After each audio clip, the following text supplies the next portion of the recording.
Industry.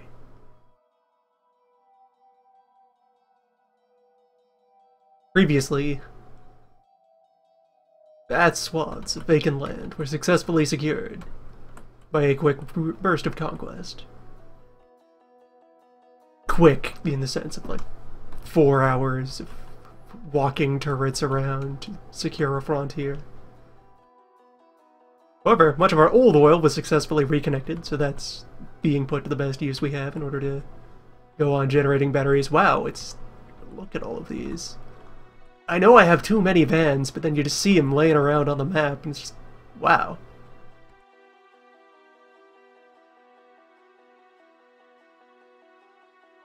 Vans.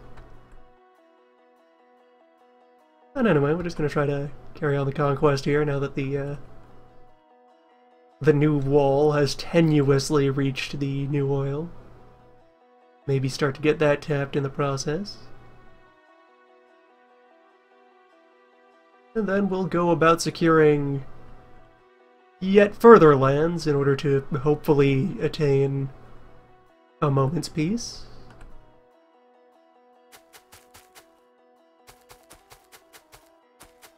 A chance to build? We'll see.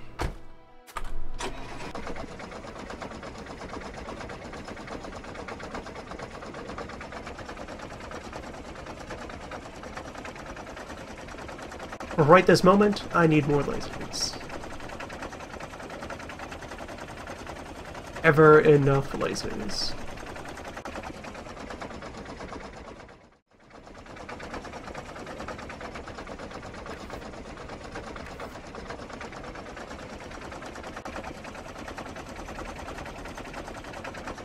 Also, in the process of going about these conquests, it's a bit of an opportunity to let some other aspects of the factory wind down slightly, that we can then finally, I say, knowing it will not be the final time, because the industry is in a continuous state of evolution, but anyway, finally, in the largest quote marks you can find, complete the metamorphosis of the factory into what will more closely resemble its final state.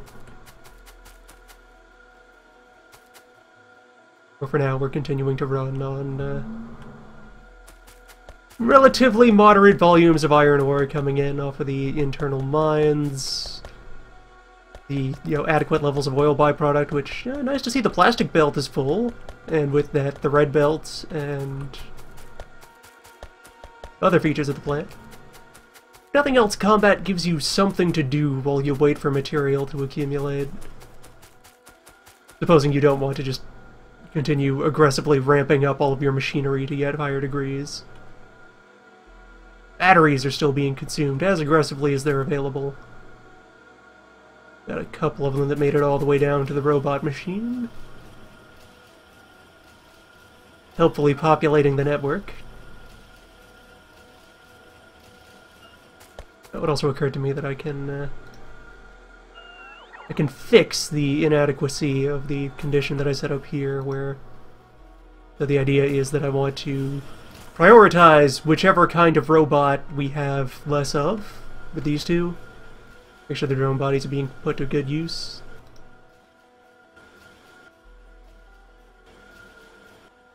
There with the T less than Y, Y less than T.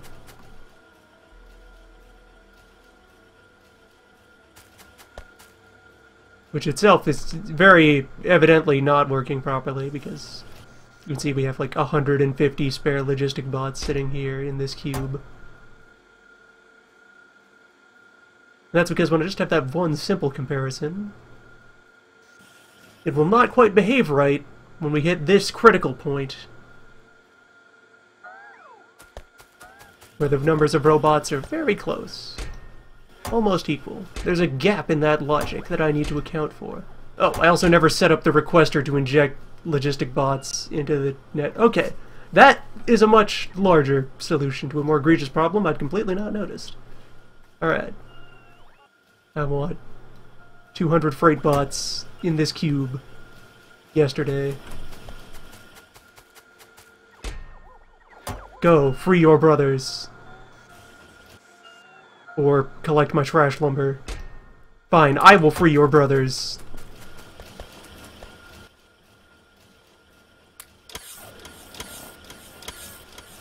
Much better.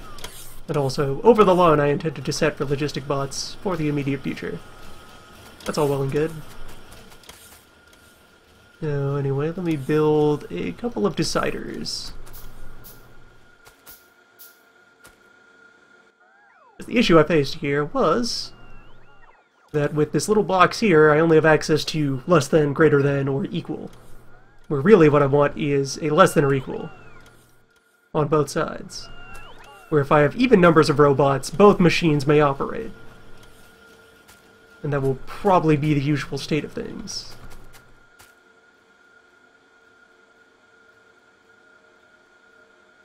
And then if either set of robots suffers, you know, some sort of disastrous depopulation event, then the machines will shift their priorities accordingly. I can't do that with just one operator. So here's two operators.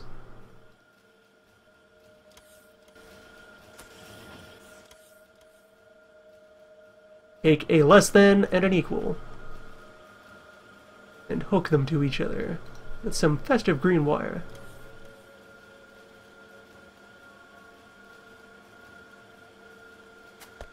And let's see if I'm reading the functionality right here.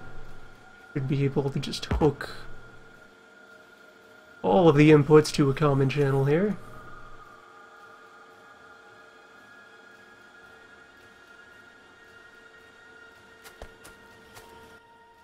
Because yes, while there are two prongs here at the end, those don't correspond to the internal inputs. Those are just, it can participate in two networks at once if it wants to. Read all the data I need off of the green. So one of these will read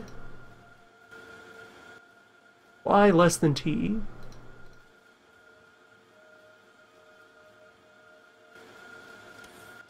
And in response will output one red square. Just a nice abstract concept that doesn't need to correspond with anything. Here I will have y equal t, also output one red square.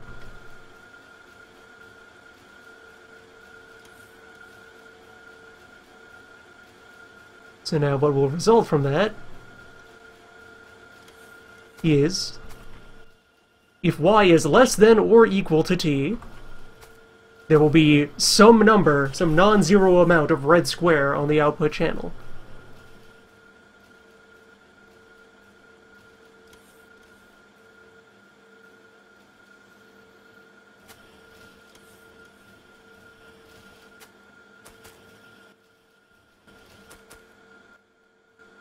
So, this is the arm that was y less than t. I want to instead set it to red square greater than 0. Since that now means when y is less than or equal to t. I have redefined that by way of my machines.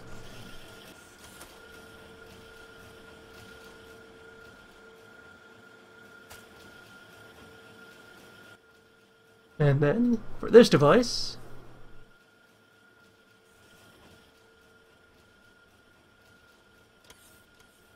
when there are no red squares,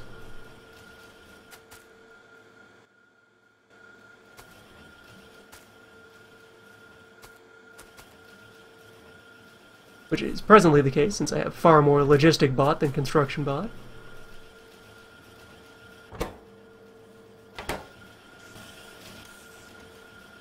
And there we go. That should behave as I wanted it to. And in the time I spent mumbling over that, the lasers, such as they are, were delivered. That's enough to do some fighting. I will also bring along... I'll put together, like, a couple of blocks worth of solar. Where, let's see, I'm already carrying 50 panels. I just bring along 40 batteries or so.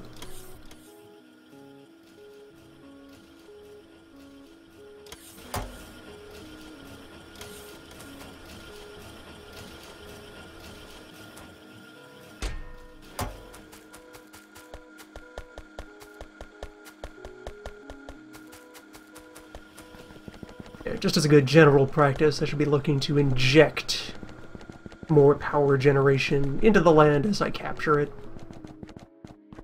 That'll more appropriately subsidize the growth in energy demand that's happening as I install more and more laser turrets throughout our defenses.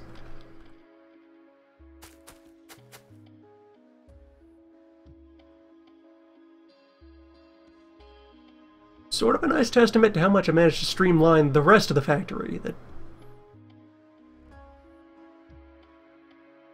none of the other traditional loads, like bulk assembly or furnaces, are adding up to all that much right now.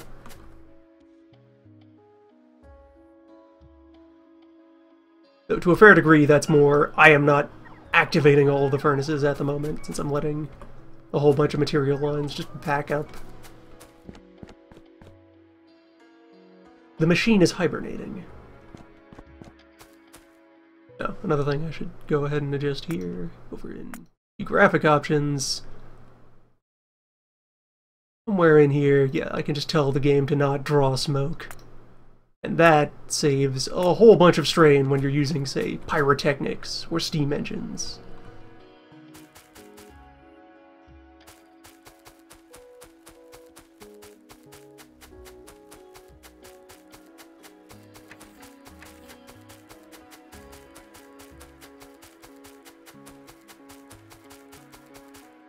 Oh yes, just as I stand here, let us commemorate last session's gains. Quick couple of megawatts.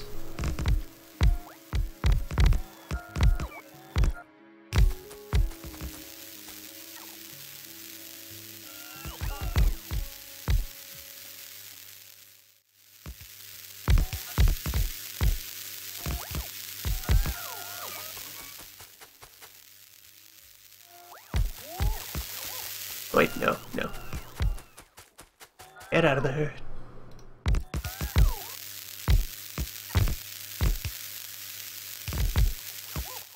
At some point I'm also going to move up to a fancier suit of armor. One with room to stack more robots.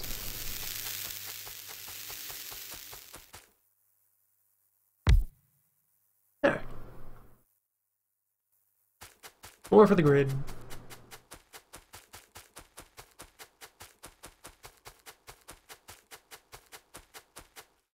Right, so in terms of... maybe I should have driven the tank back out here when I returned. So in terms of immediate tasks, let me just finish patching the rest of the gaps in this bit of the wall.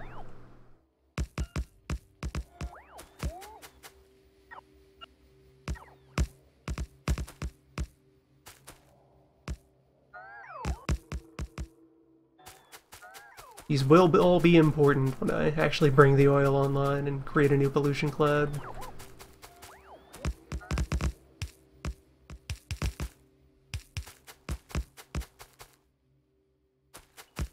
Also between sessions I noticed that there are several other industrial things that are also fireproof, and thus can be safely immersed in forest fires.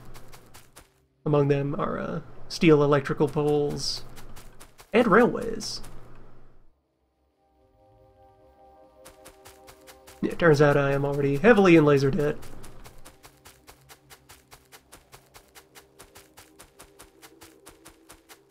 Gotta pay my dues.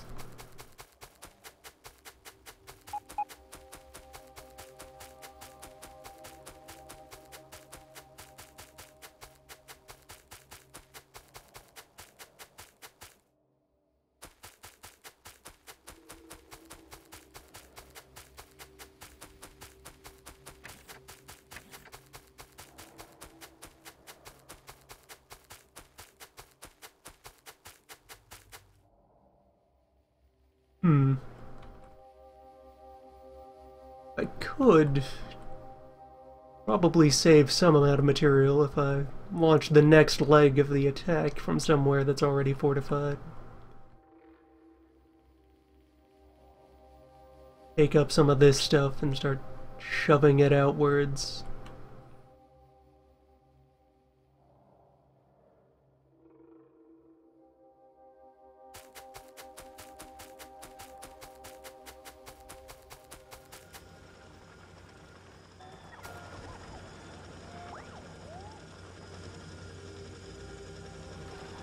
On the other hand, yet further winding down of the machine.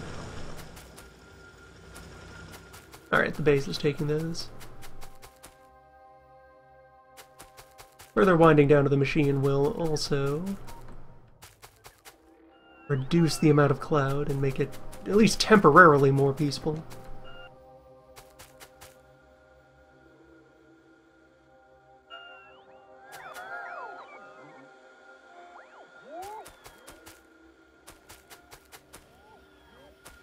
Not that that means much.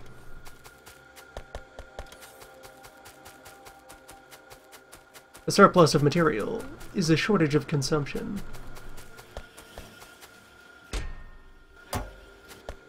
A surplus of peace is a shortage of violence. Alright, so we're short on acid.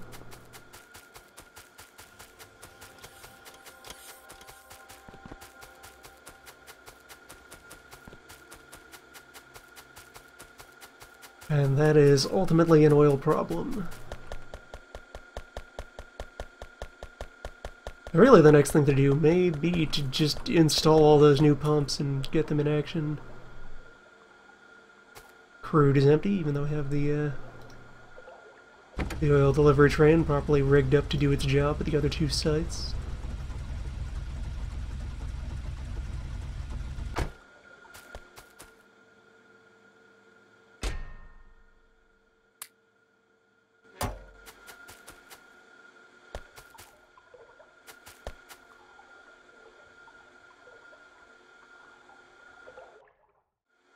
And all fluid levels are appropriately tapped right now.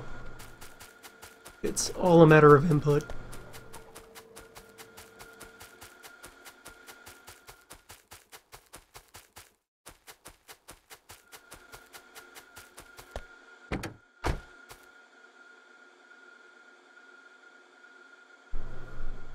Let's commission an oil van.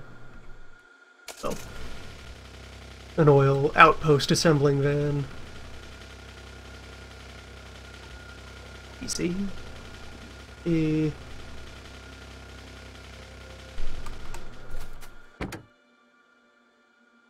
Bunch of belt and cable.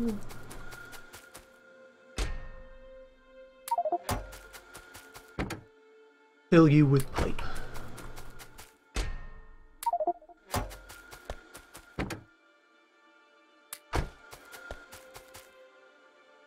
Since also I'm considering this not too crazy far to run a pipeline.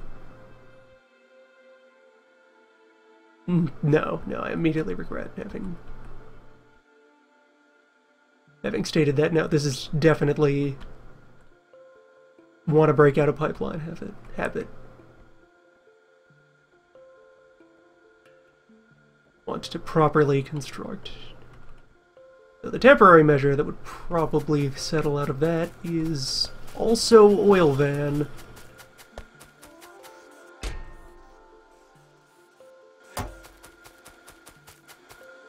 A lot of industrial problems have van-based solutions.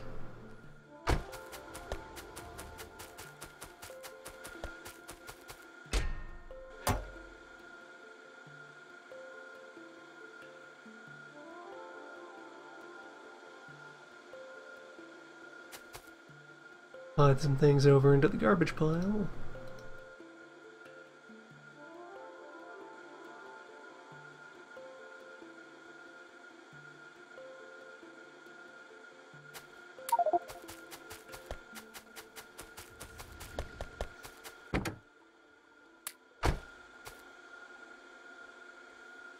And now I have to sneak this car out of here.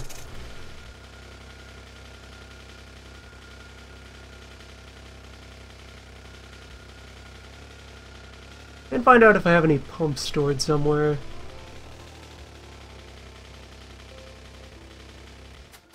Had I ever produced extras? We'll know soon.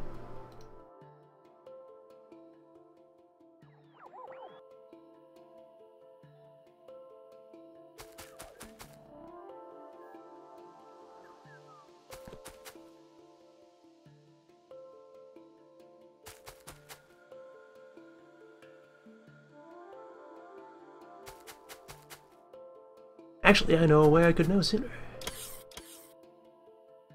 Give me a lamp. Give me... well, no, I don't even need a combinator as the middleman, since this is going to be a very simple operation. You to you. Read network contents.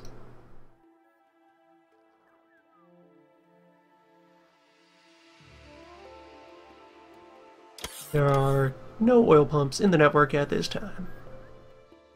At least not in the network that Colonel Will here can see.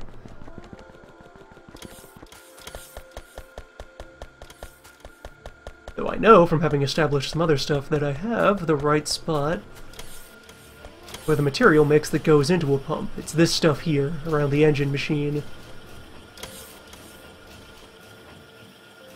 So I can have those ready to satisfy future demand.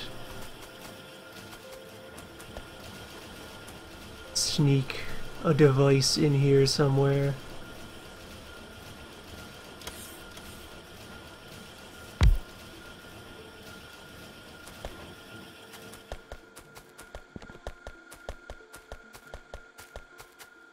Never re-established a general-purpose arm maker.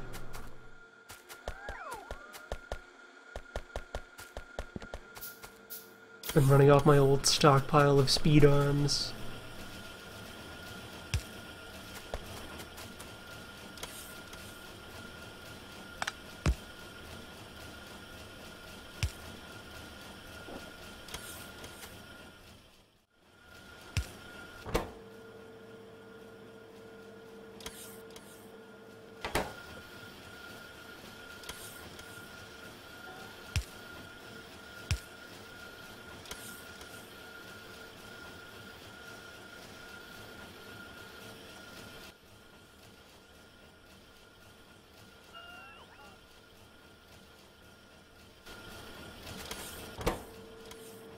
And then just need tube and gear.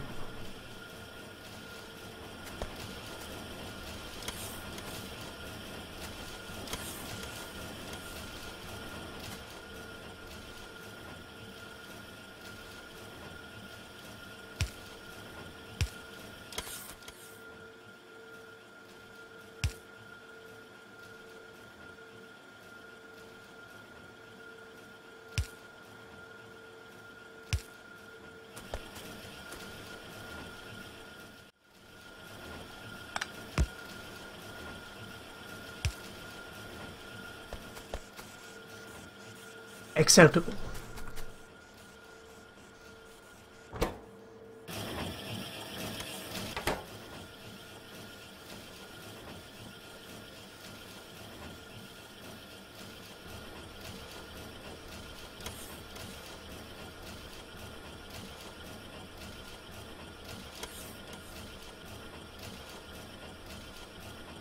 Very important to remember in Factorio. Perfect is the enemy of good. You don't always need the ideal machine, just the one that will give you what you need.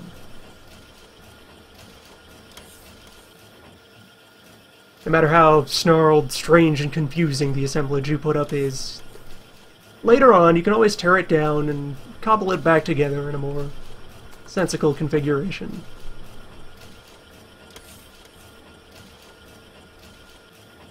The whole overall structure of the game is just kind of a cascading series of different little in-between goals on the way to things. Here, take some speed modules. Oh, that is 8. That's, yeah, 11 pumps already. Fairly industrious machine.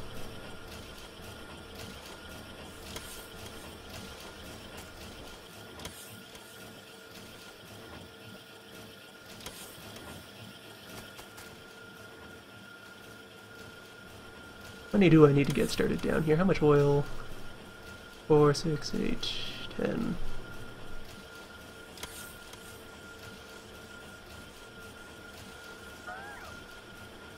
"19 patches.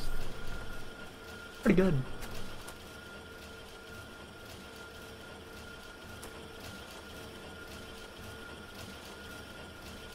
And enough that I will just kinda... let's see, what else could I be doing while I wait for that to finish bubbling? could make that arm machine. Yeah, that's a noble cause. Perfectly good column to work it into right here.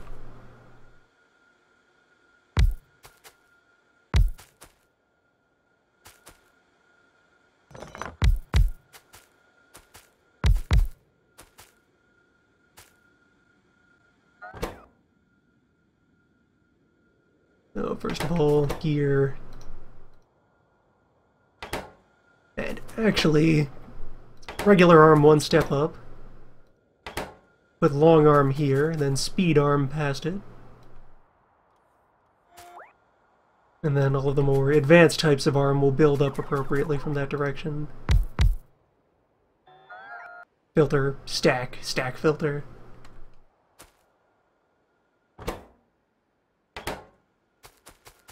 All the colors of the rainbow.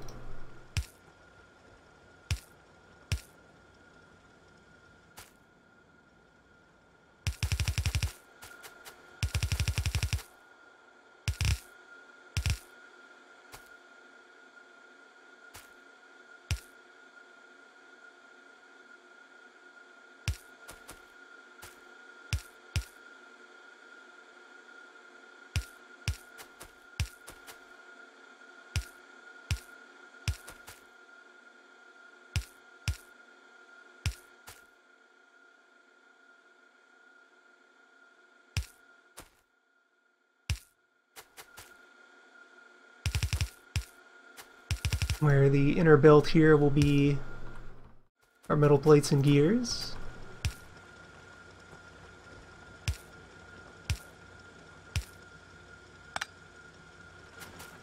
As conveniently deliverable via the bus.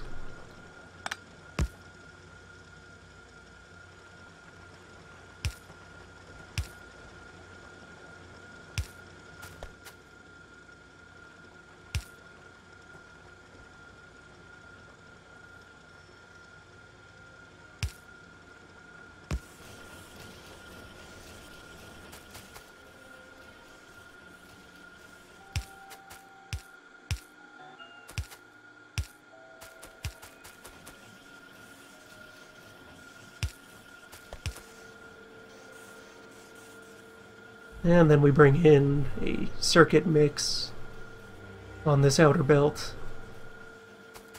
Just apply, all the thinking bits for the advanced arms.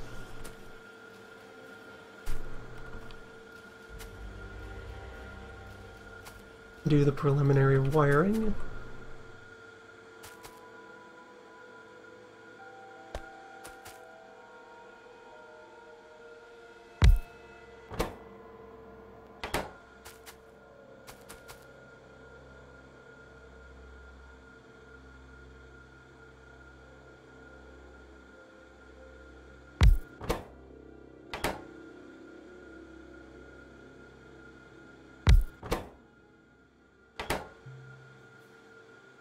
I'll just need a way for extra blues to sneak out over to this side.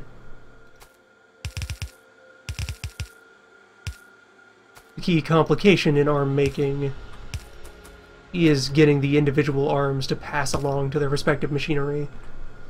It's otherwise the same raw materials getting piled onto them, just in increasing amounts in different ratios.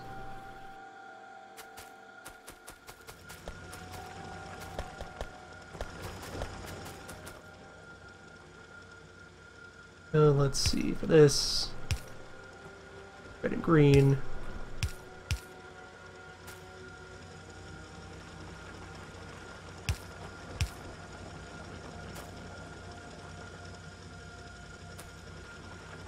Alright, I have to reconsider that. Or slide all of this up a notch. I think I positioned that based on there being a drill in the way here a while ago that no longer exists. Image over there, yeah, we'll be attending that shortly.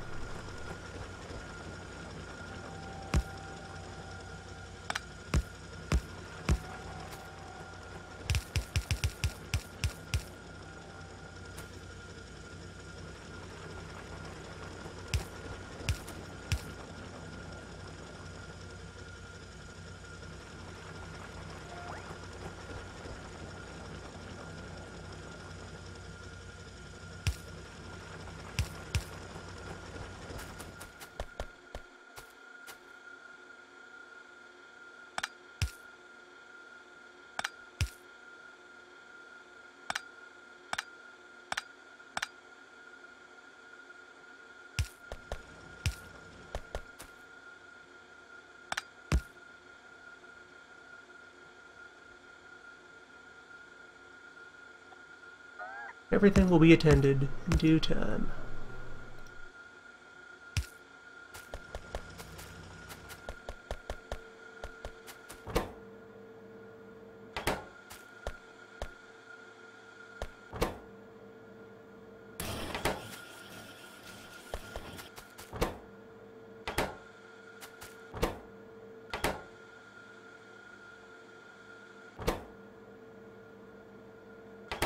Oh, right, I haven't enabled any of these yet. They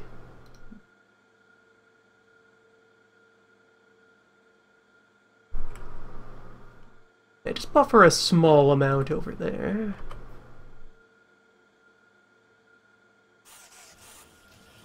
Those just exist to feed the big arm machine here. The lengthy arms.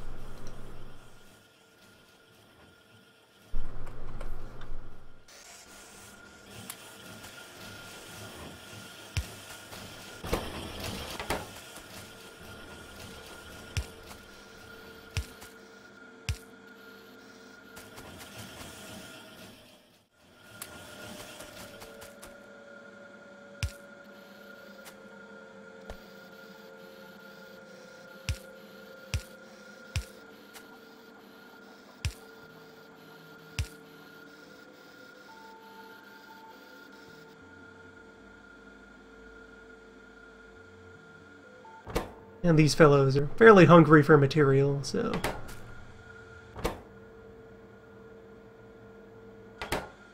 Ideally, if I wanted to produce them at high speed, I would want to maintain a large number of arms all swinging away at them at high volume. It'll be a while before I need bulk amounts of green, though.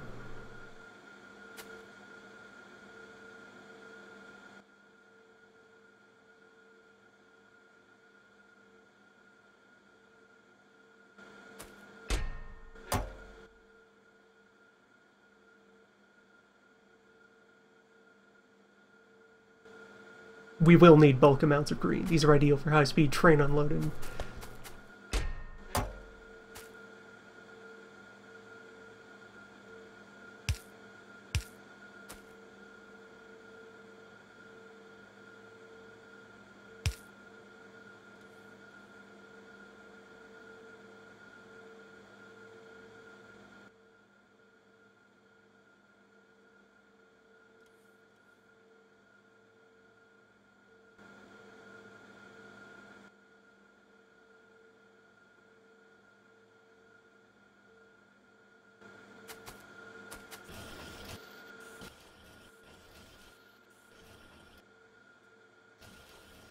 And for the cases where regular arm is still of use, I will keep this.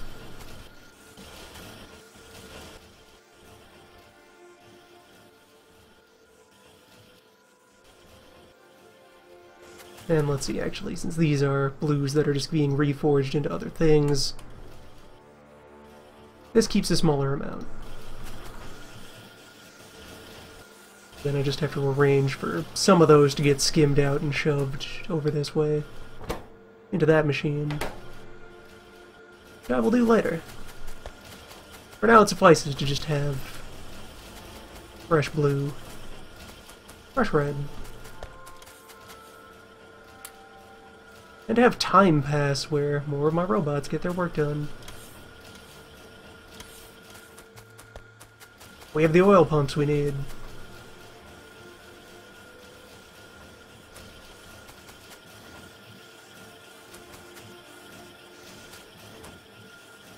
And let's see, for the supply of red for this,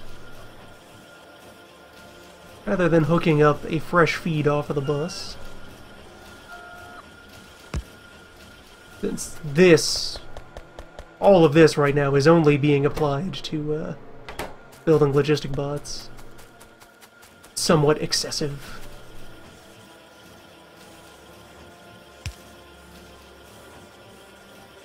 Instead, we'll split that off and turn it into the arm feed.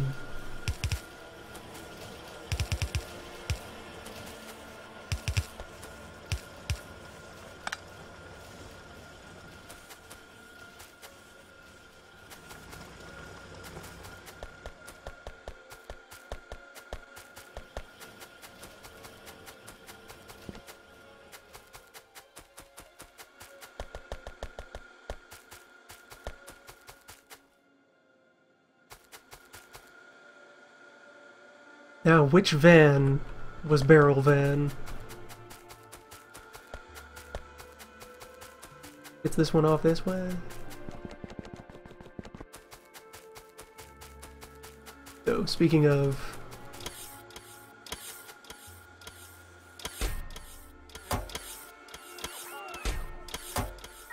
For one, I can discontinue these things. They are just causing pointless busy work.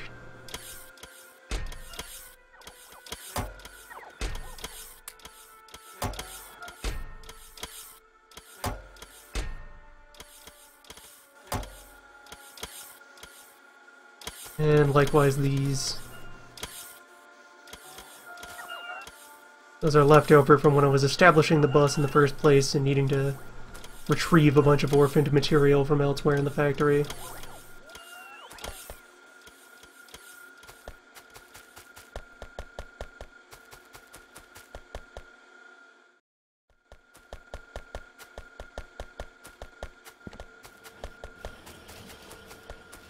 Looking for somewhere where I can conveniently skim steel, like here. I will just establish a barrel machine.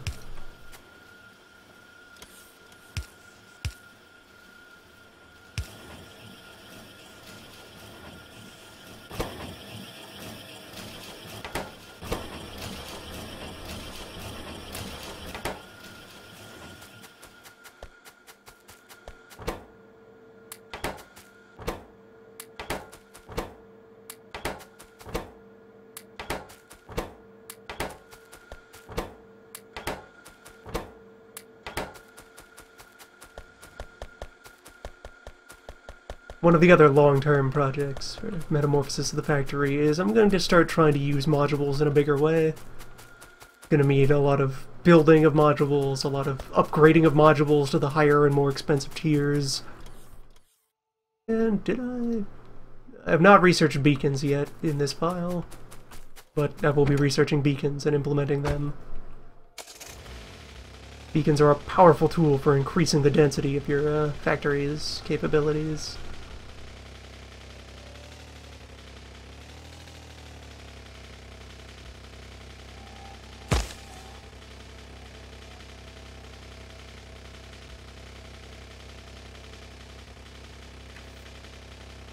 Like, infinitely repeatable machine sprawl is beautiful in and of itself. But what's more beautiful is high-density, high-performance sprawl.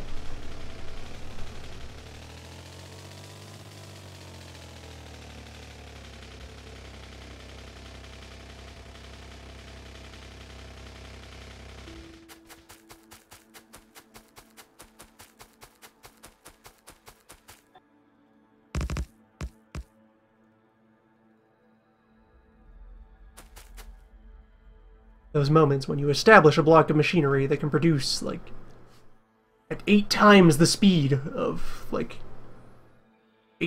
2 or 10 times larger block of vanilla machines at a fraction of the material cost.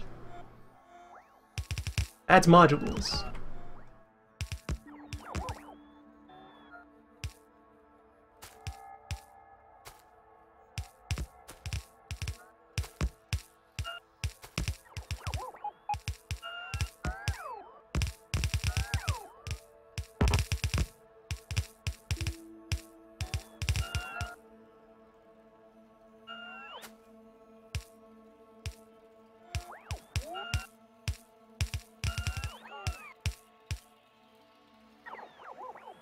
Alright, that's a close enough.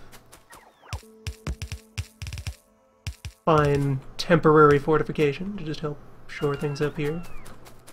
That lets me tear down this one. Reposition those.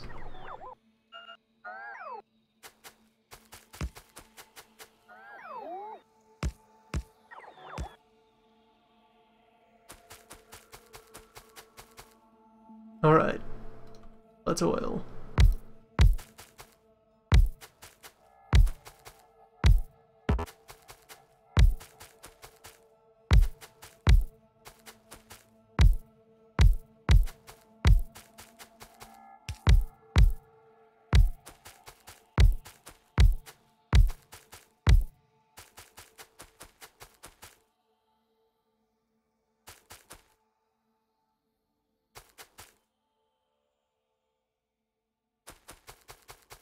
And related to my mentioning of beacons and their immense power waiting to be tapped, the thing you want to look for in organizing your oil patches is you want to set them up that you leave a lot of 3x3 gaps next to one or more oil pumps, ideally several in close proximity if you can. Because, for example, just to kind of trace out here,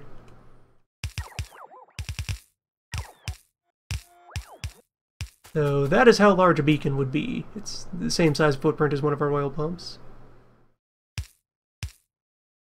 And that is how large its field of influence would be, I think. Yep. Yep. And yep, so if I put one thing here, what they do is they are a structure with 2 module slots, which, rather than using the modules directly, projects half of the benefit the modules would give it onto everything inside of its aura. So I'd be able to take 2 modules and have them do the work of 4 modules by influencing all of these pumps at half a module each.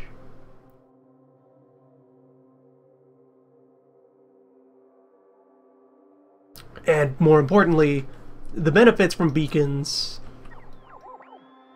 they're kind of not capped. So if I took one of these and just like fully surrounded it, just enveloped it in a cluster of beacons, you could get these running at, like, once you have high level speed modules crammed into all of these things, you could get this running at like up to 6 or 7 times base speed. At which point it, even when fully depleted down to just that barely there baseline 0.1 oil per second, would be running at higher output than what it achieves right now as a healthy oil patch. Though mind, that'll also be at far, far higher energy consumption than normal, but by the time we're building those top-level modules, we'll have that kind of energy to throw around.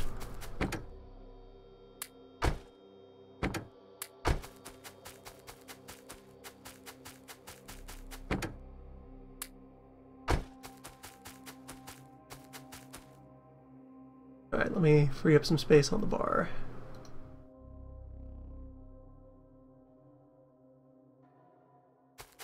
Time for plumbing. And so when you're setting up your oil patch, you can identify spots where, like, say, these ones are too close together. You'd never be able to fit a beacon between them. So it's okay to just shove pipe into that gap. We're over here, we're over here. Inside here, though, I could fit beacons in a strip along this, so ideally I want to avoid putting any plumbing into this gap and instead work around it. Then, hey, there's 5 pumps here that I could get stacked benefits on.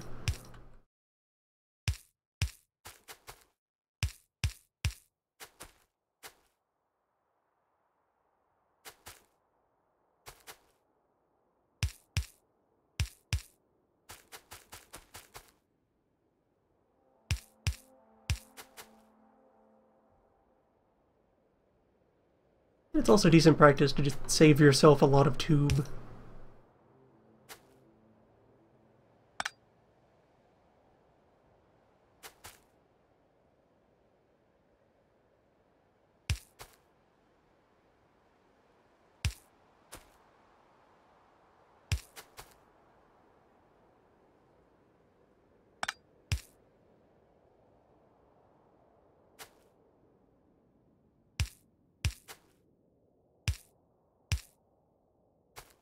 The more pipe you have in a given segment of a fluid system, the more inefficiency you're going to get from just material getting confused and sloshing around.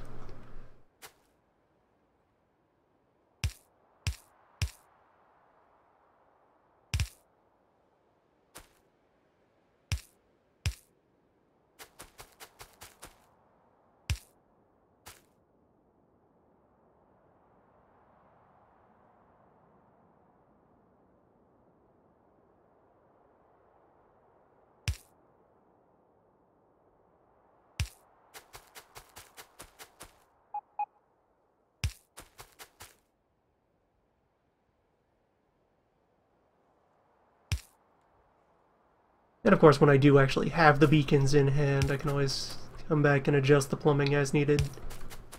Doesn't have to be optimal on the first pass, again. Constant metamorphosis. Aiming to do a little bit of work saving.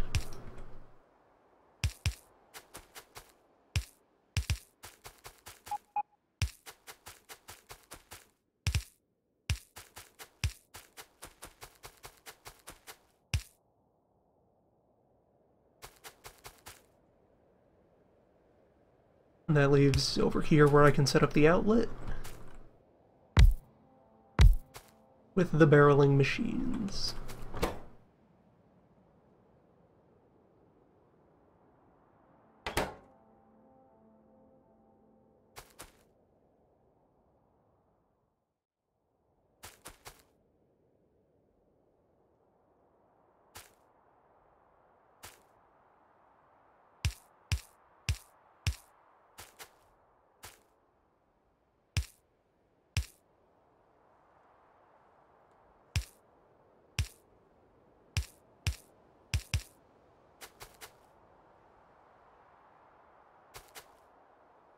Eventually, a train station will go here. Alright, let me just eyeball. Yeah, there's vacant ground to either side. Some distance. Plenty of space to curve rail through. Just, you know, once we've deleted these woods.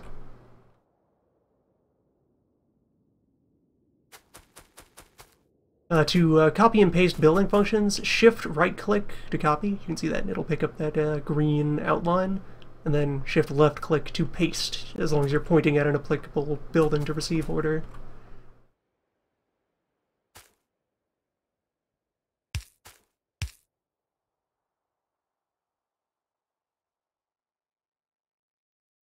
Oh, I already had storage tank in hand.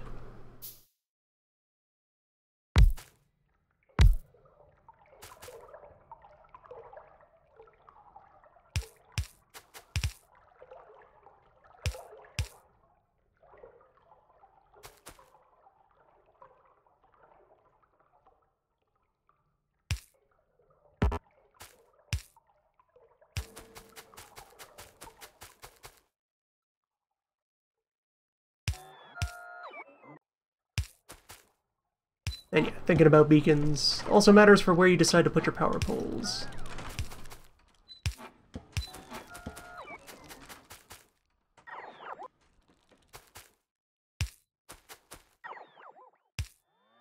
In the process of ruining beacon locations, you can simultaneously create good places for power hookups.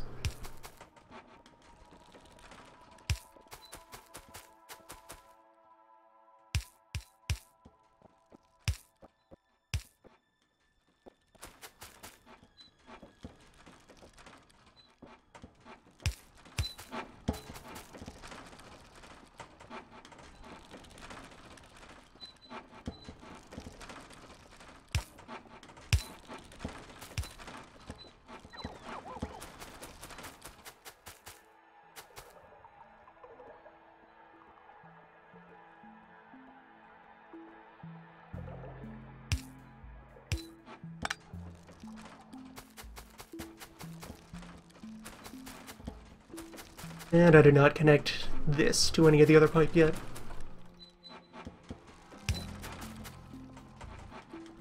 Easily remedied.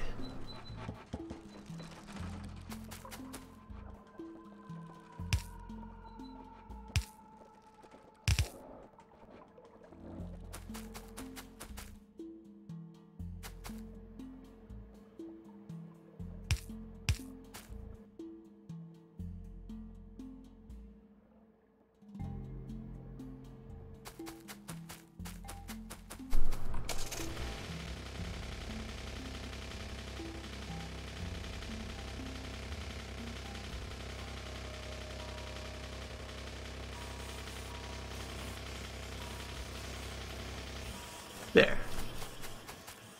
Oil van in position. Our temporary solution.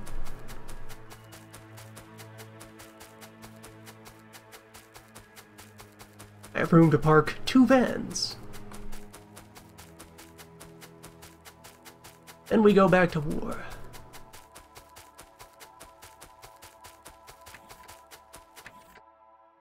Big production statistics here. Over the last 10 minutes, how many battery have I managed to make? It's 200. Rough.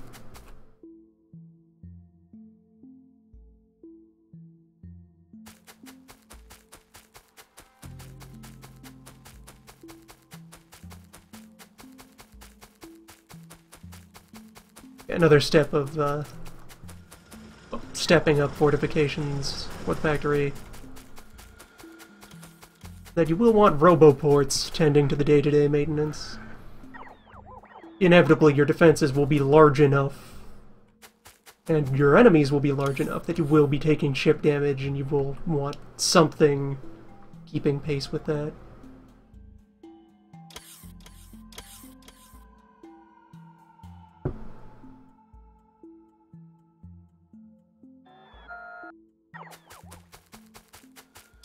Don't need any further pumps at the moment. It's a nice thought, robots.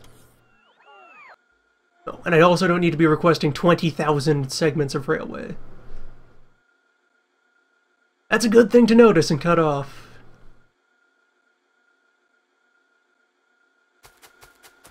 Do bring me all the turrets, though.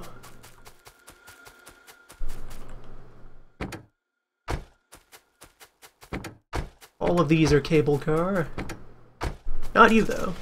You're still vacant. Congratulations, Barrel Wagon.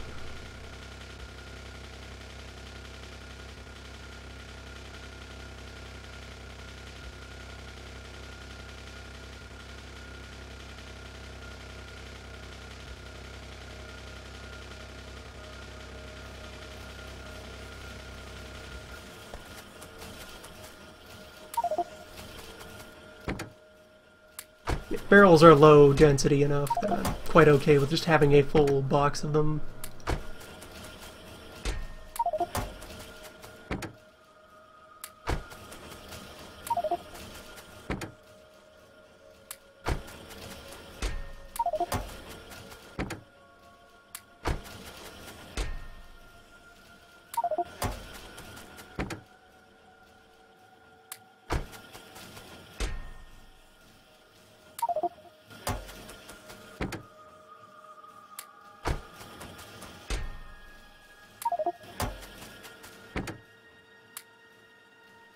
There. That is a rail car's worth of oil. If I can successfully maneuver it back out of this machine, I might be trapped.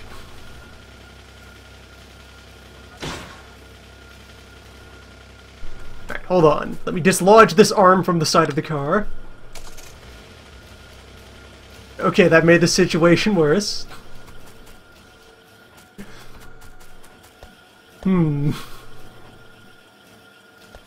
How do I retrieve this van? If I let it pass through the rest of the machine? Well, can I get you turned even a little? There.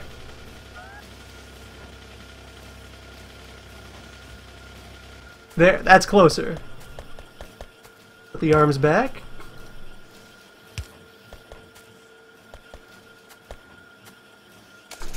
I should be able to squirm out here by the robot machine. You can see there, it has built up a bunch of robot frames in front of the logistic maker.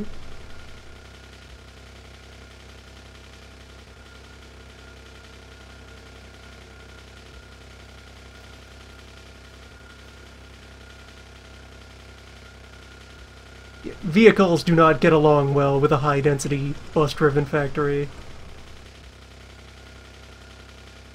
They need open spaces, room to play around.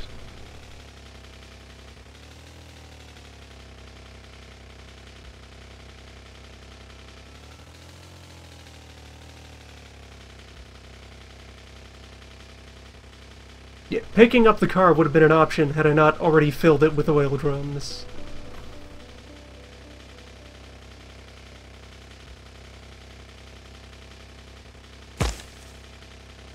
The best solutions create new problems.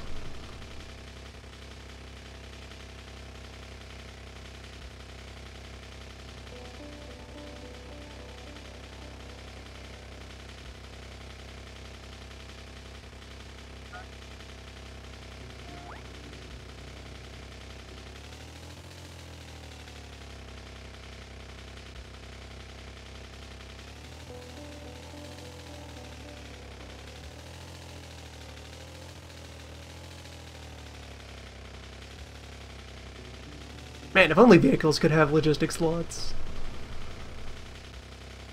That would be fascinating.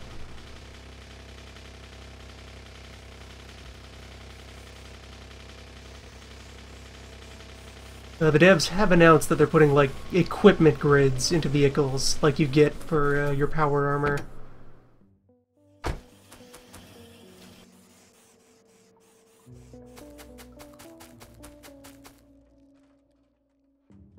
So you would be able to create, say, a train that has integrated defense lasers.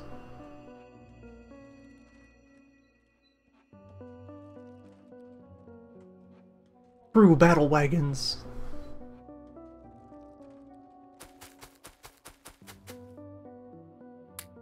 And let's see, well, the Type 1 speed modules are pretty humble. They can still be put to work over here. Ah! This group was also not connected to the rest of the cluster, or was it? Could be. Should be, is it not? Ah, this is not linked to the upper parts. Alright.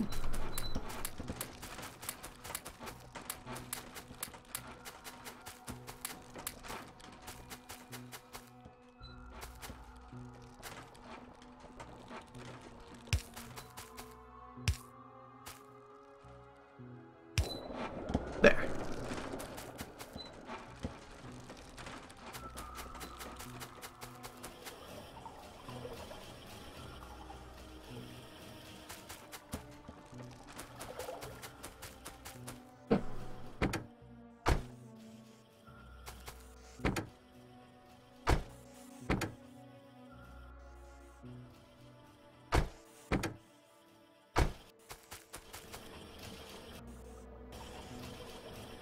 Oil in progress.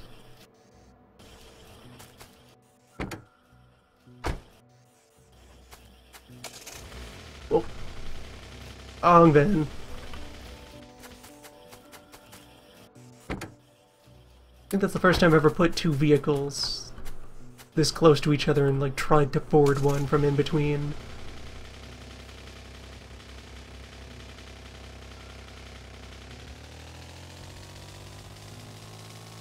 Drop off this oil. Some portion of this oil will become more lasers. And we can go back to war.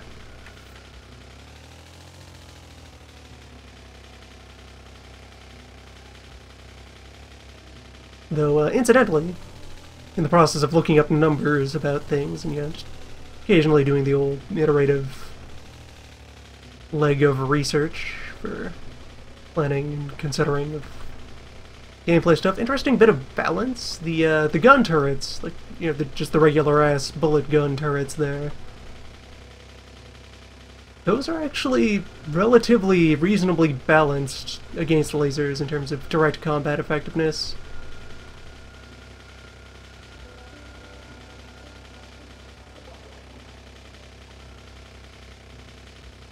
Like a gun turret with piercing rounds and all the relevant science upgrades.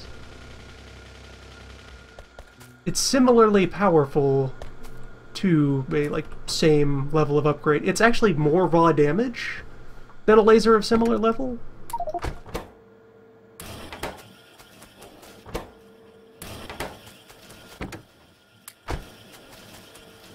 Just in exchange for you need a physical supply chain, and some of that raw damage is getting eaten by the armor ratings on your targets. There, temporary solutions. And those barrels will all end up properly harmonized into the larger supply network.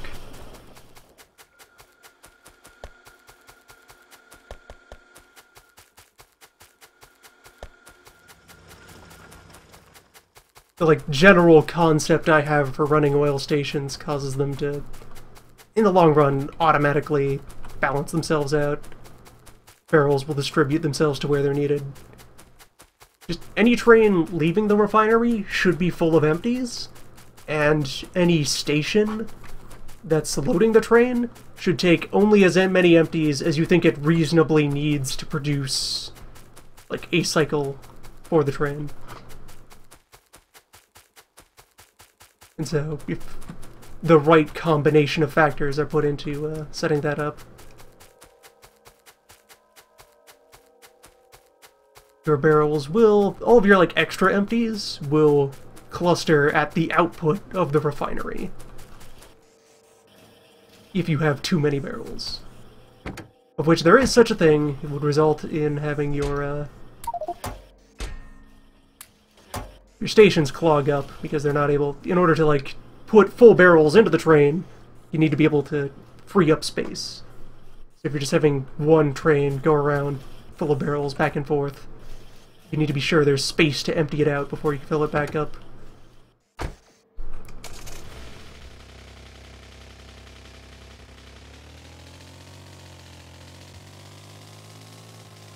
Now you could further remove that problem by having separate trains carrying your full and empty barrels.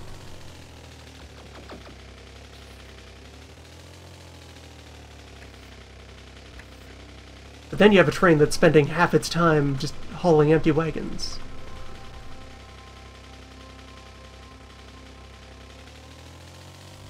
Always decisions.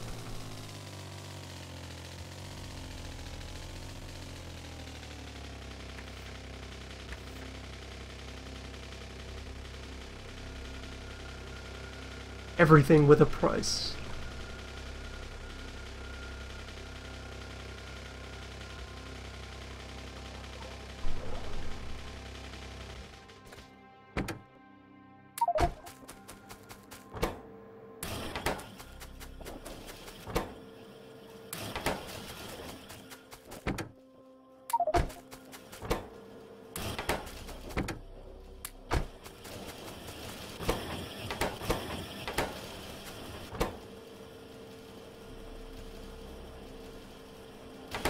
Can I not? There we go. There. Temporary oil supply.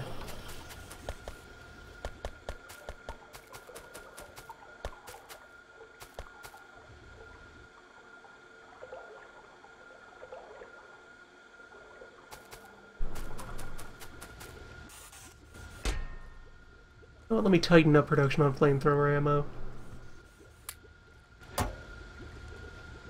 There is enough of this. These other fuels should be getting cracked down. They can become more acid, more batteries, and thus more victory.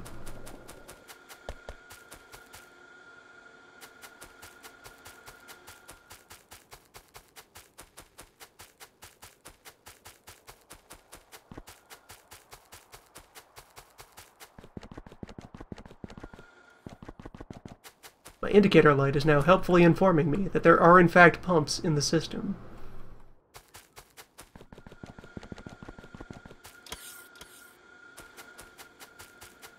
There is acid in the system.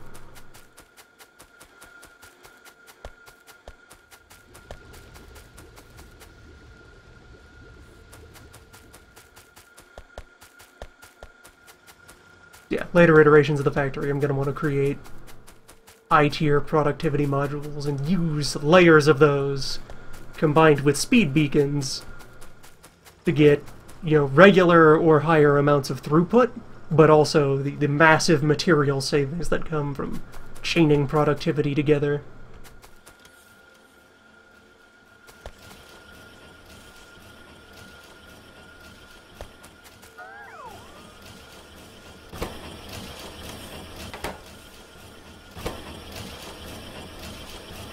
Batteries for every laser.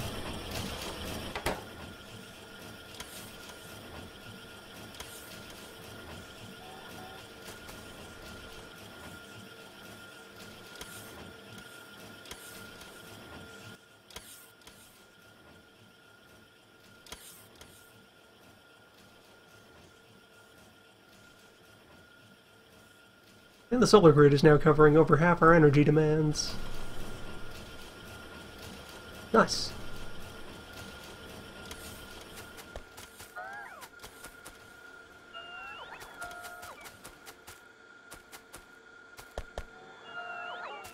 Finish cutting down some of these old power line. Come on.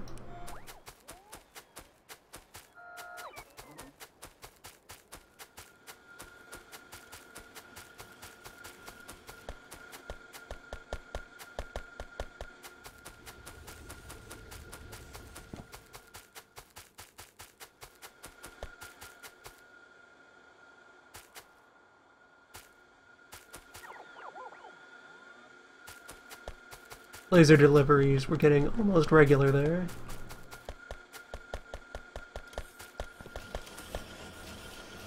Do I have materials for more Roboport? Yes.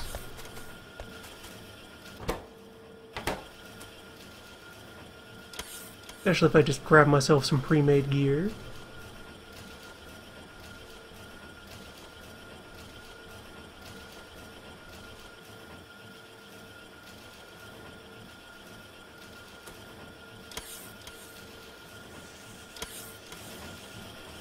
Yeah, I think I'm just gonna extend the service area for this.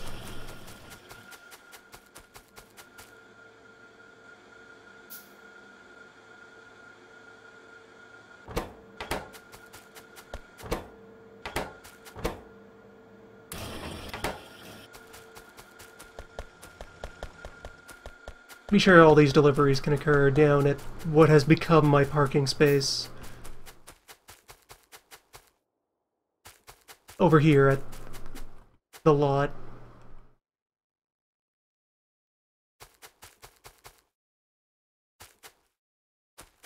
Bring all of this into the network.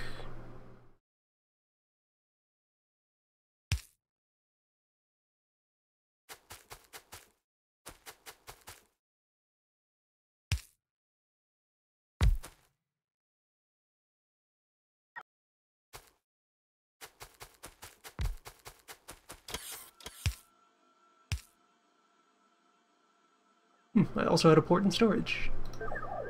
Nice.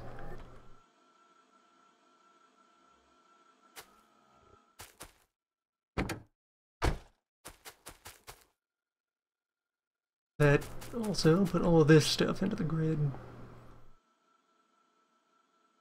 Yet more power lines. Made enough of those for some time. Wall machine also working nicely. And I will stow some of these brick. For those viewing that angry OS ding, that was on my end. Promptly address this ding.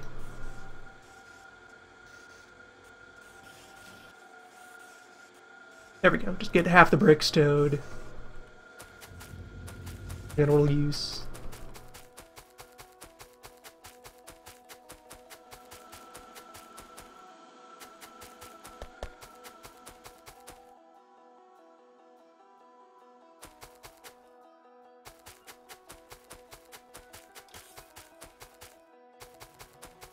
Actually, there's something I could do while we're just meandering around here. The old machines created a substantial surplus of blue assembler and blue arm we've been drawing off of for a while.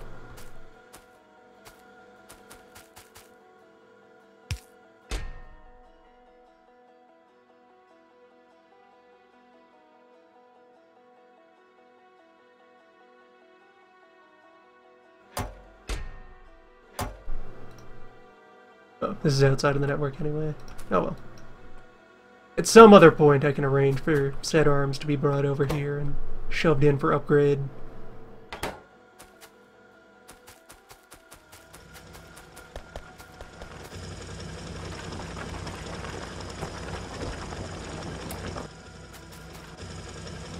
Hurry it up, fellas.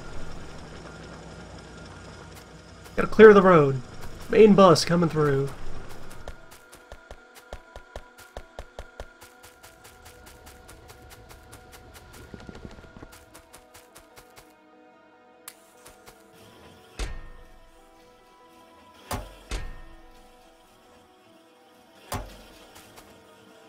Also, a long-term convenience thing. Producing large amounts of basic modules is not a wasted investment of material, because all of the... let's see, I've not researched any of the fancy modules yet, but they are all made by taking basic modules and shoving more bits in them over and over again.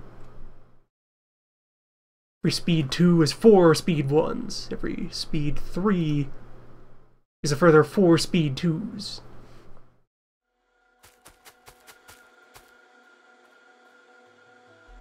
So inevitably, all of these will be recycled into more powerful gizmos.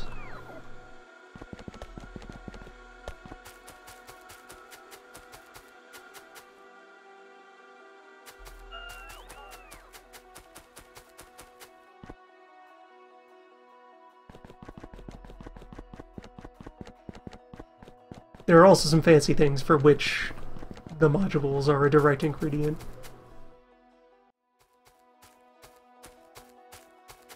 Someday when we resume research.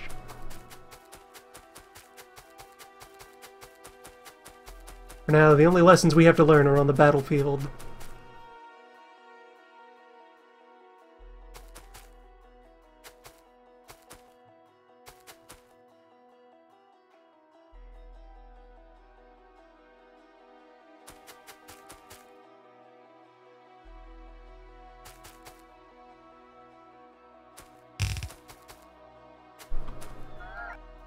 Once more, to war.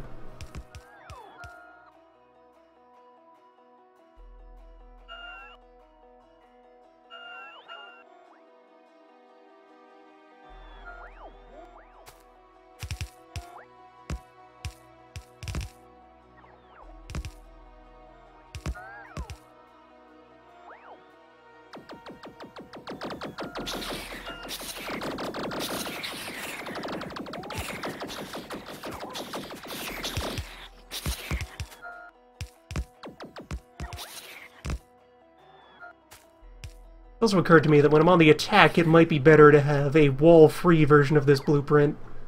Just the robots don't have as many jobs to do. Installing a full length of wall is a little tedious for them.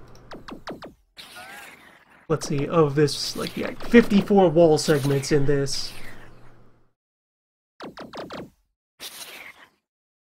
Whereas if I were just putting down the power lines and the guns, it would only be 15... 17 jobs for that. Like a quarter of the work. With that in mind, pop open the book, grab a fresh page.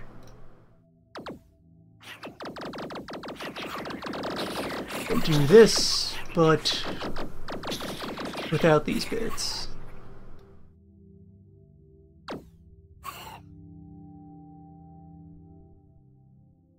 And we call this just laser.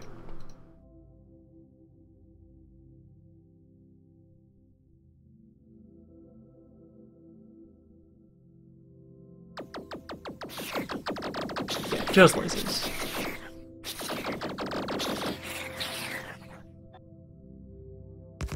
There, now it's easier to set up and easier to tear down.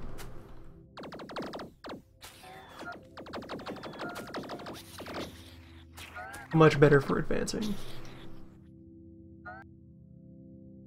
Only need to install the walls when I feel like, you know, stopping and digging in.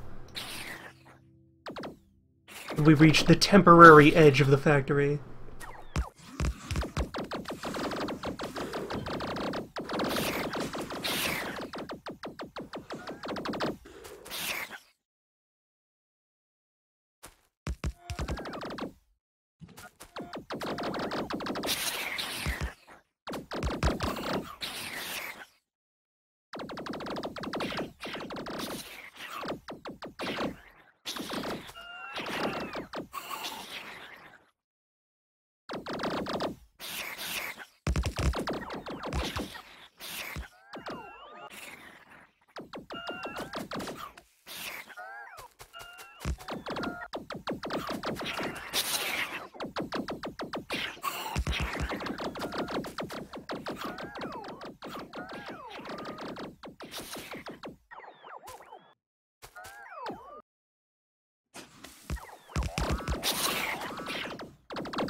And this will greatly expedite the conquering process.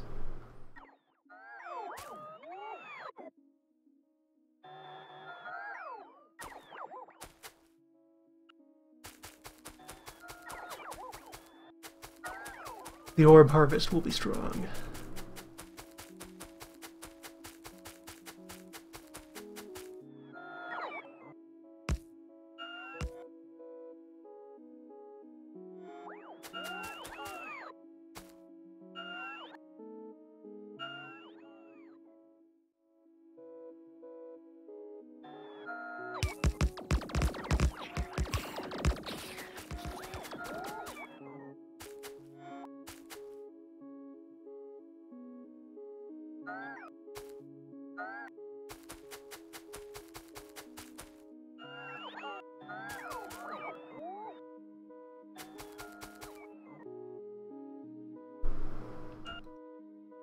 Wait, no, that was misaligned. Tear it down, start again.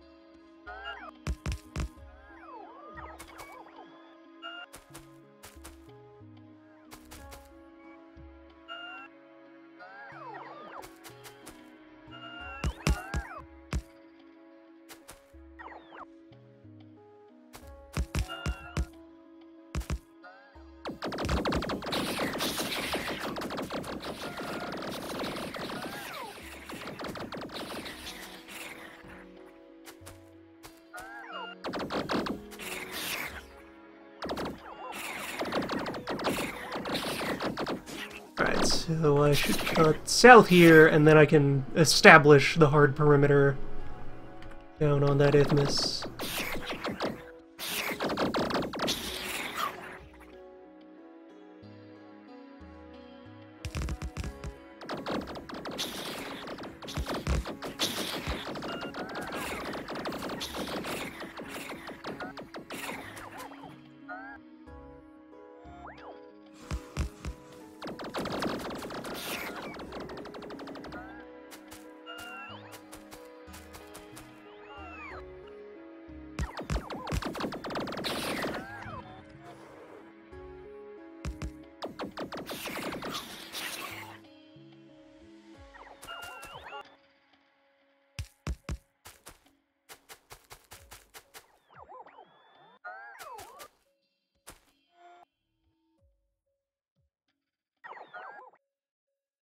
That's gonna be delicious to bite into. Look at all that raw orb waiting to be refined.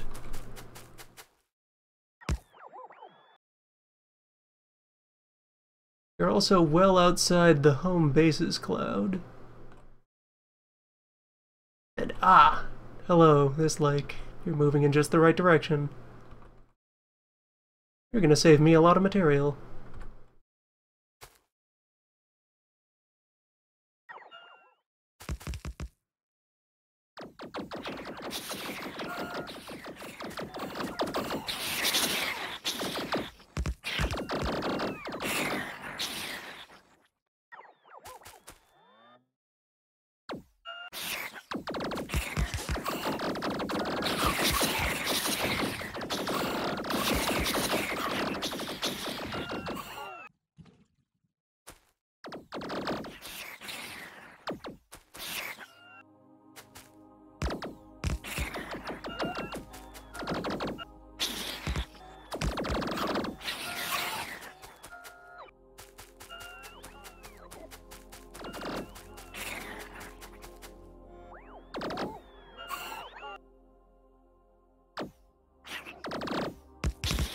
At some point I might want to adjust this blueprint so it's actually, like, square.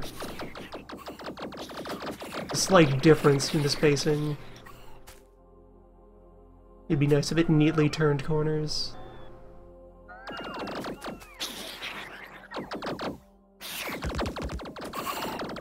Fine feature to consider for, you know, version 3 or 4 of it.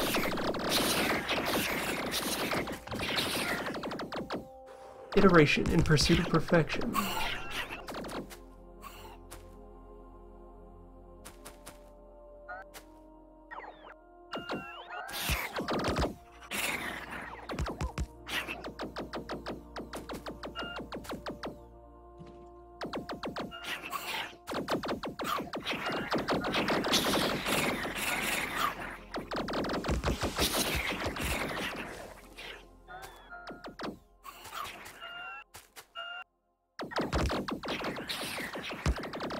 Yes, very nice. Just head out to around this forest here, actually. There's a healthy bug stream.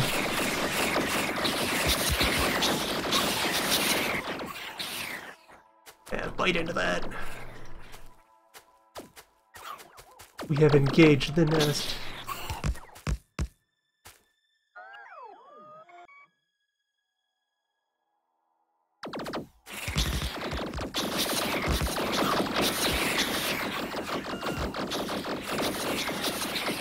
The loss of the occasional robber is not a big deal.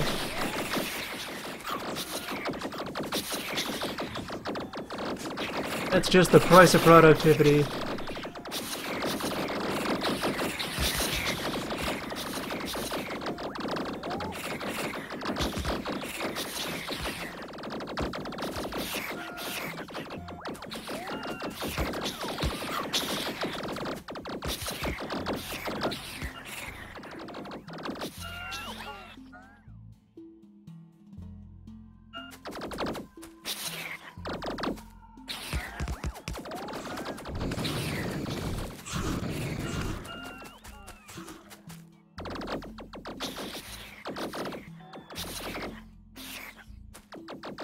I think we'll cut the new wall just past this copper, since all of these woods will also help sink a lot of smog.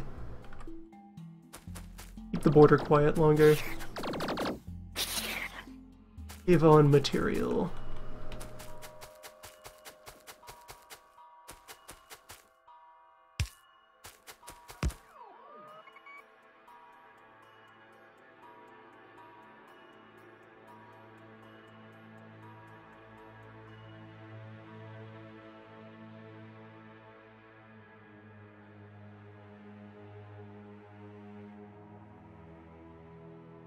There you are.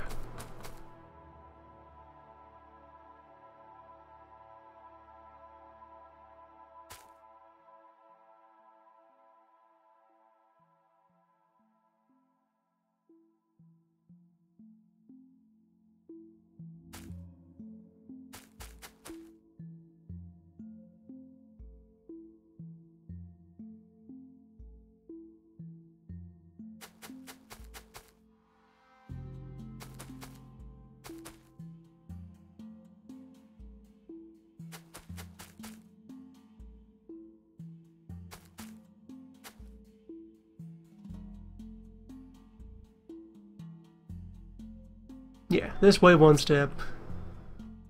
And a corner there.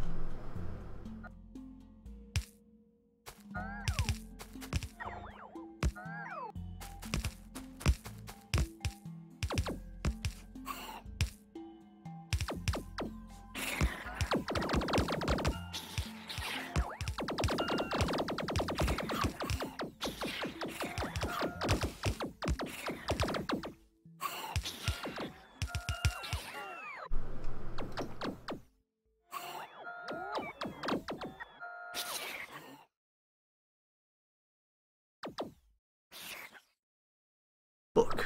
Get open. It's my single as a corner piece.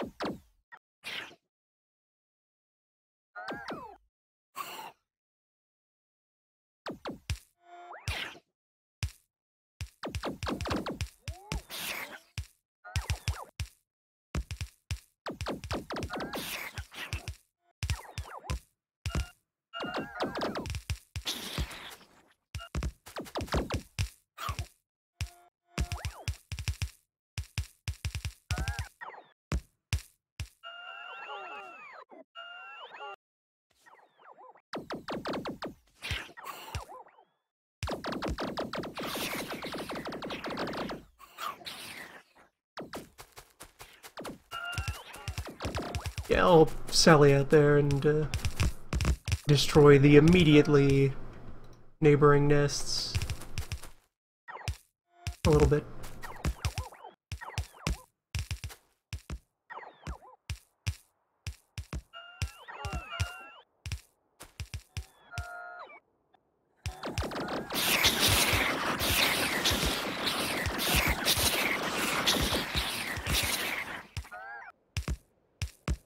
And even if the fortification will need adjustment, eventually that's not a big deal. The greater part of the work was assembling the turrets in the first place.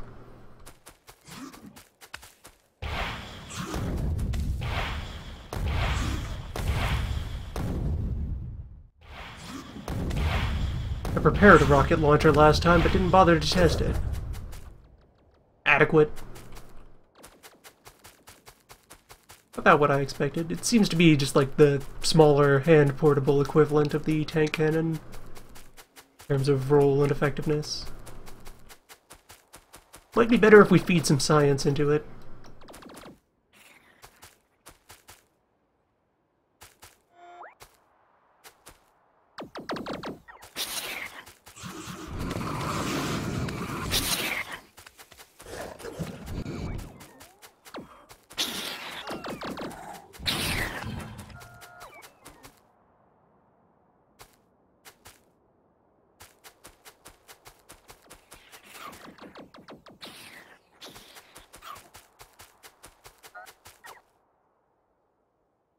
So, how many more lasers do I owe before this wall will be ready?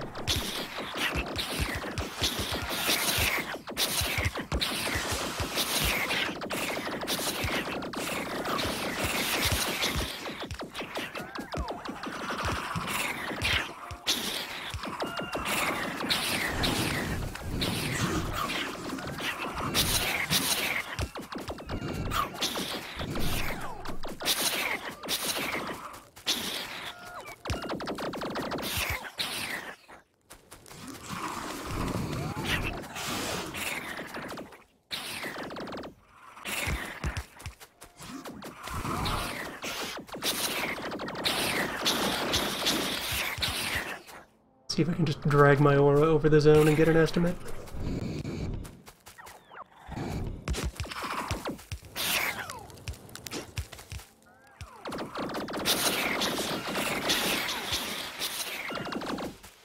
About a dozen, maybe? More if I let the existing ones get blown up.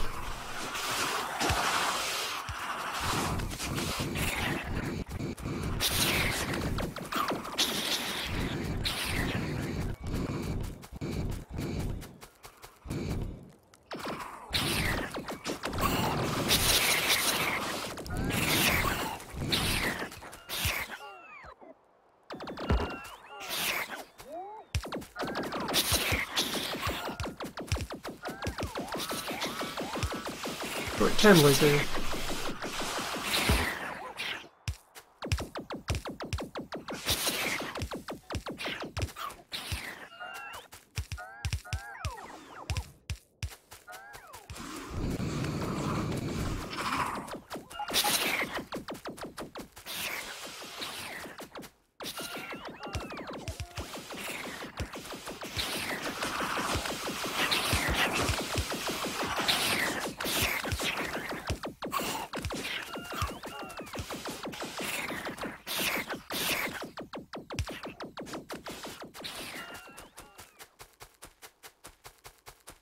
Alright, just gonna retrieve these, relocate them to the corner there.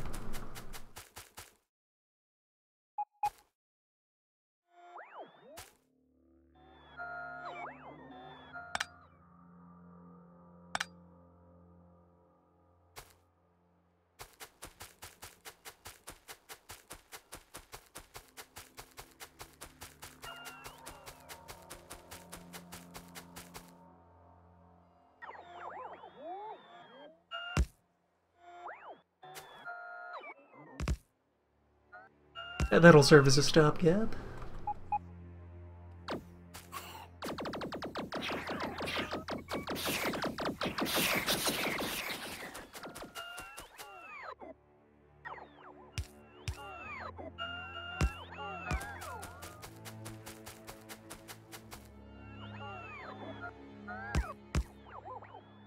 And I can skim all of these out to migrate over. And in the time it's taken to do all of this, more should be ready at the base.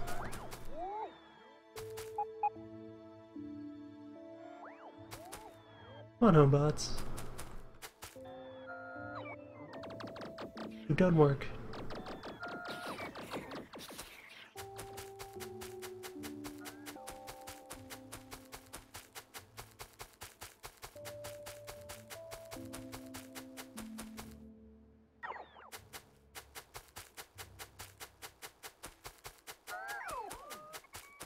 Alright, fine. Install those final bricks.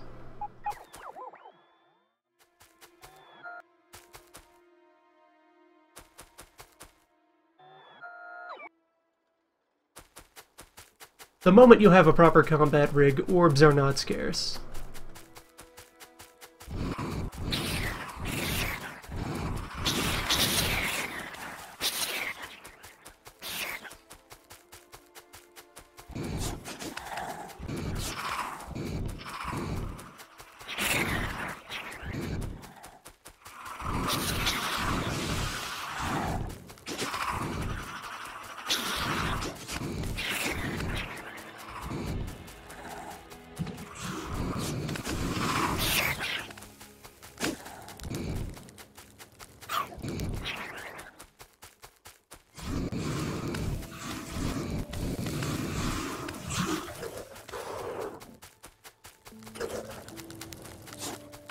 Whoa, hey. What are you doing, Woods? I have not authorized this. No unscheduled wildfires.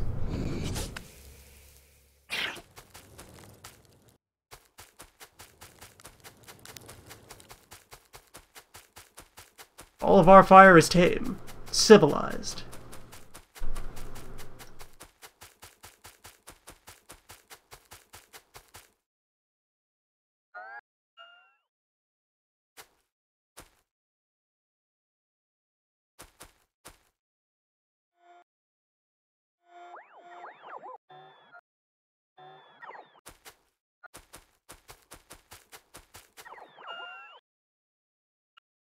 In this factory, there is only room for polite fire.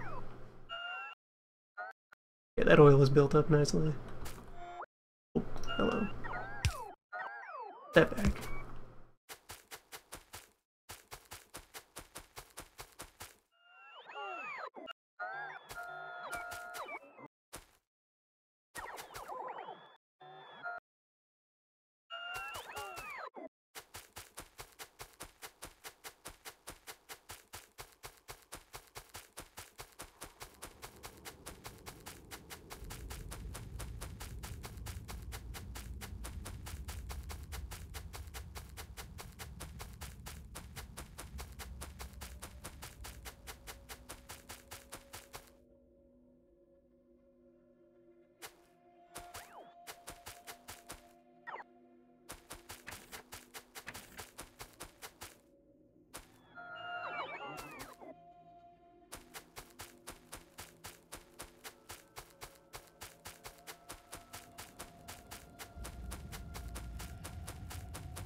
Nearly ready to finish that whole sweep.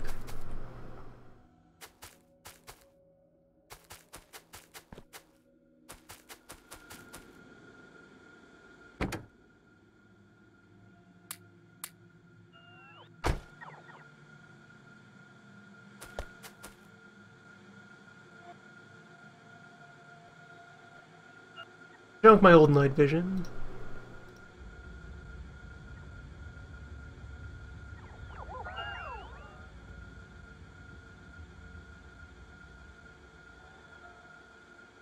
Came a bunch of other spare material out. Yeah, that's the train I dislodged from the old oil line.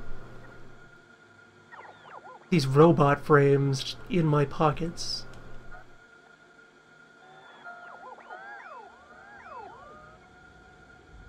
A single iron stick.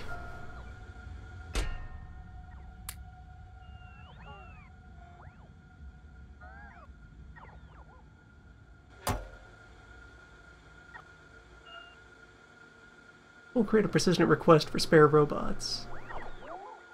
Or I have a healthy stack in reserve.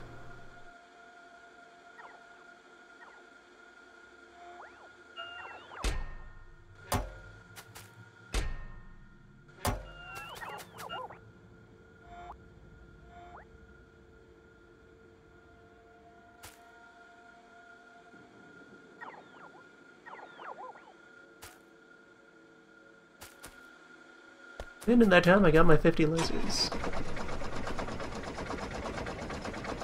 The machine is healthy.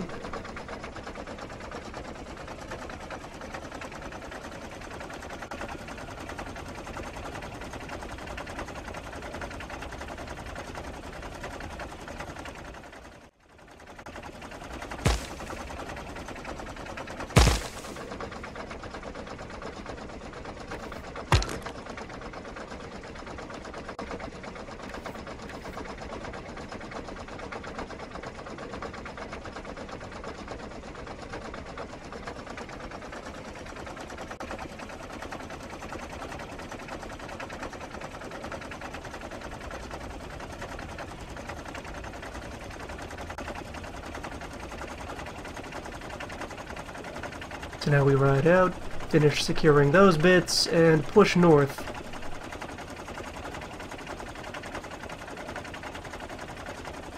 Rushing the enemy between us and the refinery.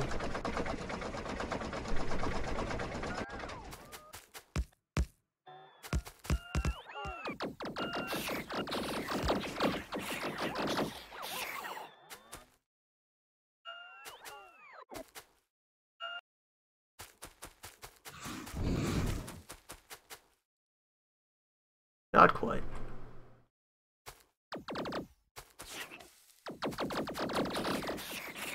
Let's see. 30%/7, or 7/30% acid resist on this thing. How tough is the tank against acid? 10/20. So we're already past the point where the suit is more durable. Suppose the shields probably don't have any of that damage typing. None of the special absorbs. And the factor I'm not considering for deciding how to approach that nest. Though I really should. Is that I do have artillery. None of my handheld weapons have the necessary range. Just dismantle worms at my leisure.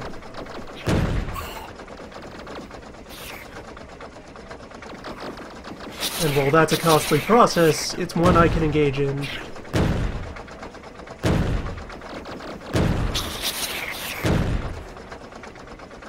I mean, the fact that we have oil again means I'll be able to produce new cannon shells at some point.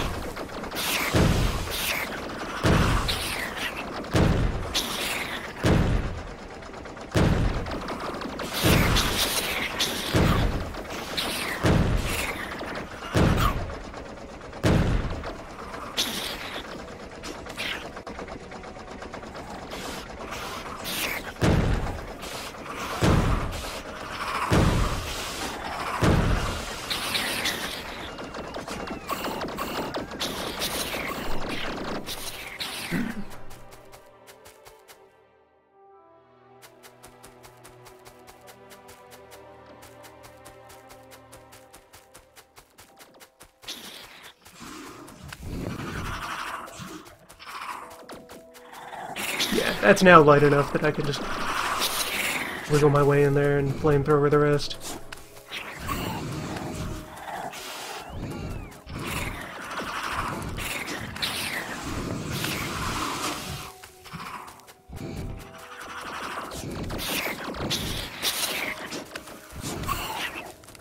Only a handful of proper hits ever make it through the shield.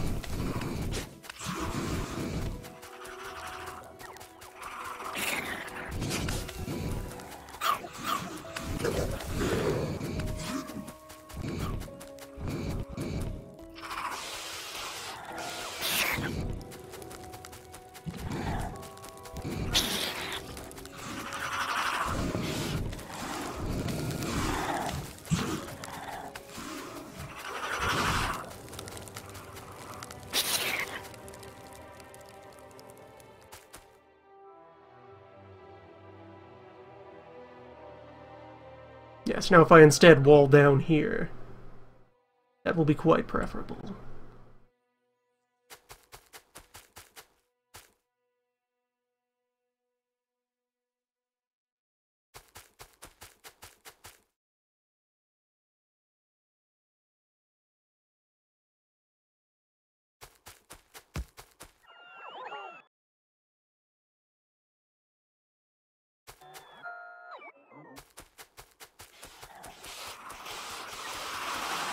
Really? You getting mad at a... Okay, they were getting mad at the robot that was almost done installing that pole. And now they're getting mad at the pole itself. Weird. Let's extend that from the other end, then.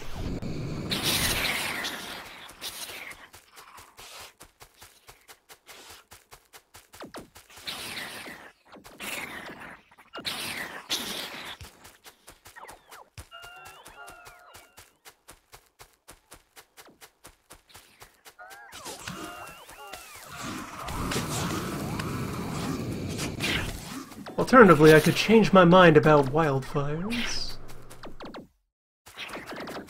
Nah. I like some amount of this forest. It still has use as a carbon sink.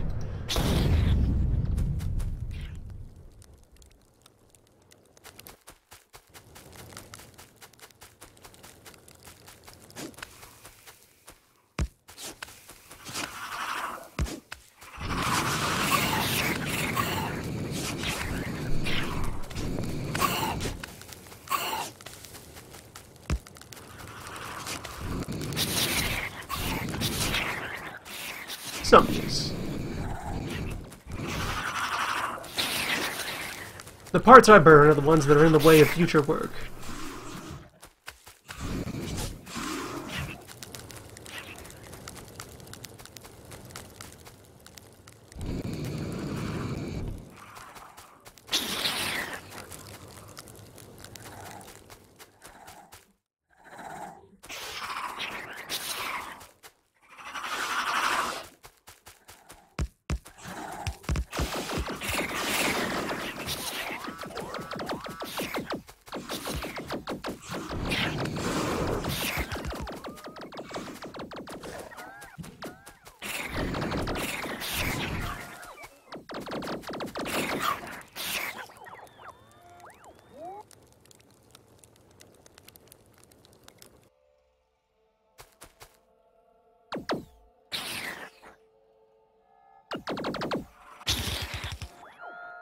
I may eventually sort out these books, someday.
This will be a hell of a battlefield.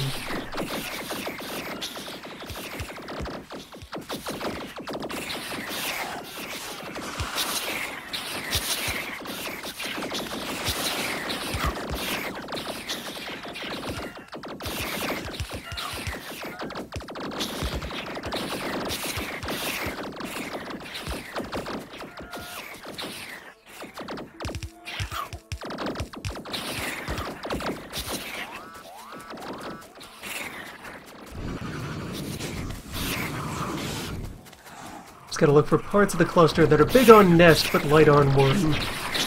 That's where I can do the most damage.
There.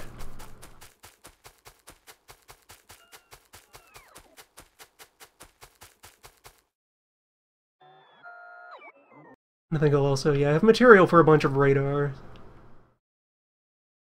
Since the factory is getting far, far larger than it used to be. I will leave some more of these scattered around so that we can have, you know, persistent awareness of our surroundings on our frontiers.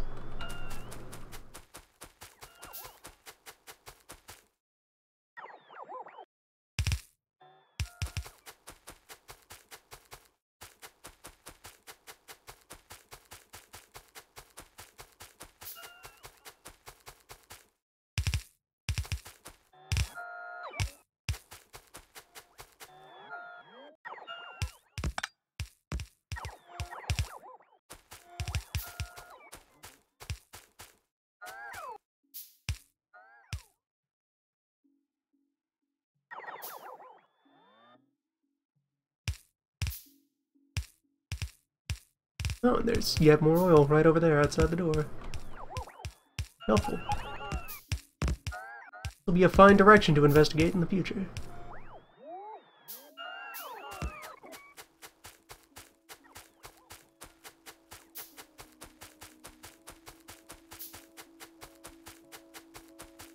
Four lasers short, that's not at all.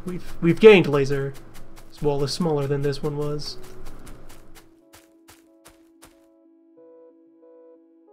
Cycle all of this.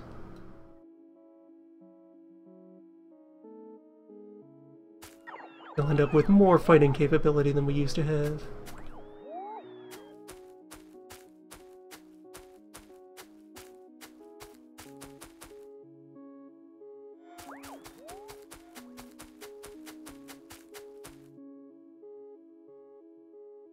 Didn't bring a regular hive with me.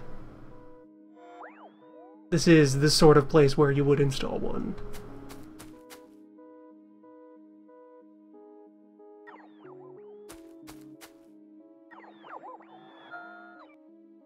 Come here, bots.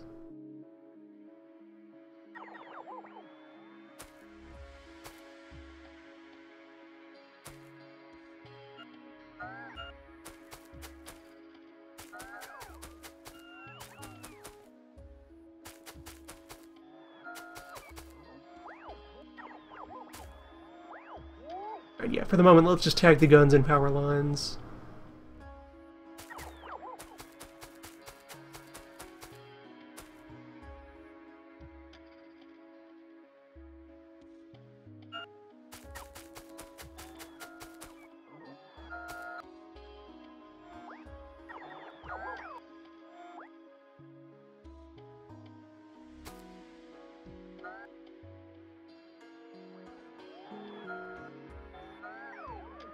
The best thing I can do for the personal robot swarm is re-establish our production of blue. More blue, I could give them more hive modules.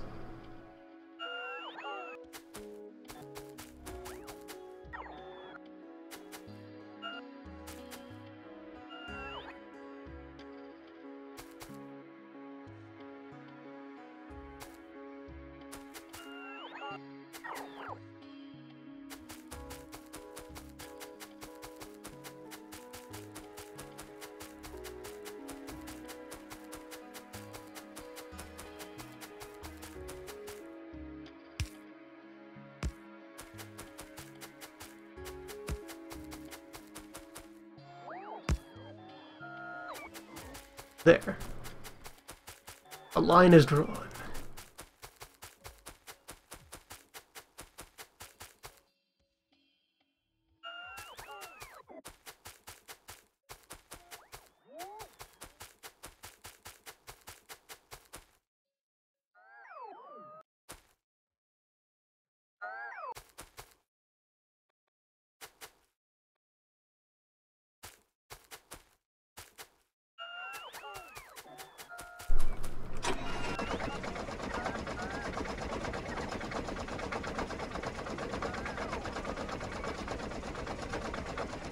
And that took long enough. The remains of all of these have managed to rot. extensive work.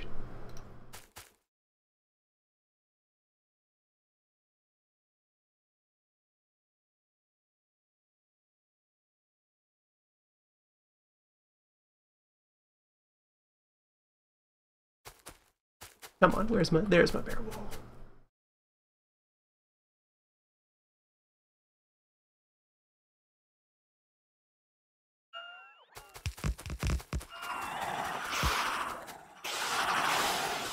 Thoughts, please.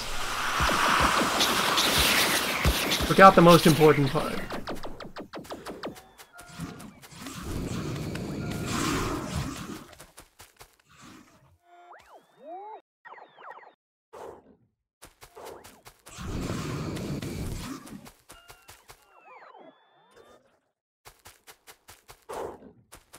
Guns need food too, robots.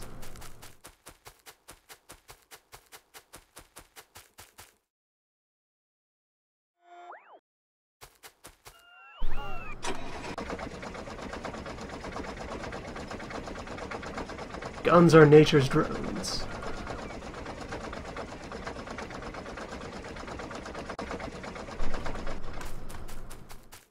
Just 3 spawners? Yeah,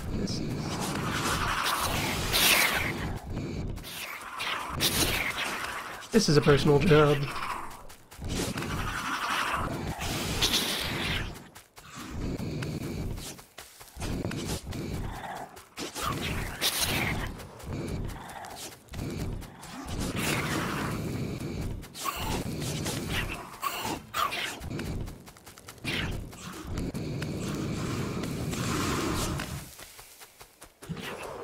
Fresh settlement, too. That was, yeah, I freed this kind of weird, vaguely heart-ish rock and coal patch earlier.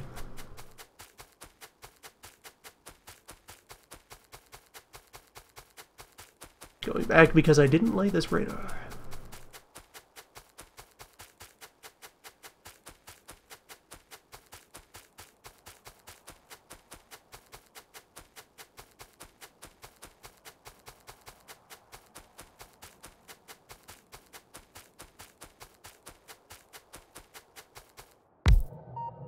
There. Now we have eyes.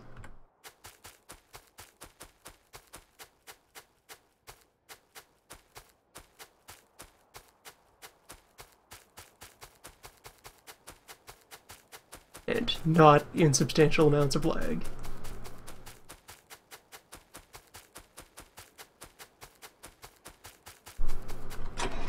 App is getting slightly on the large side.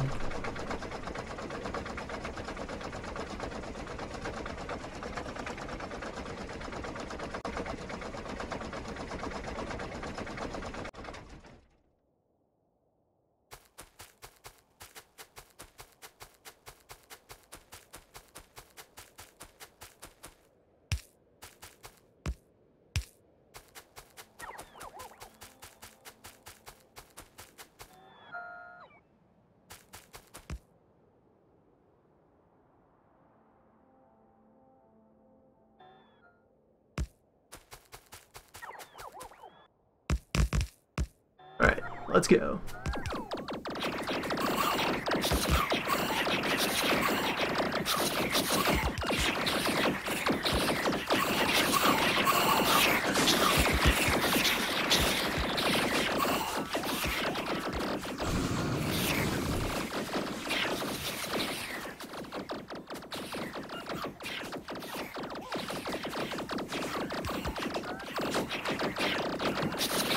A lot of high-density worm clusters in here. Look at all of those. Though only 2 of them are big.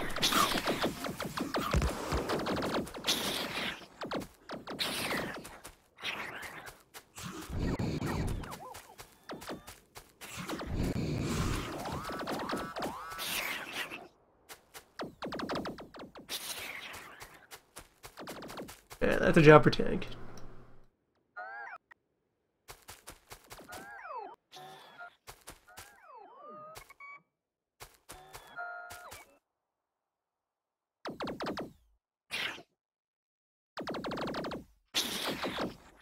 or of installing yet more turrets more aggressively placed.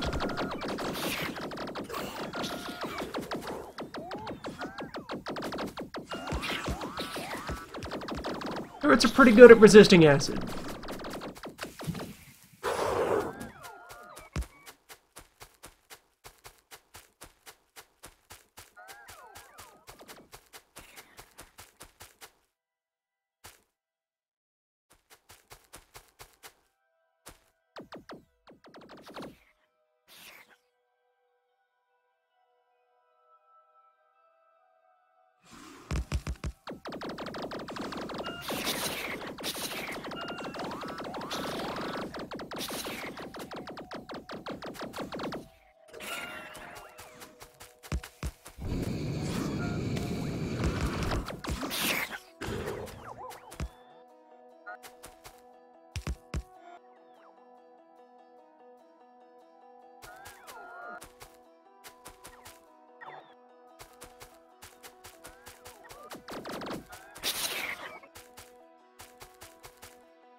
Yeah, that's a little nicer. When I'm just trying to cover ground, I can be more fluid with how I'm placing the guns.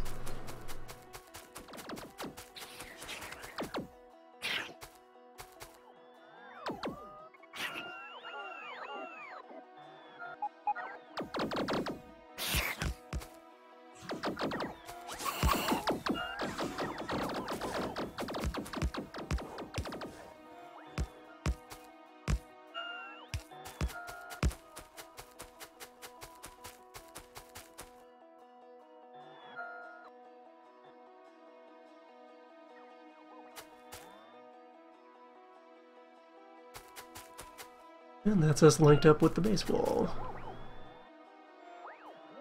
Ready to move out.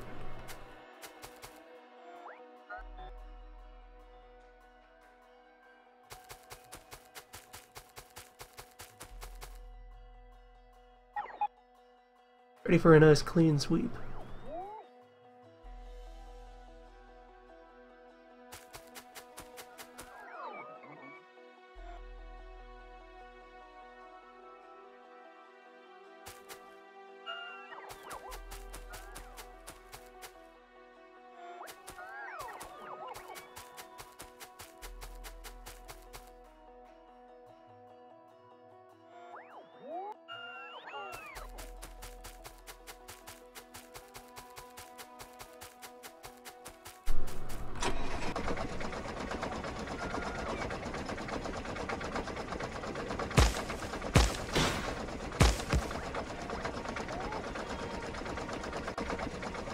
Harmless fun.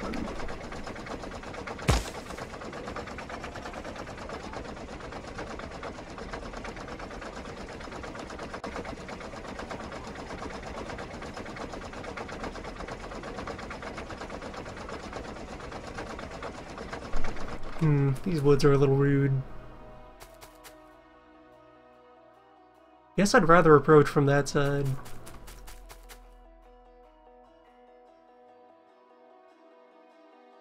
Lock down a little temporary array just to keep track of them. Make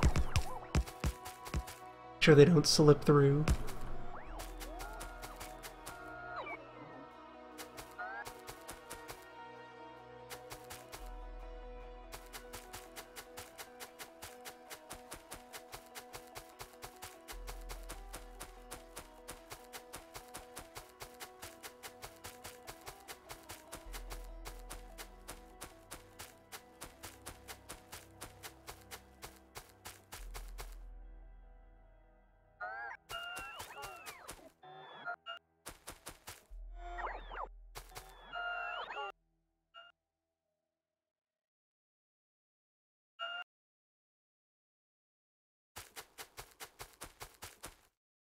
You're next, West. Now that we've conquered South in general.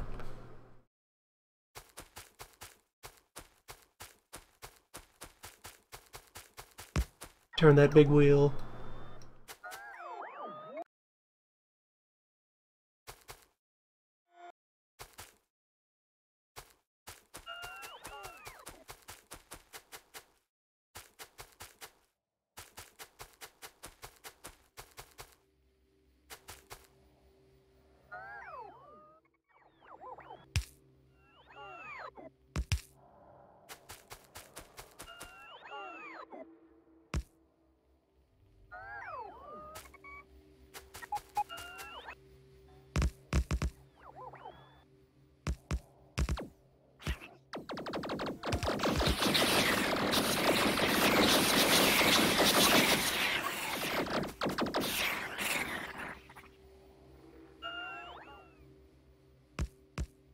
There. And furthermore, by just kind of slowly moving forward, I can get them to prioritize the important bits.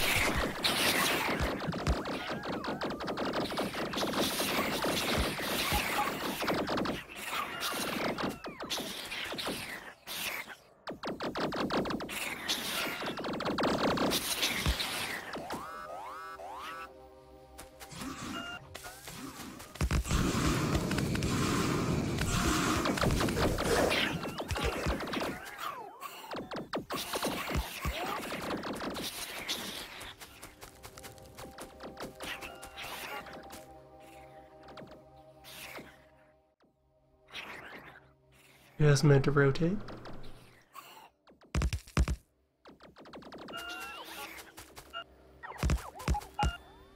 Slap this down here to be the edge of our immediate action for this run. Low on robots.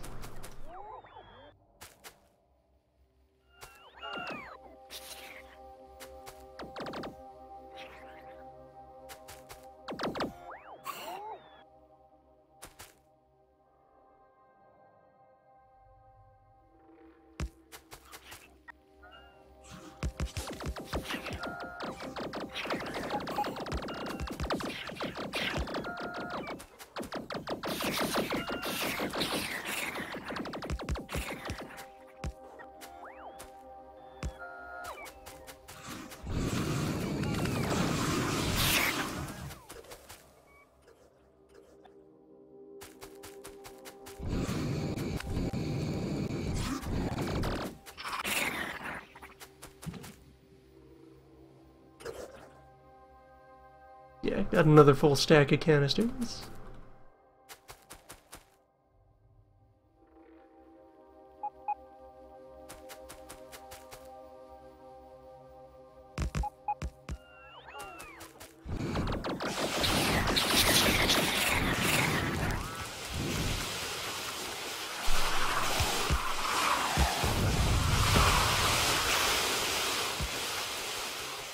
I'm out of large pole.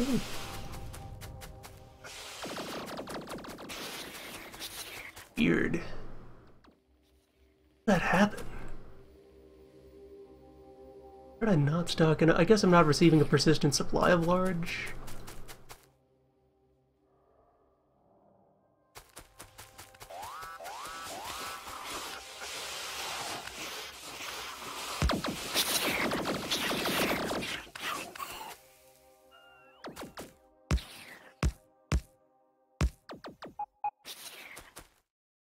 If anything, that should be a sign I'm overextended and need to go resupply.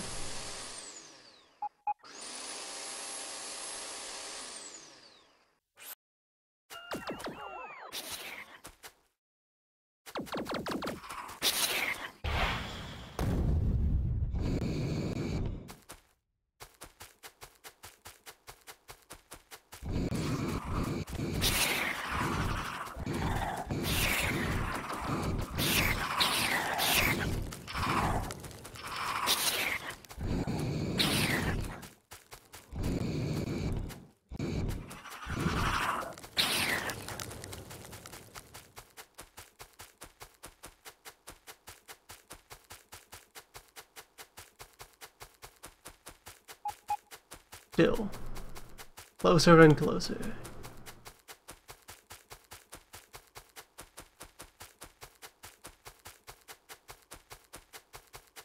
Gonna need a new orb for it. Well, Expeditions netted nearly 1,000 orb.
The network as well.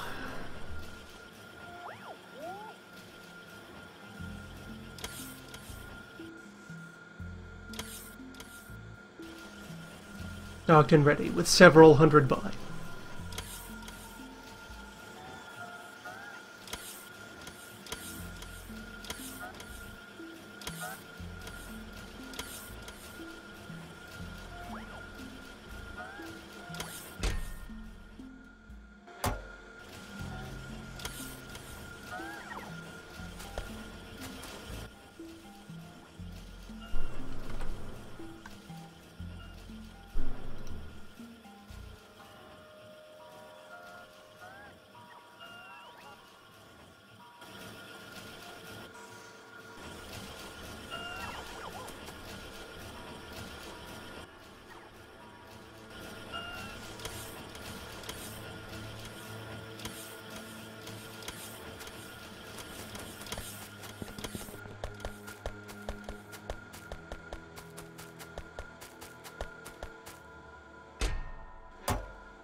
Wonder how the copper backlog's doing.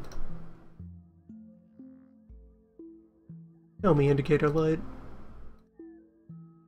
How much copper is in here? 10,000? 100,000? No. About 30,000. 5,000, yes. 10,000, still yes. Alright, I'll just leave that light on. Yes, we still have copper light. There it is. Copper, very.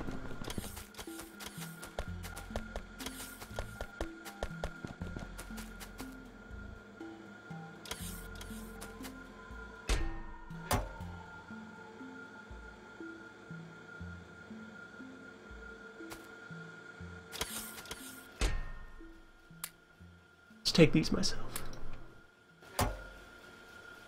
Sleep well, bots.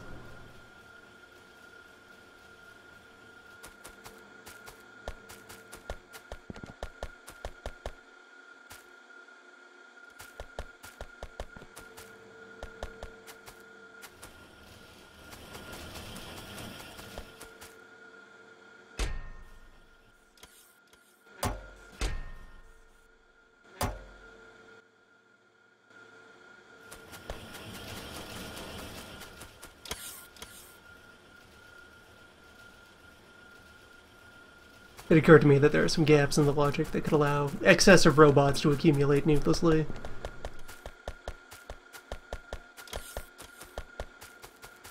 Just slip in another hard limiter.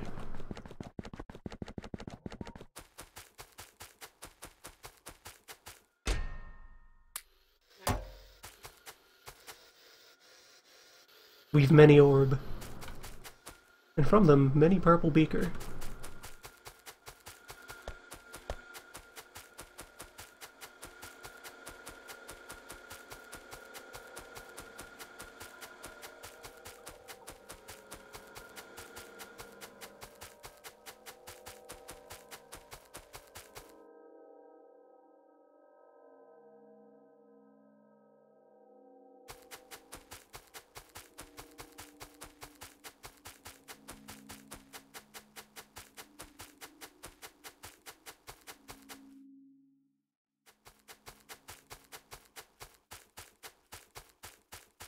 Someday, the science will return.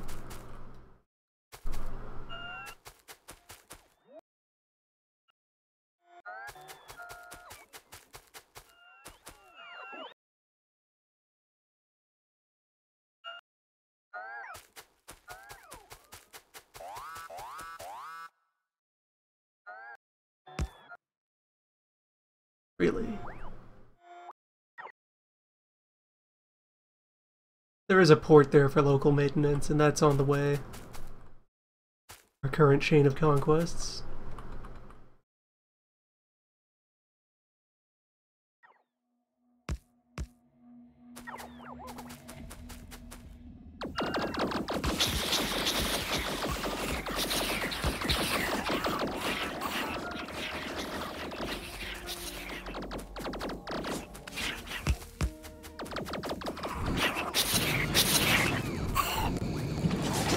A nest with no worm.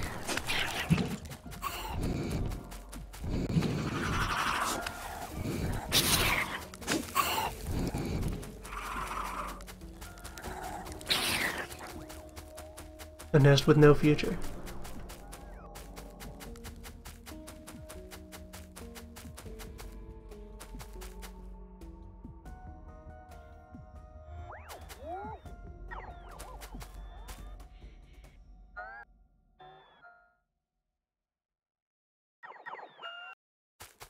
A nest we have secured.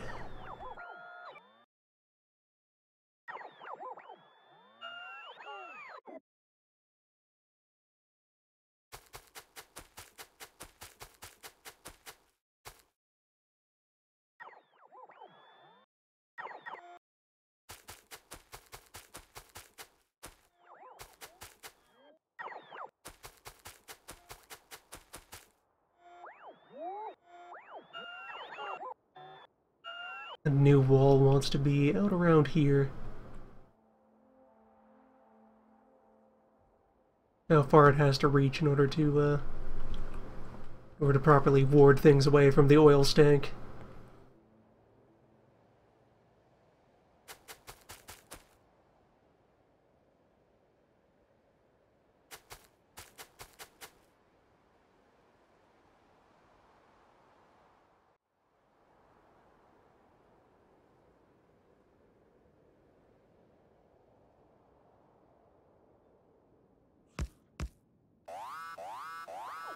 Damn. Bots can't catch a break. That's a lot of worm.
Alright, here we are.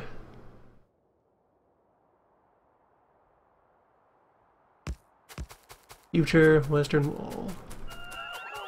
Future, present, semi-temporary Western Wall. Next West Wall.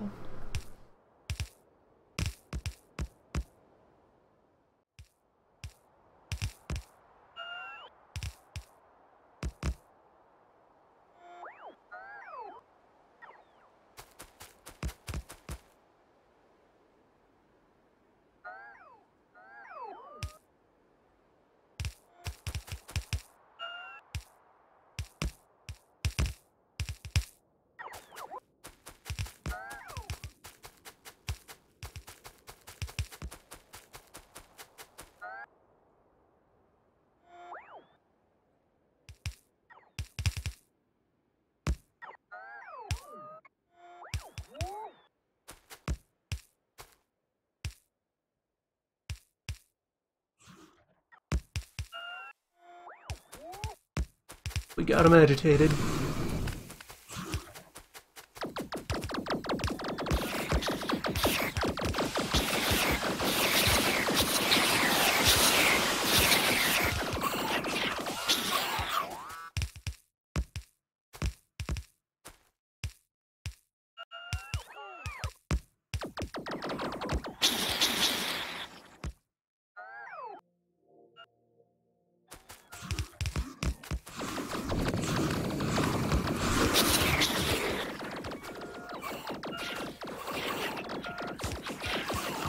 Nice. Good pass.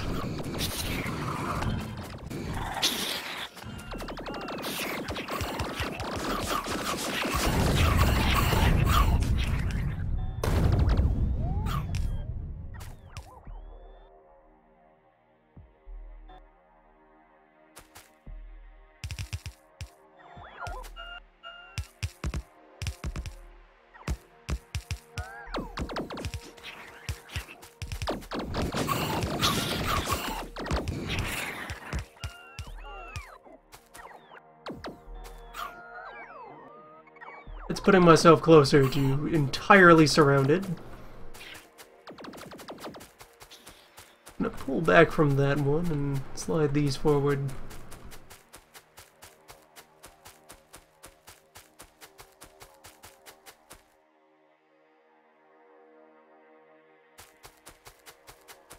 Switch back to the soft shell blueprint here.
Apologies for prolonged silence, but this has been a fair degree of involved maneuvering.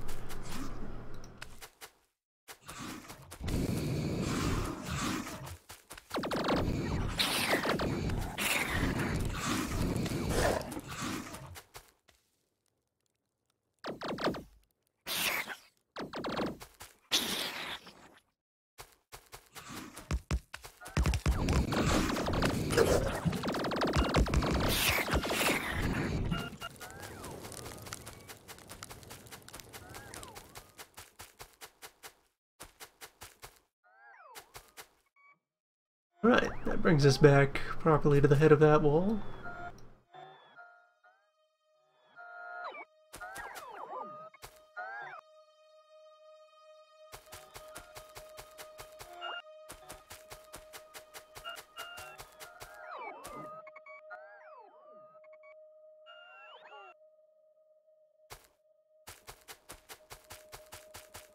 Let's carry on extending that wall.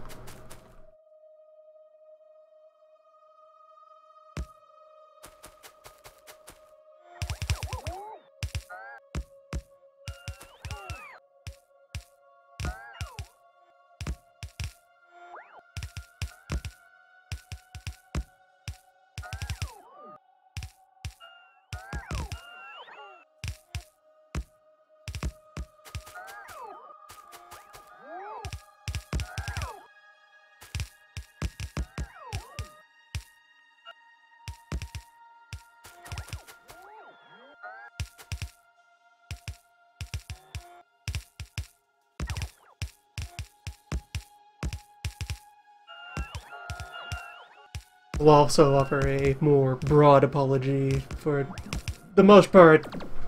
The combat and conquest portions of the game are not so photogenic, they're really time-consuming.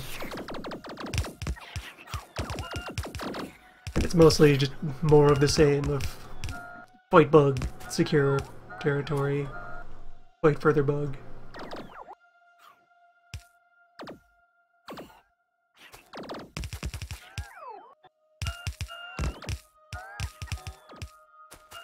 I'm investing in so long a string of conquest that we can have a pretty decisively large territory to work from, and then spend a long time not doing more conquest.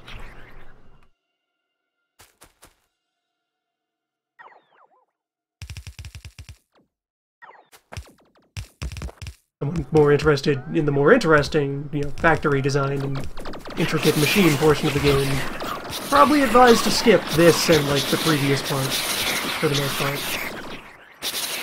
So just, retroactively go back and unwatch the prior video.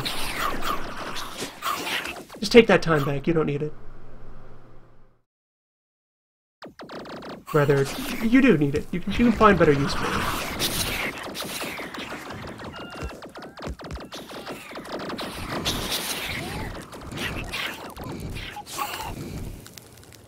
Fortunately, the developers do understand that this is, by and large, the less interesting part of the game. There exists passive mode, where the whole bugs aggress towards your smog cloud thing does not occur. You still need to do combat to raid their nests and get orbs, but they will only fight when properly provoked in passive mode.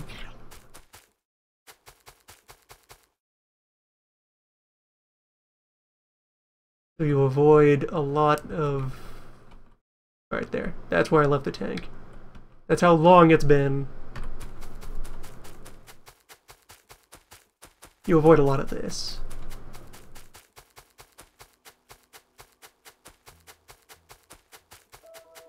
Just think of all the industry we'll be able to do with all this land.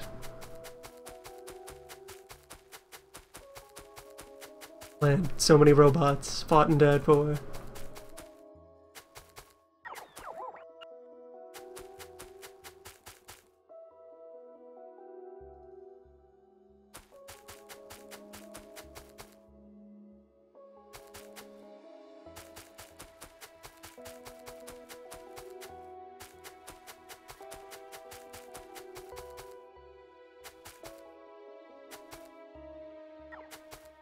Cycle a bunch of this.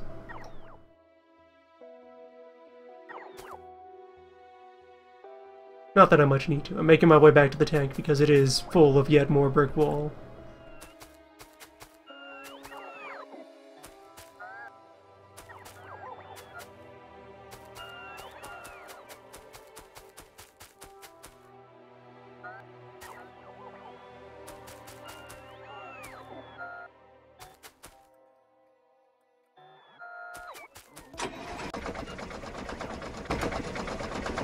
Or was. Huh. Actually managed to empty it out. Now it's just bullets and fuel cubes.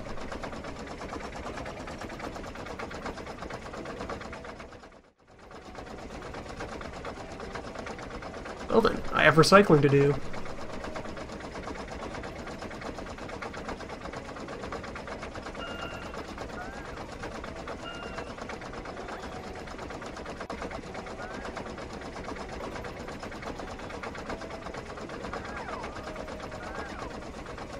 All this old stuff is getting the chance to move out.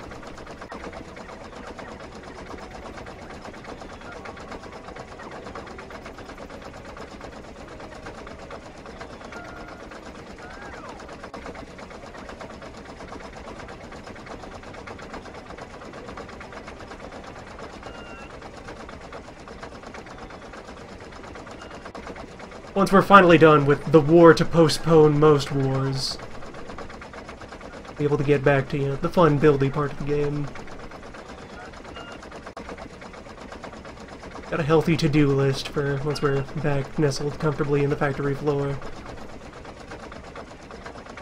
New science machine. proper blue circuit assembler.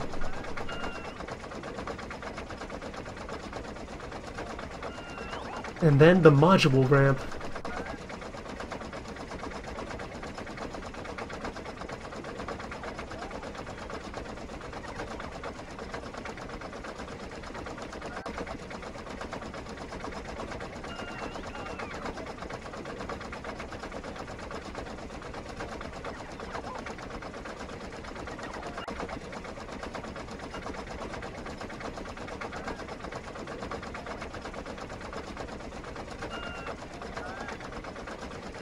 Leaving a thin strip of wall here just in case a few bugs sneak through while I'm finishing up. Delaying mechanism.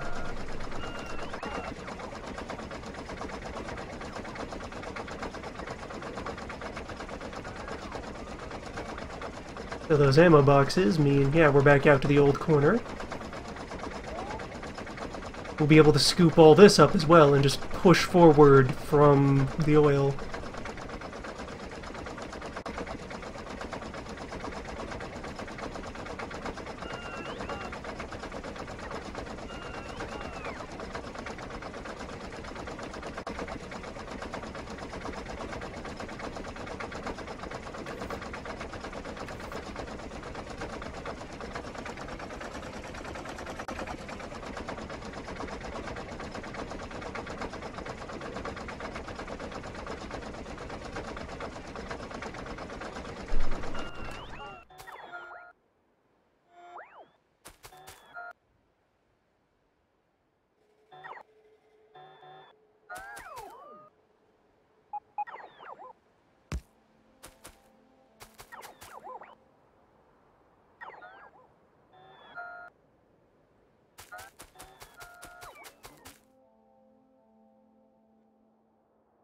We'll be able to slide that port forward and have it actively maintain some of this wall.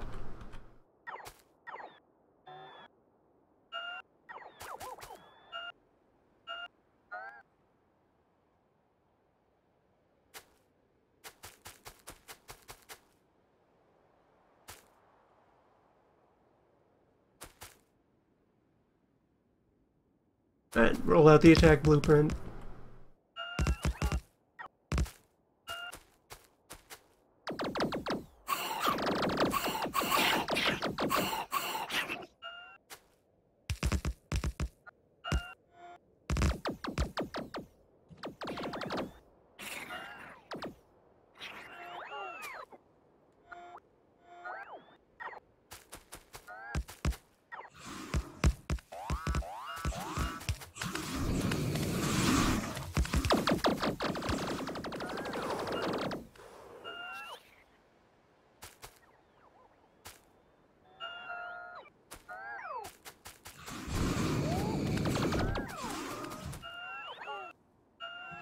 Getting better at judging the reach of this thing.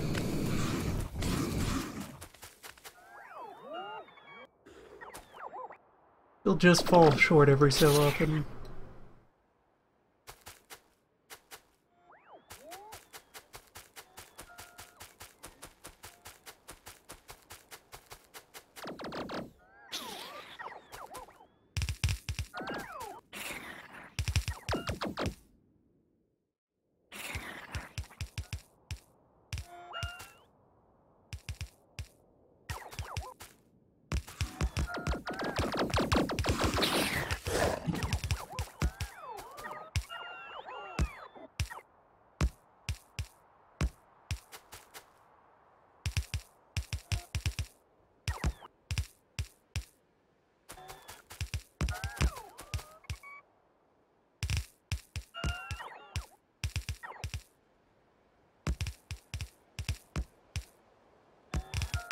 Yeah, since we're arriving at the desert, our cloud is going to carry pretty far.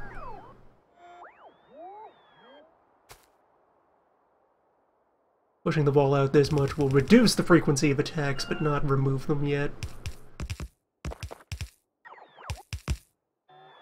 Not without a whole lot of downsizing. We'll capture the materials that we need to sustain our defense better.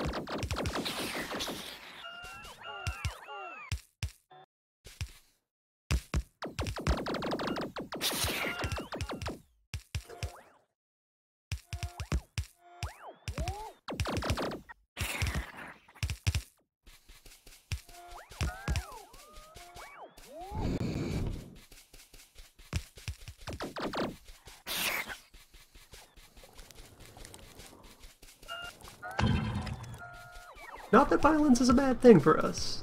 It ensures a steady supply of orb.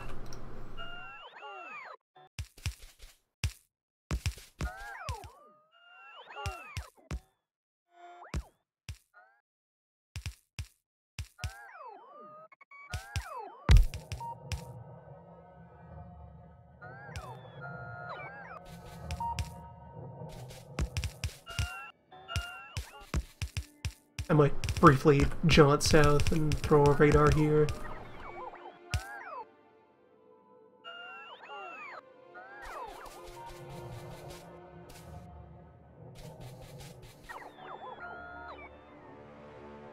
Come here, guys.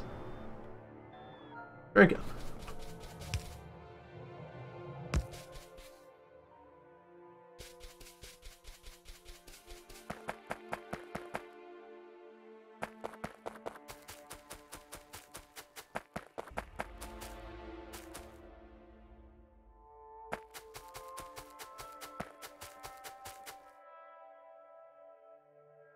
Place one around that coal.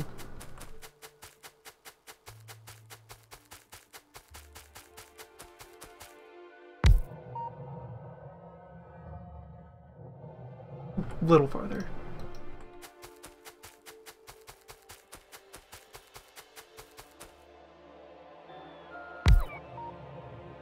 There. Well, now there's just a gap on the other side, but I'm throwing in between. I mean, these will also just turn up the rate at which we're scanning yet further ground beyond our borders. Hopefully in the process discovering new and better places where we can install defense and secure swaths of terrain.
And maybe two more will finish the array.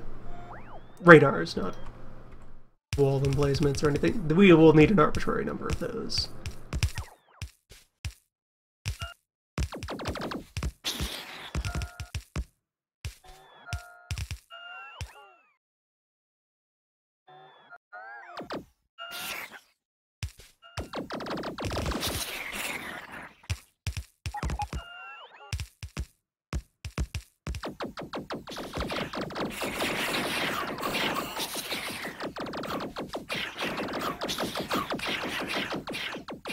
Like it's not too much farther to get out of the cloud. Over here it only extends this far, but then also the nests themselves are carbon sinks. They love the stuff.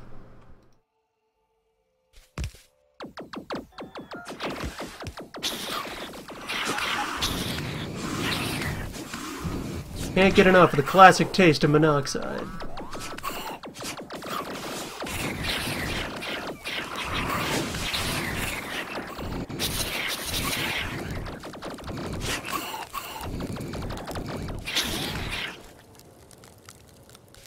Alright. Taking this as far as I can. Time to restock.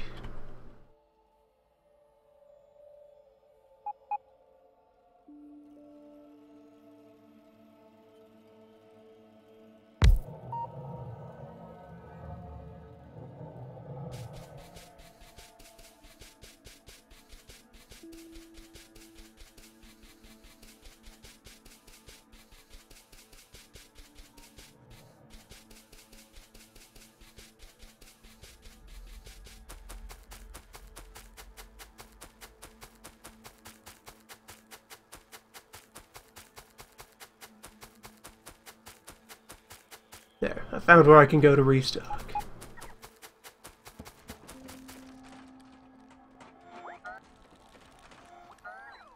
Congratulations, oil pumps. You are free. You are safe. So, let's see. In celebration of your newfound security, let's, just take out that bit of green and have you make more noise.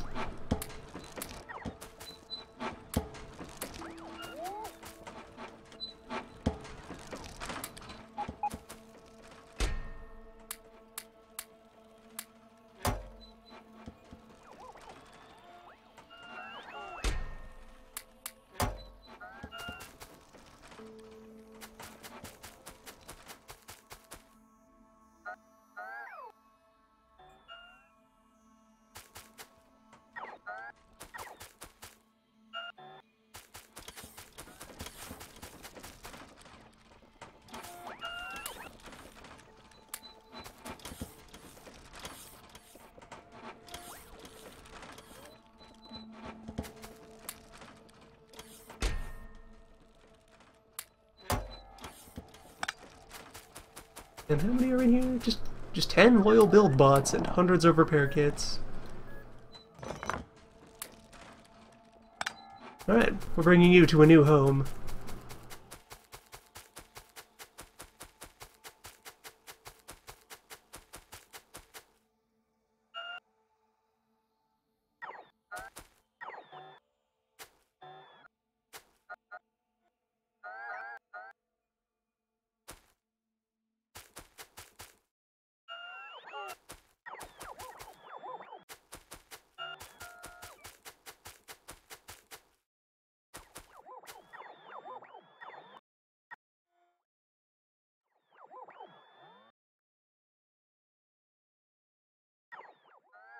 Power the old and ring in the new.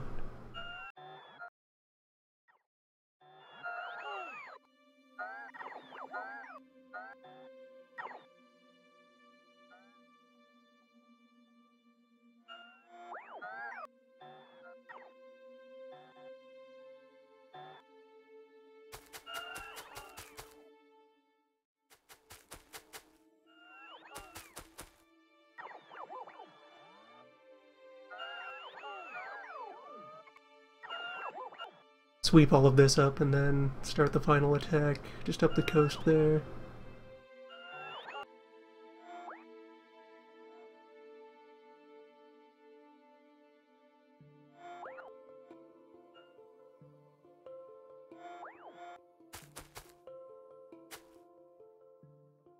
And the grid is handling this level of violence well.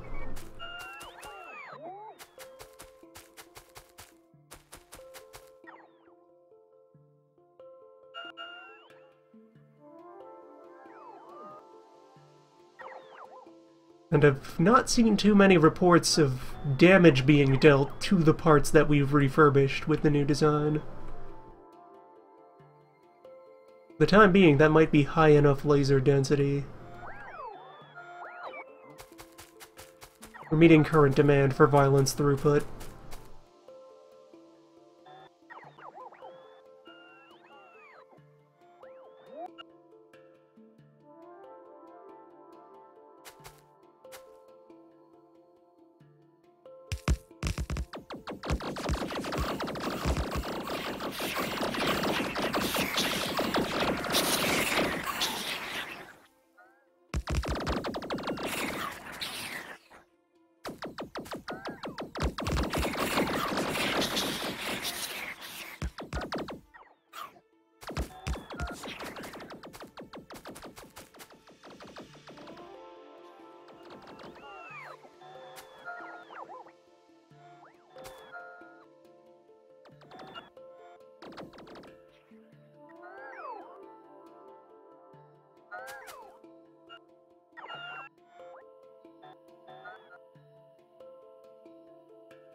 Violence is another reason that I never really think of having dedicated light sources around my factories.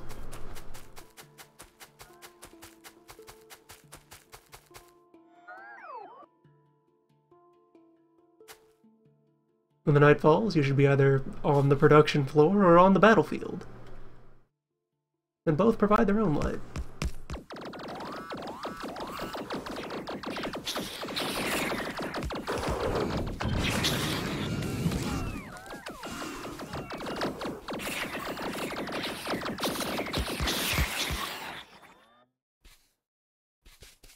Oh, it's the wall over there is managing to take damage. Well, that's because it's incomplete.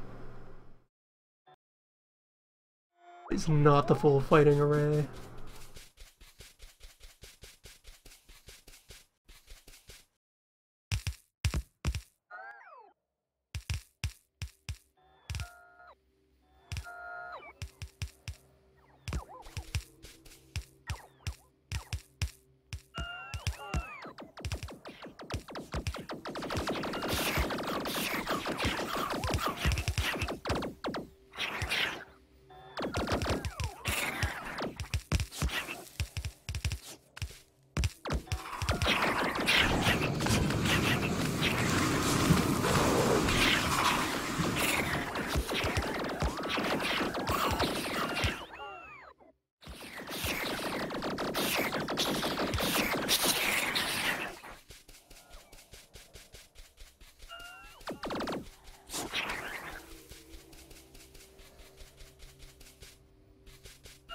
Won't let those orbs be left out in the cold.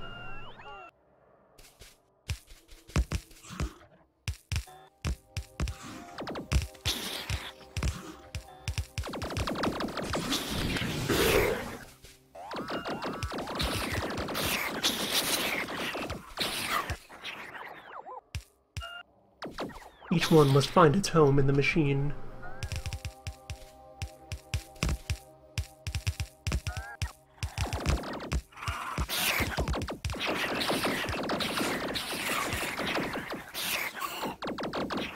The bright future for all these orbs will become knowledge, or pants, or firmware updates.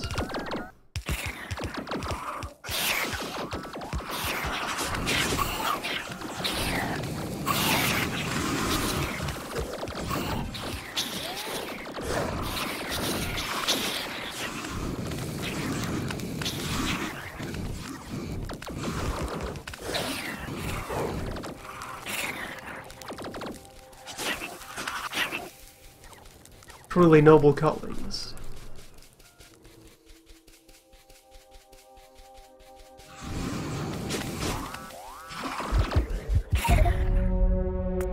Alright.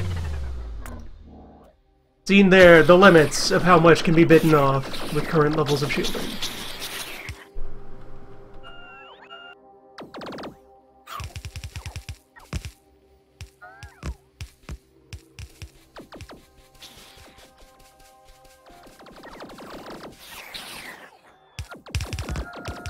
Asked just a bit too much.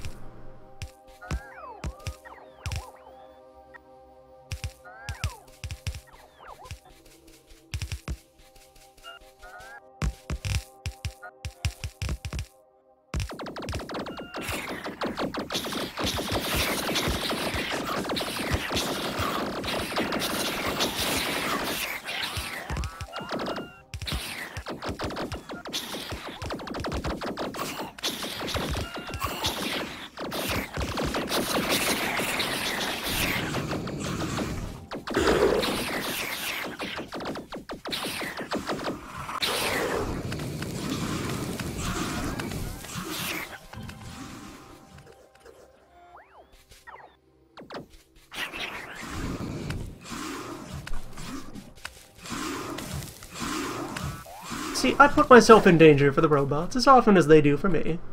It's just all the timelines where that collects on my part get blown away.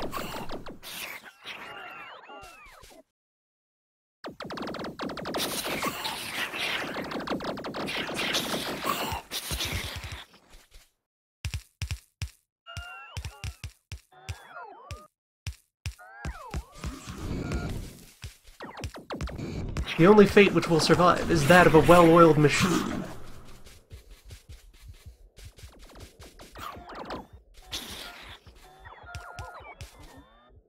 In their small way, the robots understand this.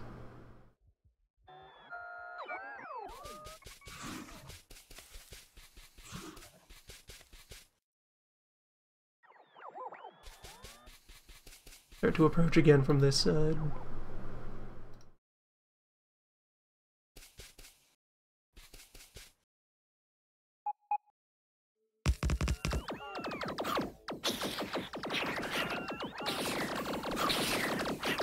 Oh, got a laser.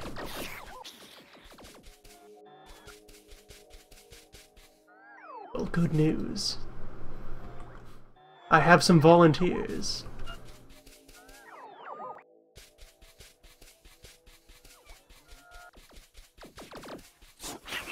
Also means I'm bringing nearly enough material to finish that wall.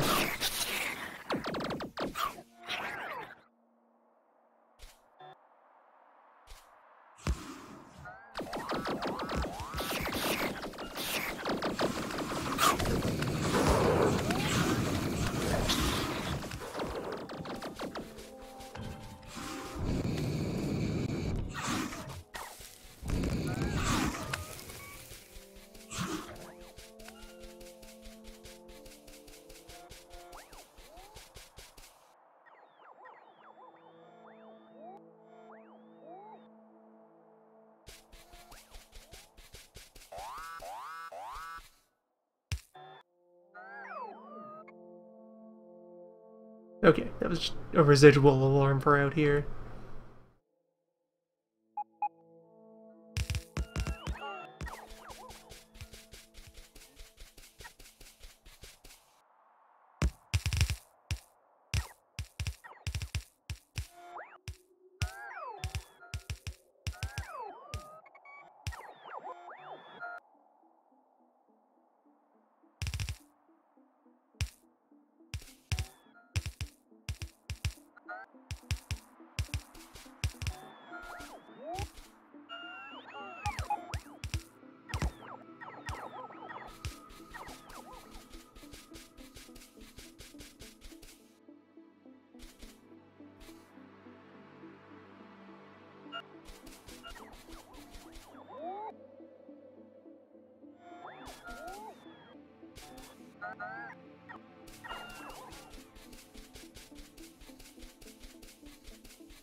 Slowly but surely.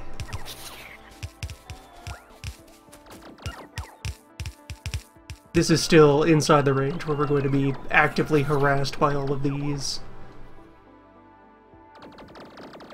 Oh, look what our radar's discovered. One of those things I described. That makes defending easier. Maybe soon they'll spot more.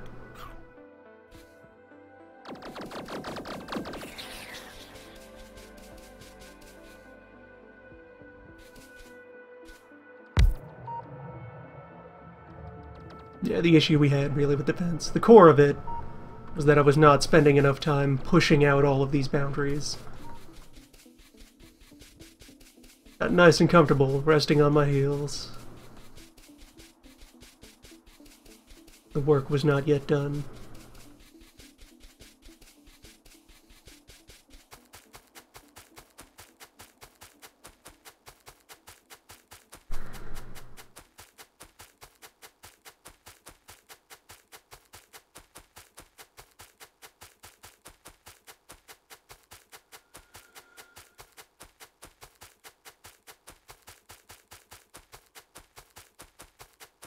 More materials looking over here at the furnaces. Wait, really? Really?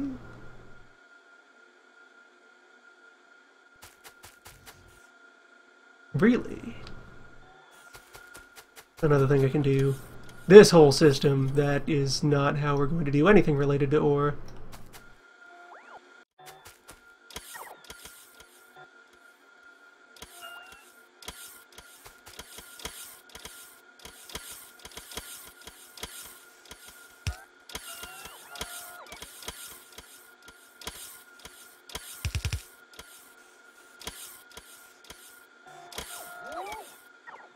Strip all these bits out of the old ore buffer.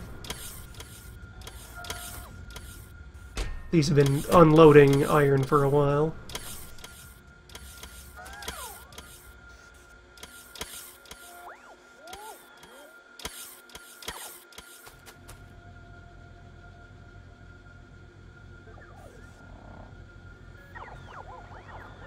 I will keep a couple of these boxes around just because they'll serve to collect any like trash ore that wanders into the network.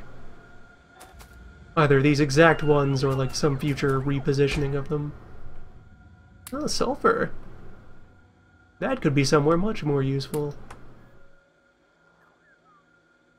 And 50 engines? What are you guys doing here? Get out of there.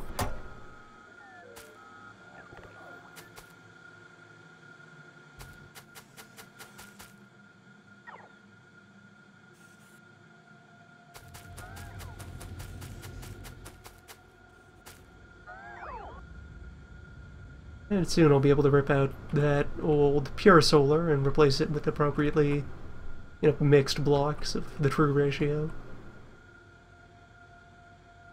Desert is probably where we're going to put a lot of solar. Since we'll have to capture more sprawl in order to make it reasonably secure. And there will be fewer trees in the way.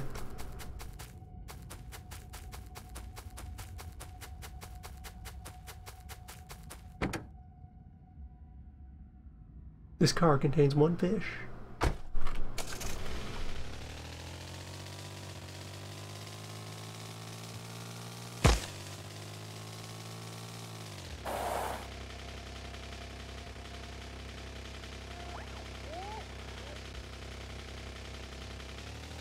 It would also be real nice if robots could, like, persistently cling to a vehicle.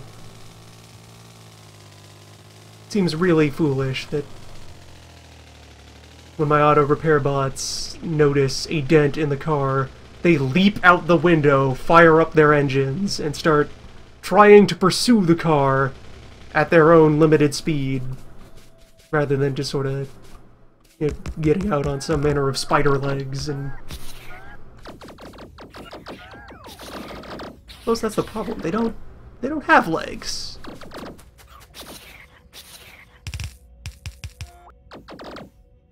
Terrible.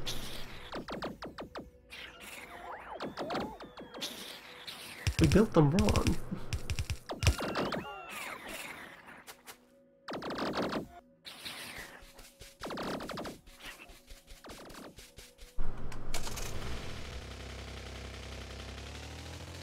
Alright, there we go. New wall.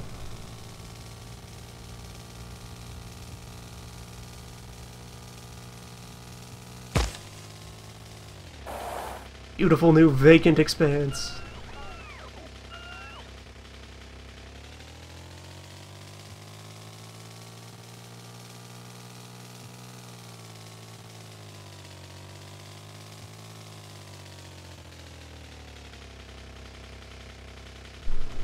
And there's a bunch of brick I created at some point.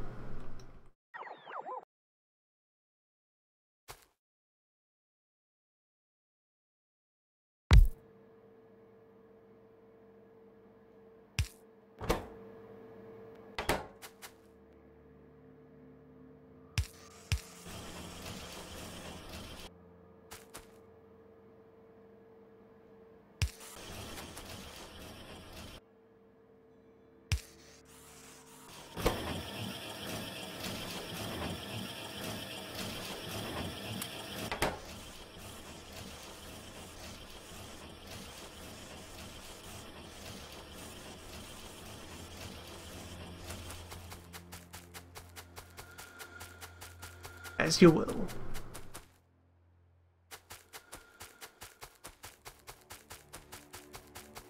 Alright, so now we're here. This old thing.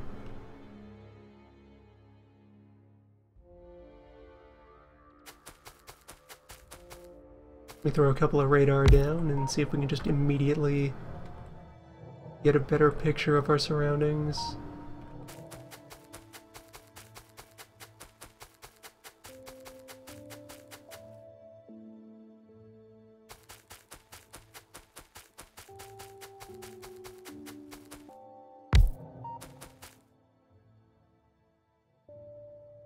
Over on this side, we actually push to around the fringes of the smog cloud. Probably take that and roll it up to around the edge of the sand here.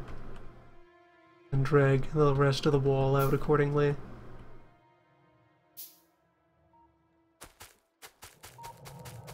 Means we have plenty of parts to recycle.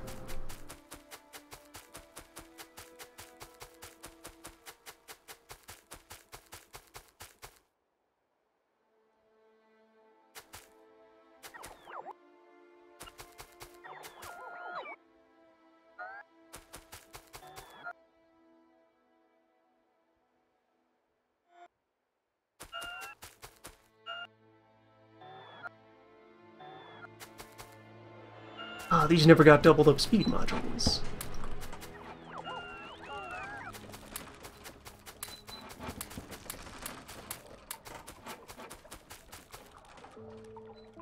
There we go.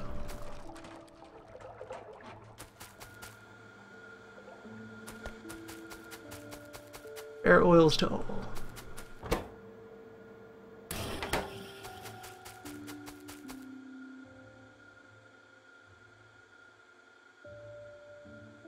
This station has actually accumulated a lot of barrel.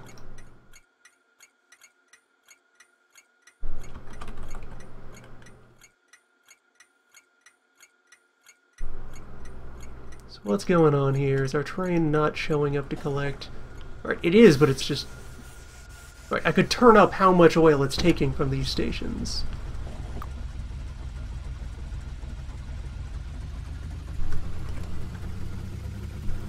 Push it up to 50 and 100.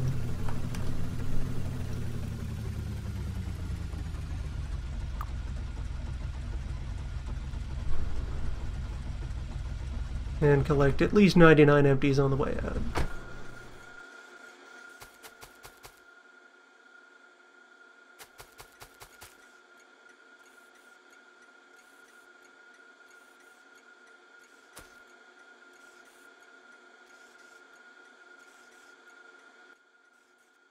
You guys to only unload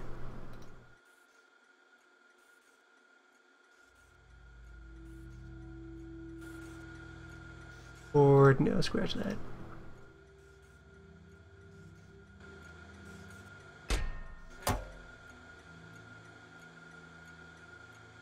Next these wires.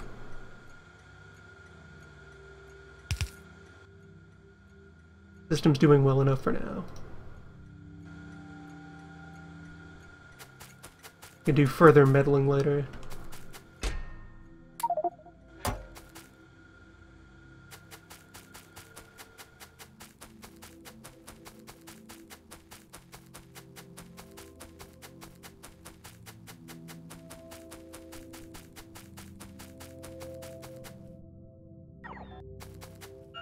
I'm okay with moving that train at less than full. I have a dedicated fuel-generating machine. I have an infinite supply of cubes.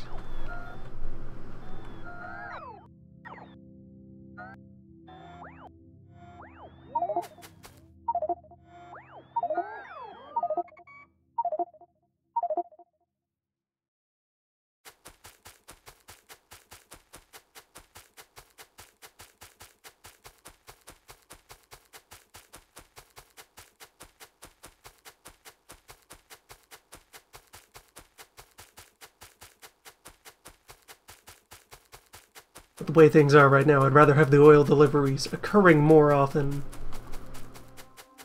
than being more large.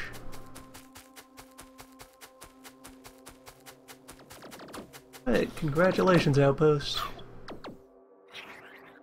Reinforcements have arrived.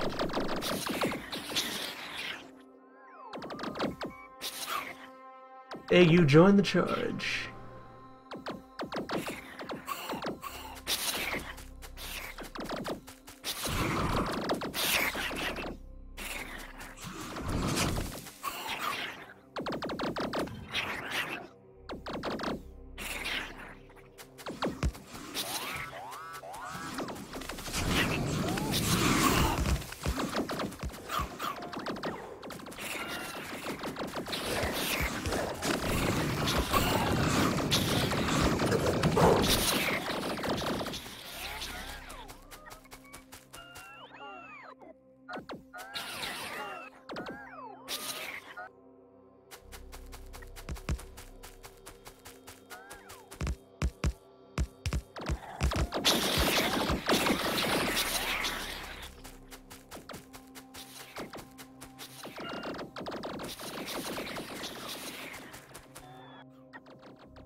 Hmm.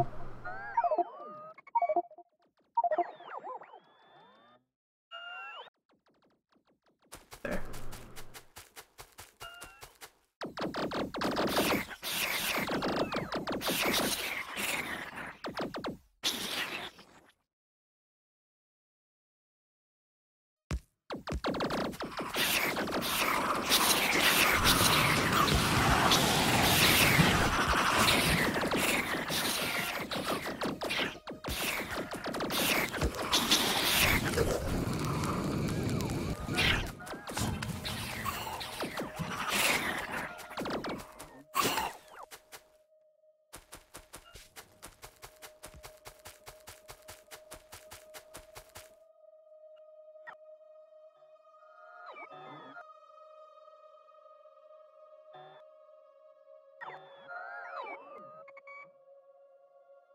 Yeah, I'll have to take this side at least as far north as what I have over there. That itself is going to try to move out to around here.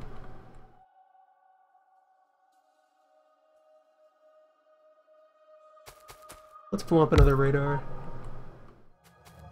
What else have we got?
Almost time to refuel.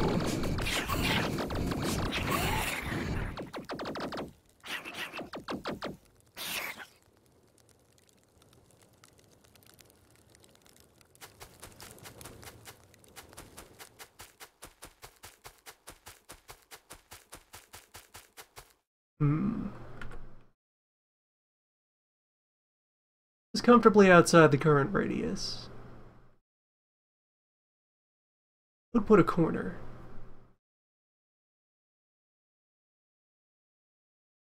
Let's start a vertical wall here and then have it link up.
There's just the two big worm in that cluster. Medium worm are not appreciable damage to me. Oh, wrong weapon.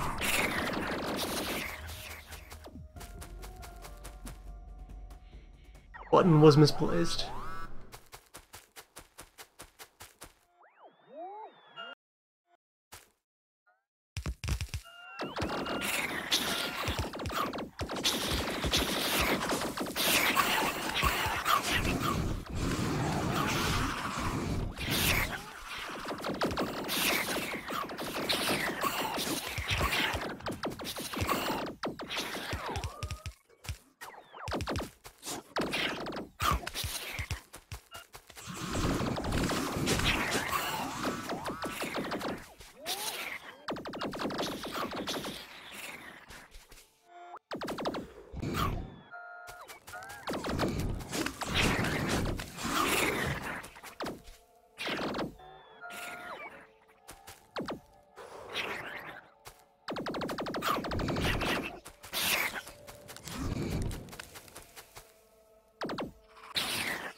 Right, this portion of the wall, I'll just accept that it will entertain guests for some time.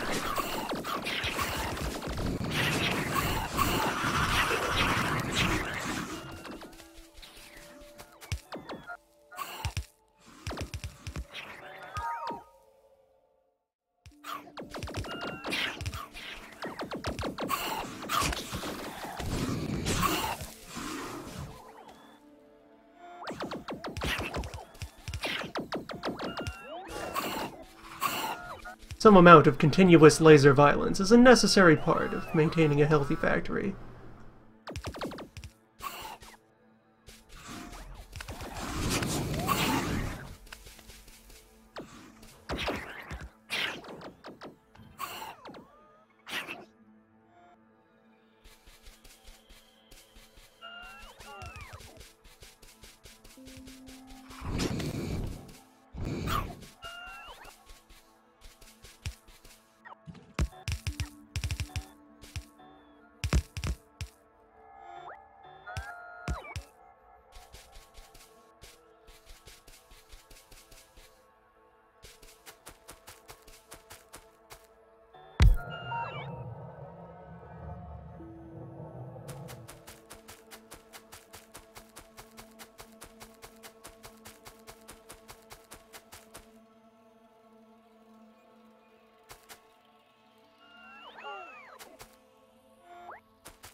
There's a certain artistry to the way all the piles gather.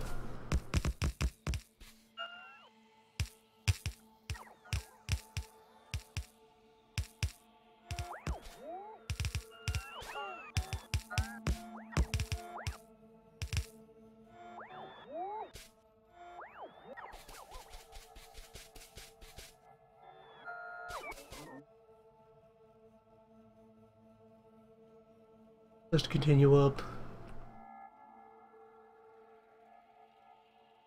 All these bits to recycle though, so they will help subsidize creating new wool.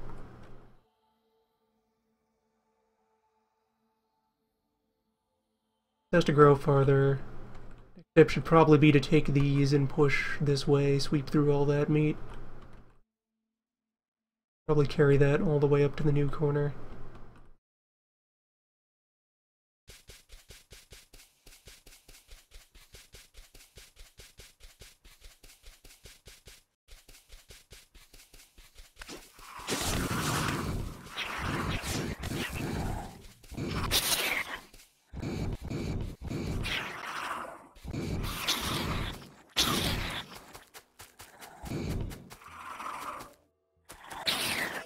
Now, if I were being especially prudent, what I'd be doing as well, while claiming all of this land, carrying a big old pile of railway with me and just putting down lines.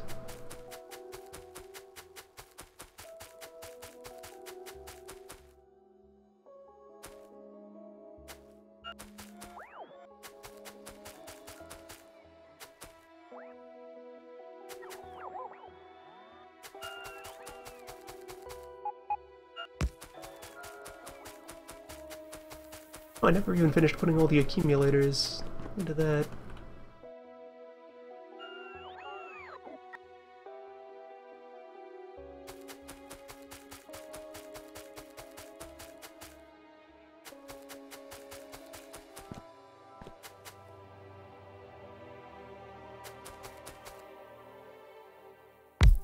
Did say I'd give those robots a new home.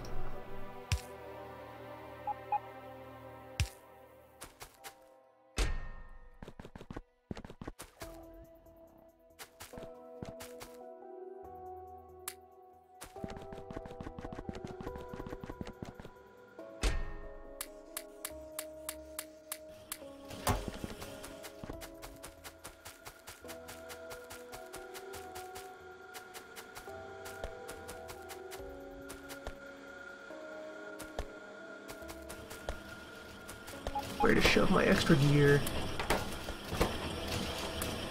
Trick question. No such thing as extra gear.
Eventually relocating all of that to somewhere else.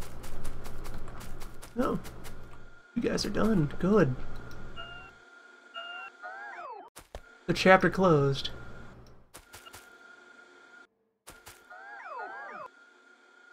Another obstacle cleared from the path of the bus.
I will eventually move them. Until then, there's no reason to have them just sitting around in a box. I'd just be lazy.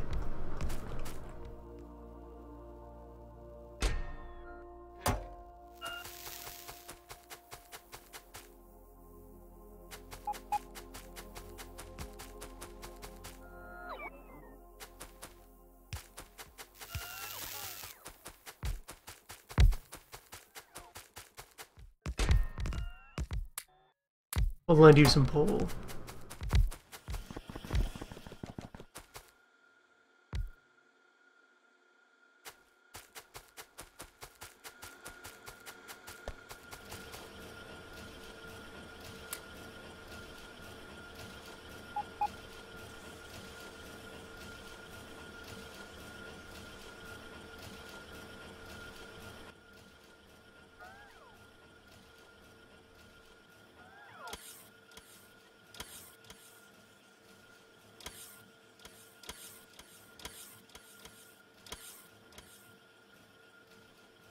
Yeah, accumulators aren't even being touched right now.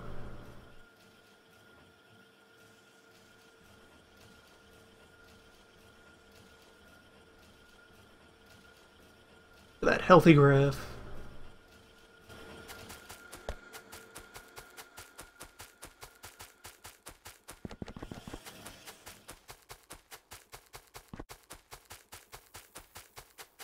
No, these were rotated. Alright.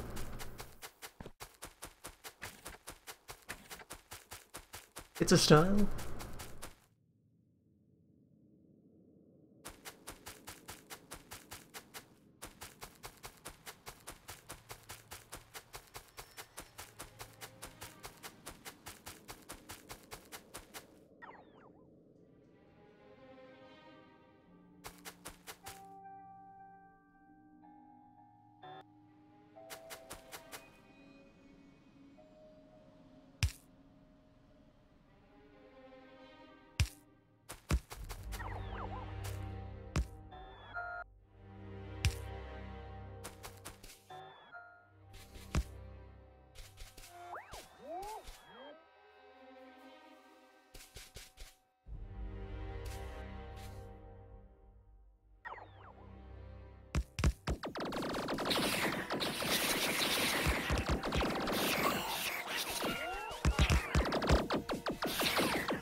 So much of the space is just spanned by these nice little clusters of war lines.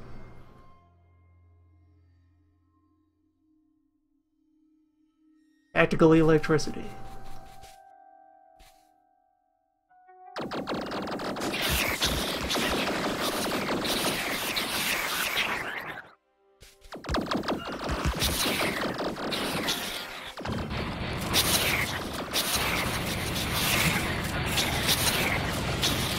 May as well empty this thing out as well.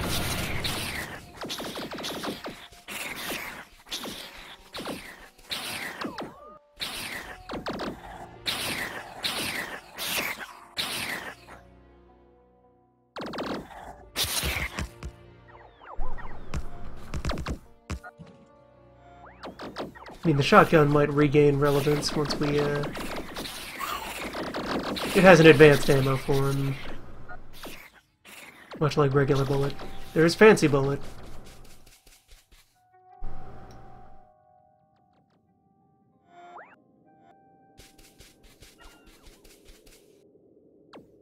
The good shells.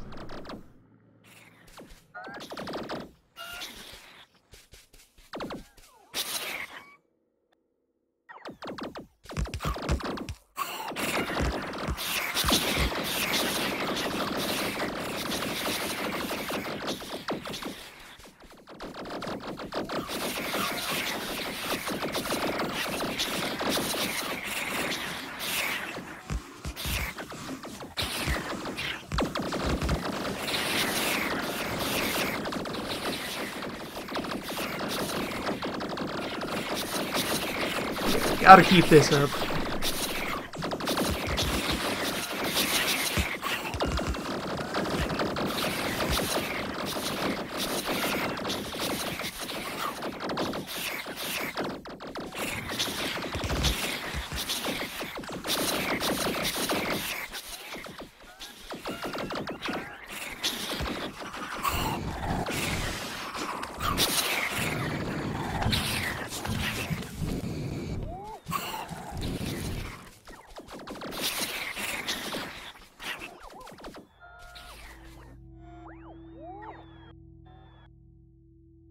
Covered a lot of the distance, and cut through the thickest part, at least of what was down here.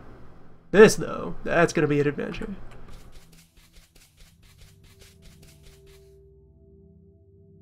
An adventure of yet more laser turrets.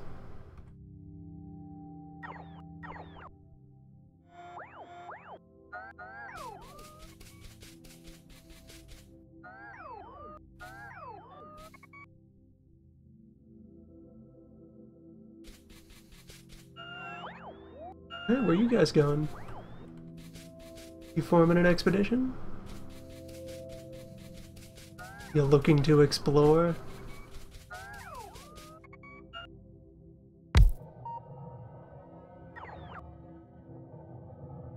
Alright, good. They concluded.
Alright, suboptimal rollout there.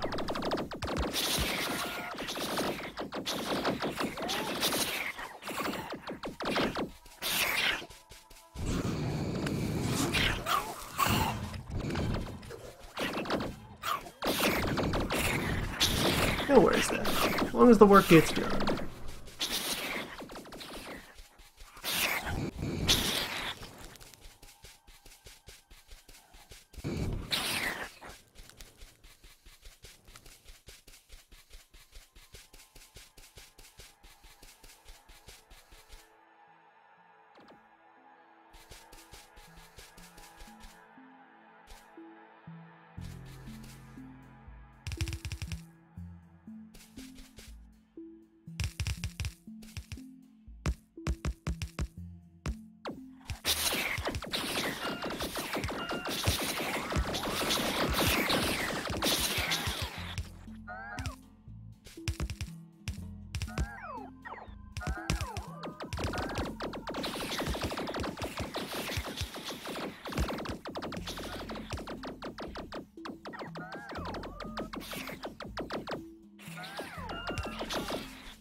Getting reasonably numb to the amount of robot attrition involved.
No sense in ignoring the ones that are just right there up against the wall. Barely out of laser range.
Brought the train tracks.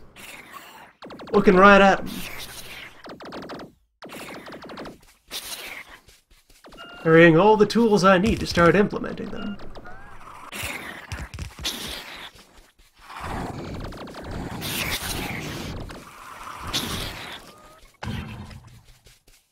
And that's all my goo.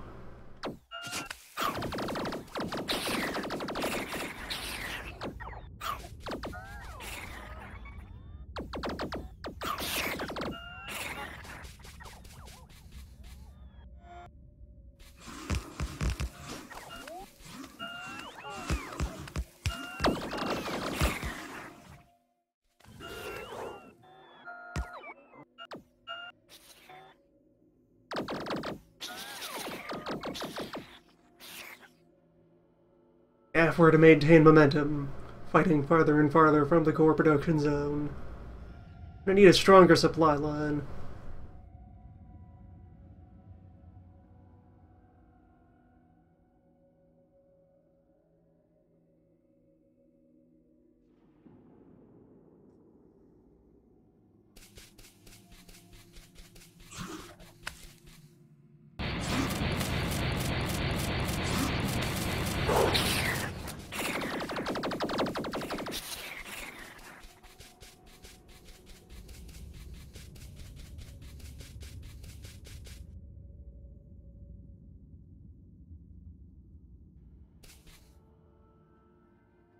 Alright, so let's just go ahead and design a nice little workhorse of a blueprint.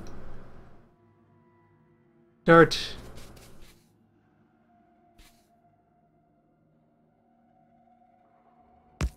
Yes. 2 big electric poles, maximum distance between each other.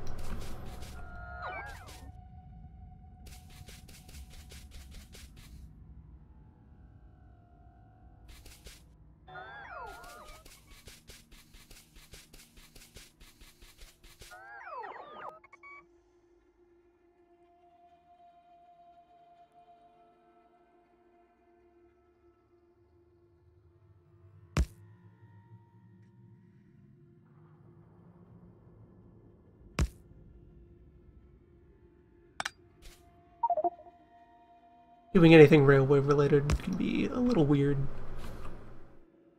The tracks are on their own bigger course grid.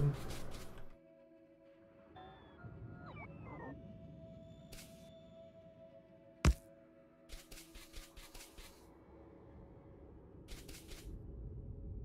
believe that is the right distance for... Oh, actually wider than necessary. Alright, so I can bring those a little closer together.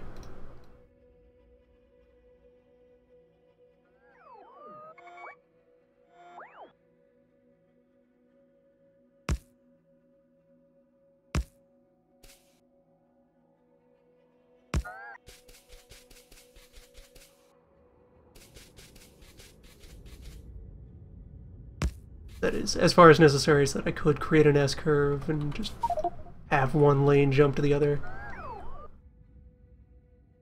Not that you ever really should, but it's still a healthy distance to build railway around.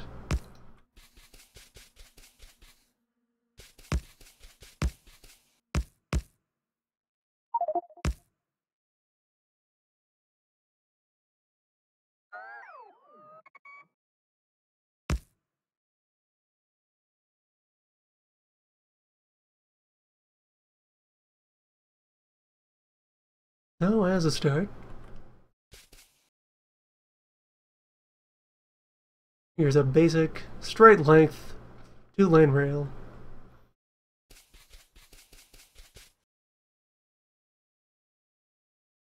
Which I will promptly double in size. I'm gonna overwrite this several times because there's all sorts of bits that I need to glue onto it to make it fully functional. For now, though, combination power and railway line. Of which this is not where I want one to be because it's trampling that iron. But I have the design.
Now, laying too much of this in its current state is also a less than great idea. Because the important thing that it's missing right now is signal lights, so that many auto trains can cohabitate on it.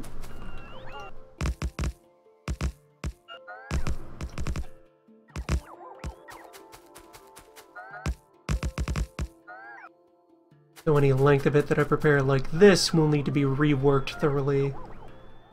Incorporate those.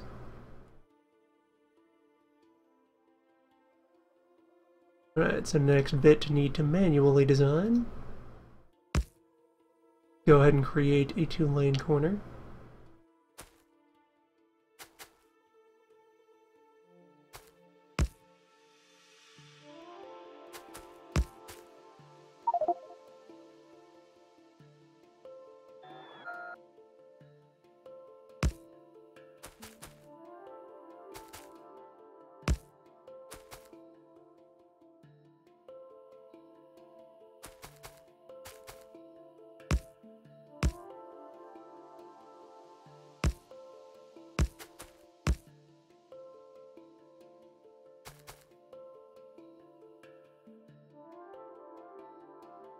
Yeah, looking good. Let me just verify if...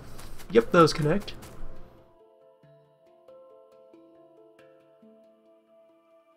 Though really I could spend material to avoid later costs and just immediately escalate this into a full-on intersection.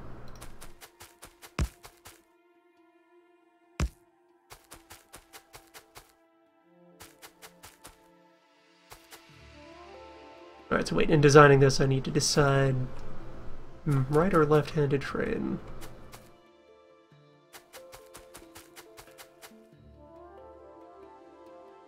Go with right.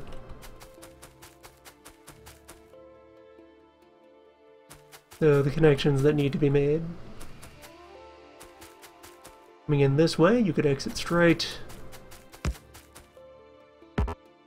That. Trees, get out of my way. I am doing railway things.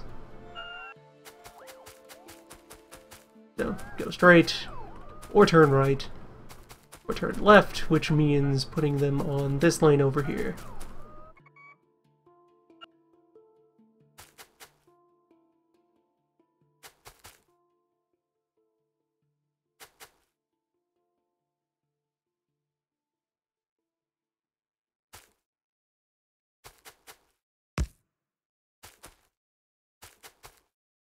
Alright, so that's all the directions from there.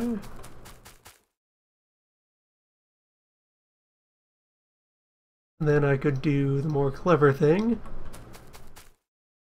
Take advantage of my technology.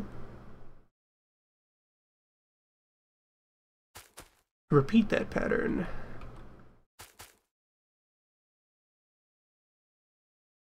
Like so.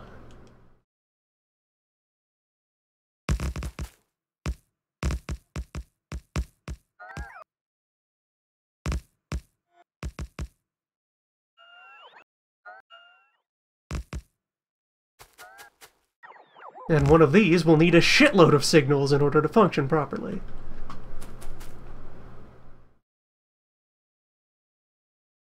For example, this bit. What even is this now?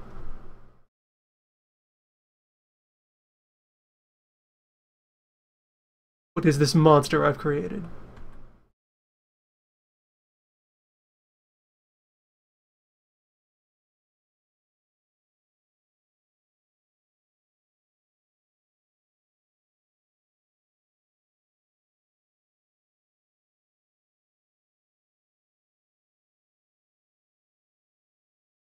Well, into the book with you.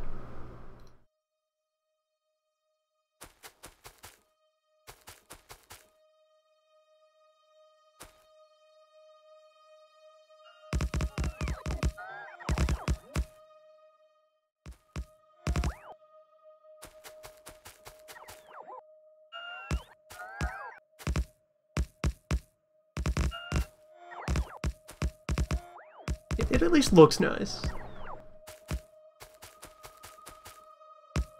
As an alternative, I might design a train roundabout.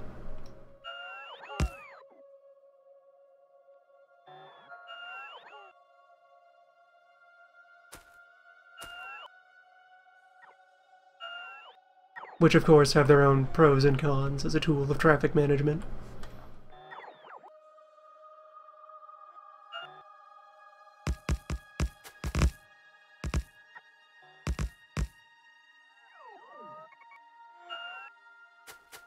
However, it's a roundabout for trains.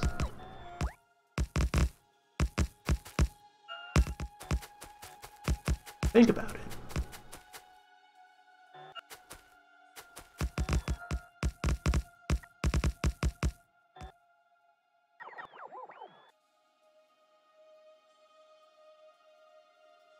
Yeah, for now I can just, like, plunge a rail line down through there.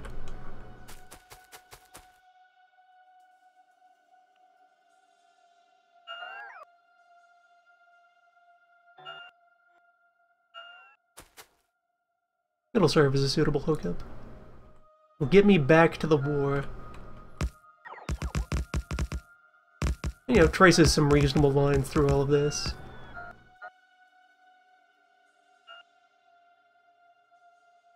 Maybe take some landfill and broaden up and normalize this thing. Because then, with the current overall structure of the factory, again, ore receiving is going to happen over here, oil receiving is down here. So I want some manner of big line this way and this way. Over here. Create like a big square enveloping the factory overall. Which, wow, that zoom out kind of immediately created more perspective. And look at these nice lakes. Just like bar off this, bit up here. Nice defense options are waiting out there for us.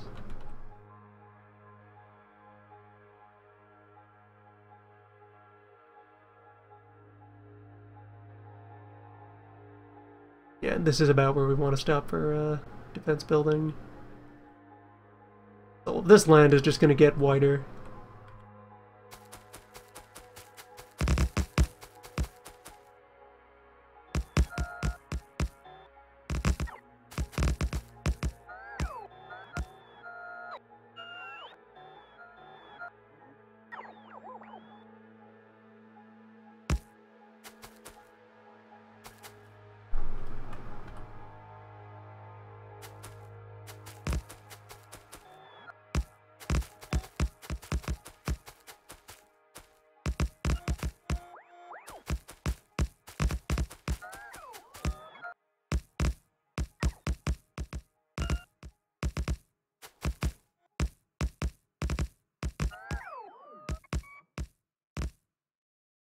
Alright, those lines, yep, those trace down to where I want to end up.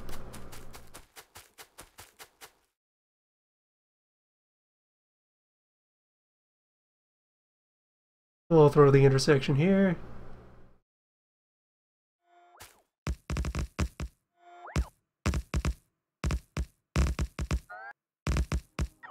I did leave a full-on train somewhere in storage.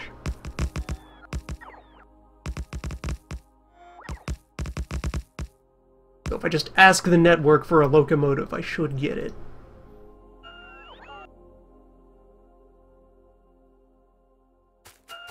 Once we're back inside.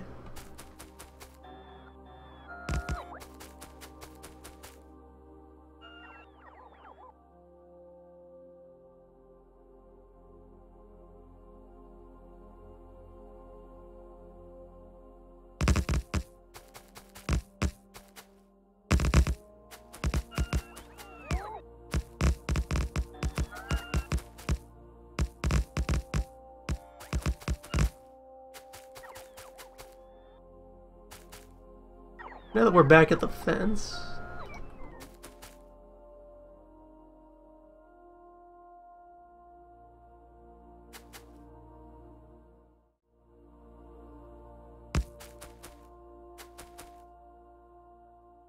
Yeah, that's about enough distance for it.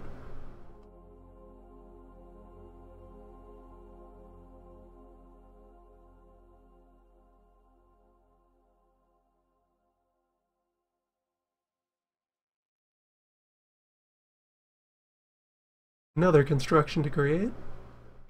Hold on. Rails are misbehaving.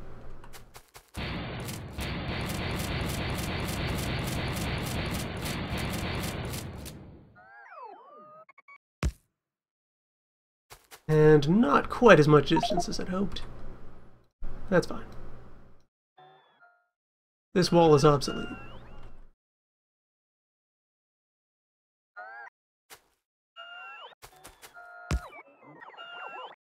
Getting relocated to a fabulous new home. Okay, so that's how wide a circle has to be.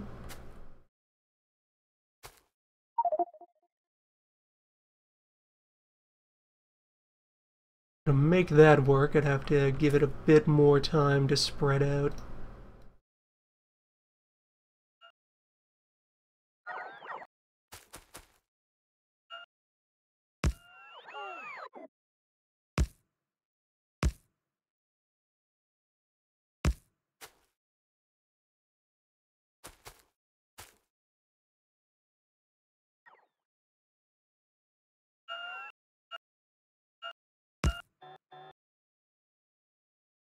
Alright, I could get away with less than that.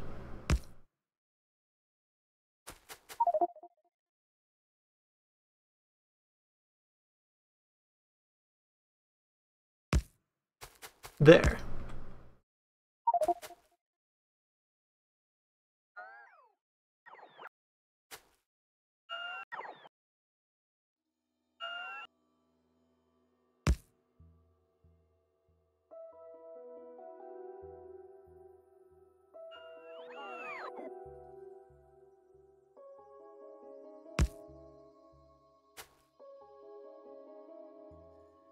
May as well just leave a pole sitting in this.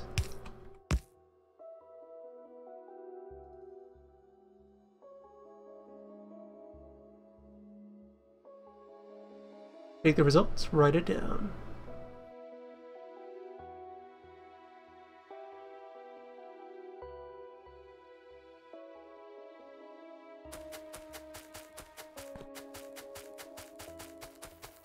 Alright, robots. I'm home.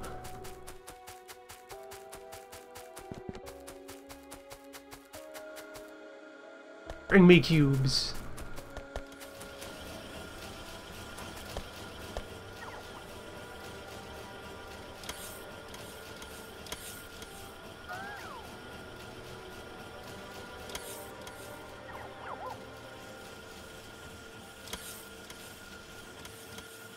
Another machine that I could kludge into this mess.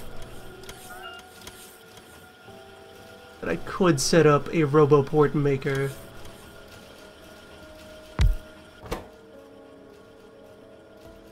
relatively low material priority.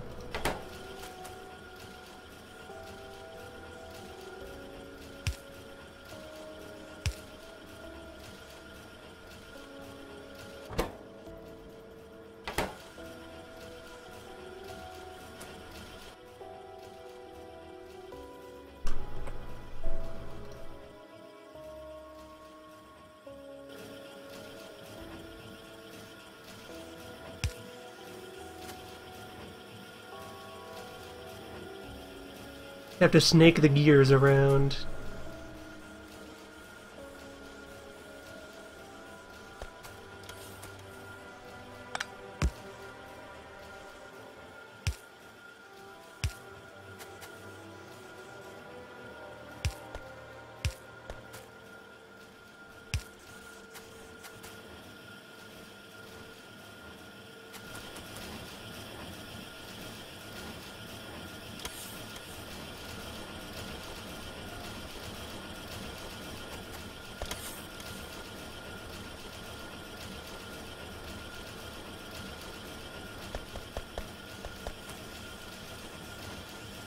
A riddle of steel. Wait, I think I have it.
I did not go far enough with that move.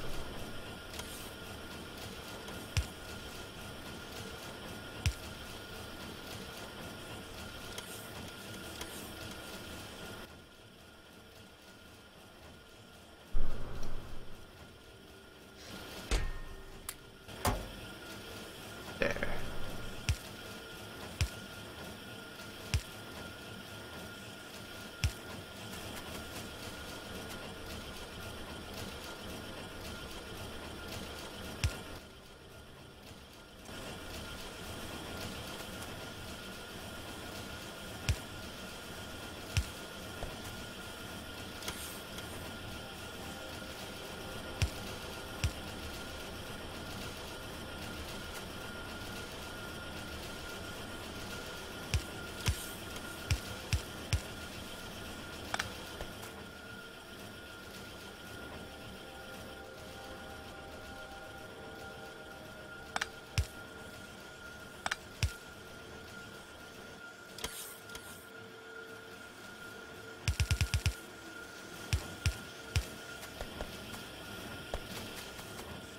Beautiful.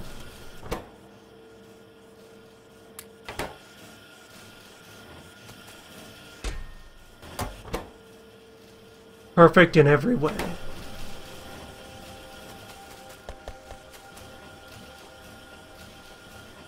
The network found my locomotive.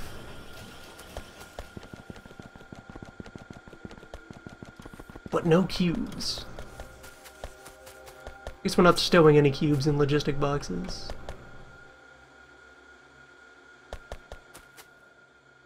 That'll do.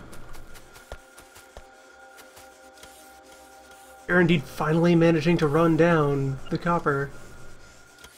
Eternal copper backlog. The war on copper nearly over.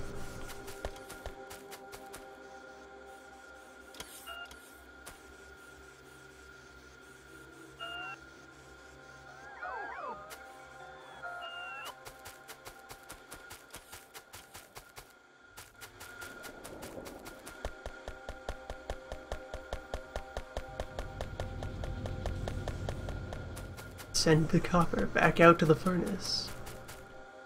as a home.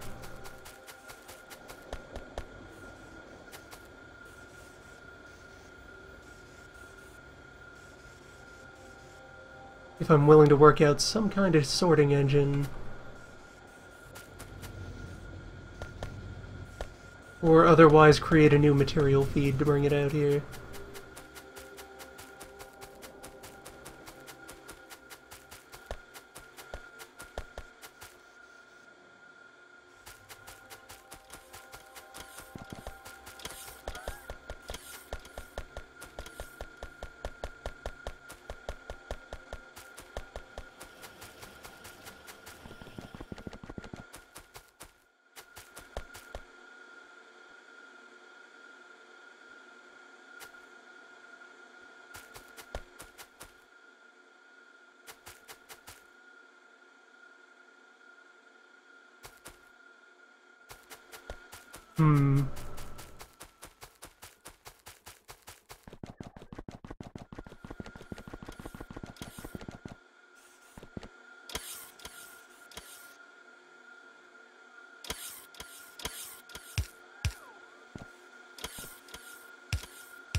Yeah, that'll work.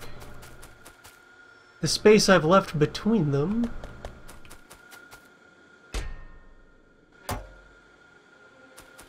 I can just thread a belt under these power lines.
Ancient stuff out here.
And with this, a way to put more of my alarming number of extra red underground to use.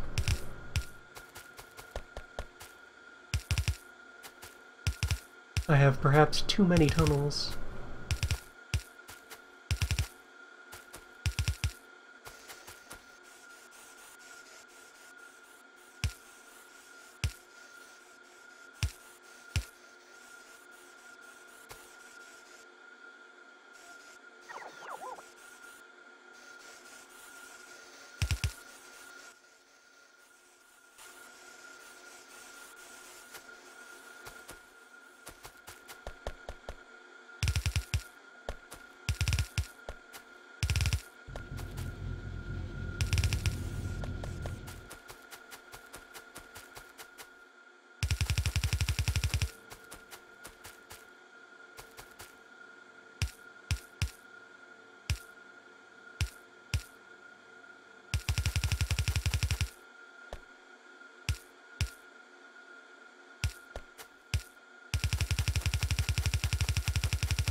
So it resumes.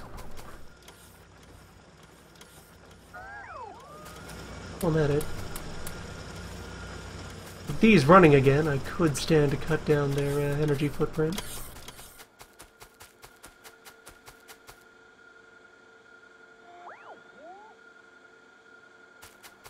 Though there is still far too much copper in the system.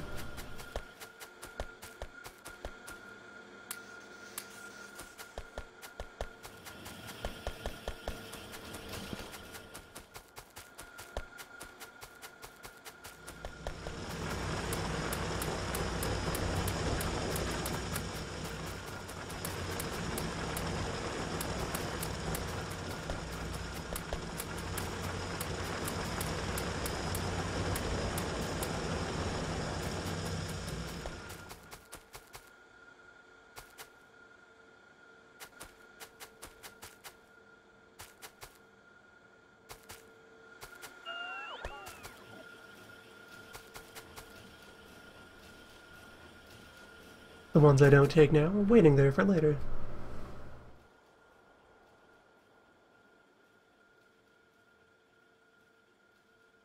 Double up laser demand.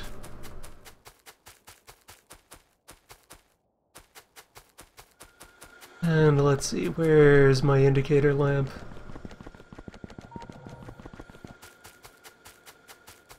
Once more, I must query the database.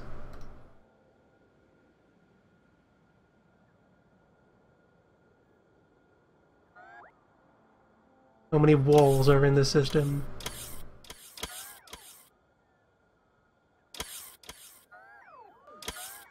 No wall is stored here.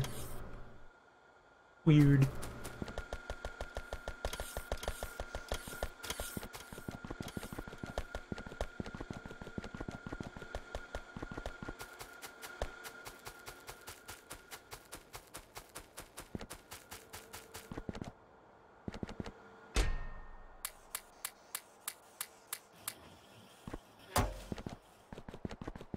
Firmly on the big to-do list. Once we start making blue again, that is going to make the factory, finally, I assure you, tip over to being copper hungry. Where green is already very slightly copper dominant, and then red slightly more so, and then blue is made of a shitload of green. And some red. And then it is in turn an ingredient in all of the high-level modules. Like you can see already there with the basic ones. Twice the copper footprint.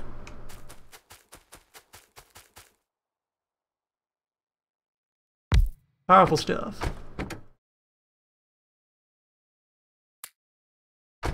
Alright, war train. Let's go. Conquer my first adversary, trying to manually navigate these intersections. Which is not as bad as you might think. And look, see, now we're already here. Just like that, it's done. The front. Look at that, that cost like a quarter cube, not even a quarter cube. Close to a quarter cube. Already here. The war. Every so often, remember to lay down fresh track.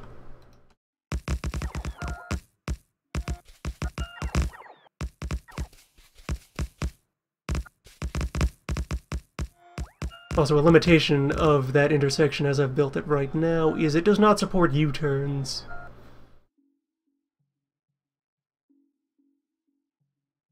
I'll need to create some other system to handle that.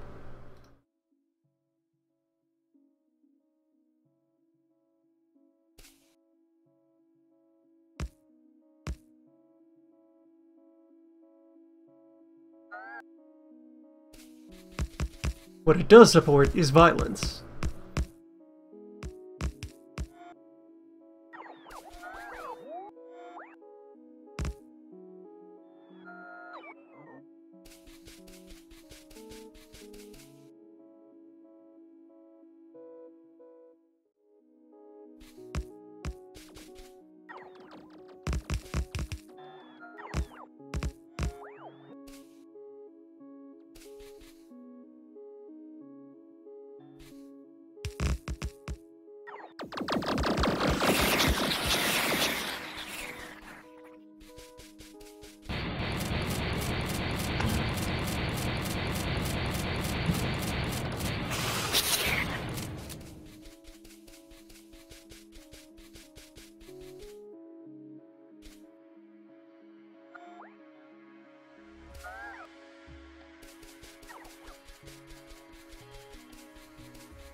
Now maybe. Real clever thing to do to save effort.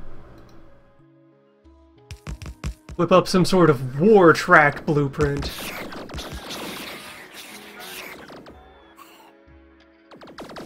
Do both at once.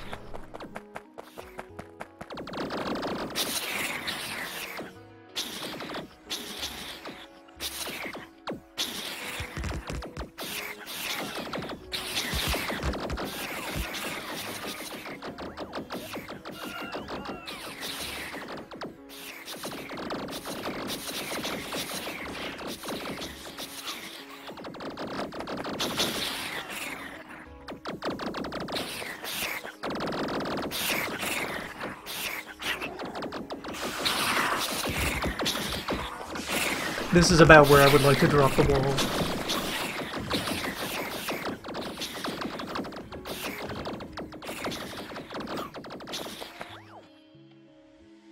Let's get to it, yeah.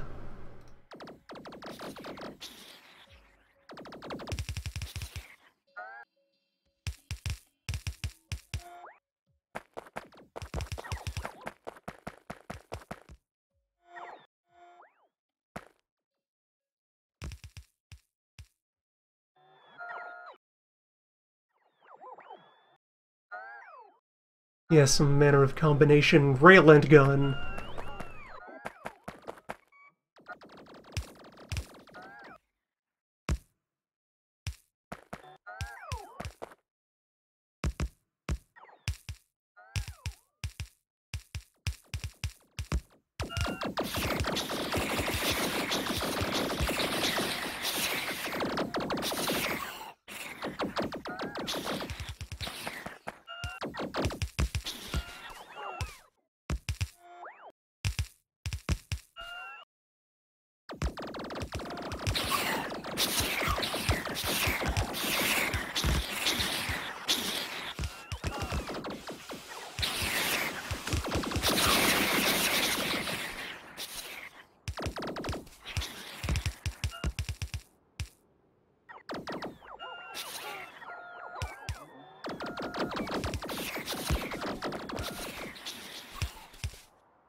There, nearly building a corner.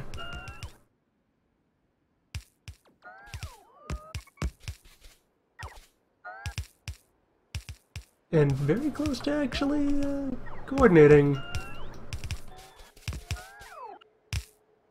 As though planned all along.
Get all this nonsense deployed.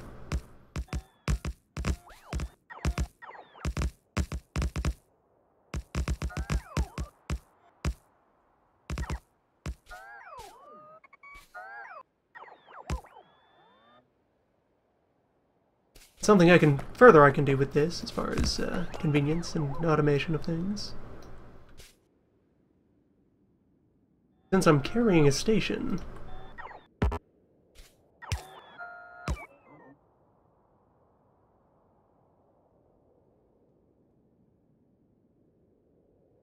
no, not you. You go back in the book. I have to grab some straight rail.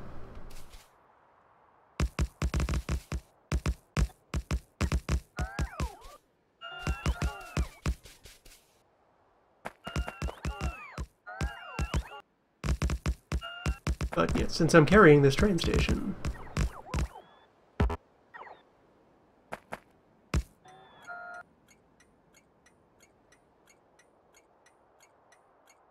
yes, I'll attend you in a moment, laser turret. Don't worry.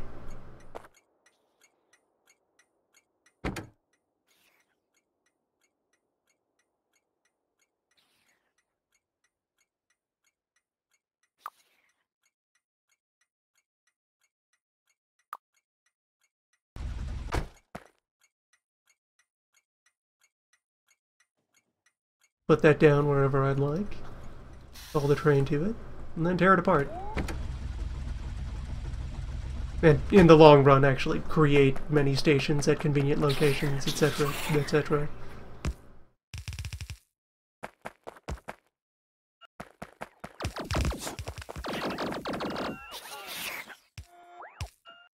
For now, though, just easy access to my war train.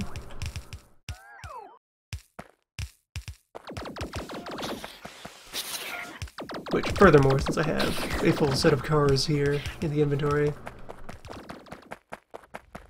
throw one of these down here. Go to what do you mean no path? You're in manual. You have no instructions. Just give it one cargo car that I can then stuff full of war materials every so often. Eventually automate the distribution of those. Set up a receiving station that will maintain a stockpile of fighting stuff, and then an auto train can distribute it to various fortresses.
All aboard!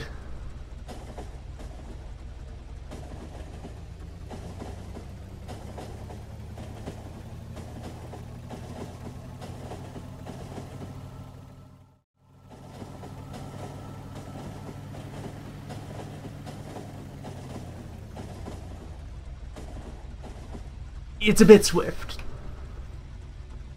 Trains have a bit of a stopping distance to them.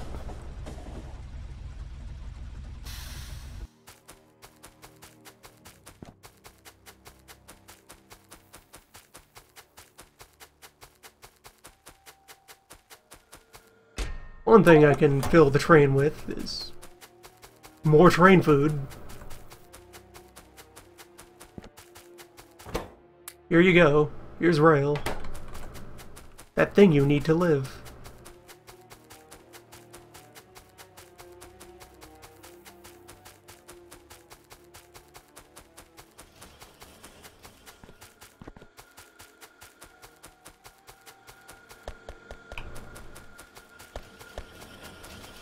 Then some gun available. think available piles of wall.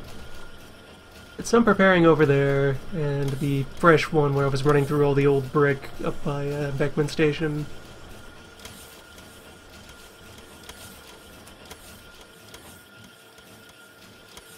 I got my cubes. They remembered to deliver my cubes.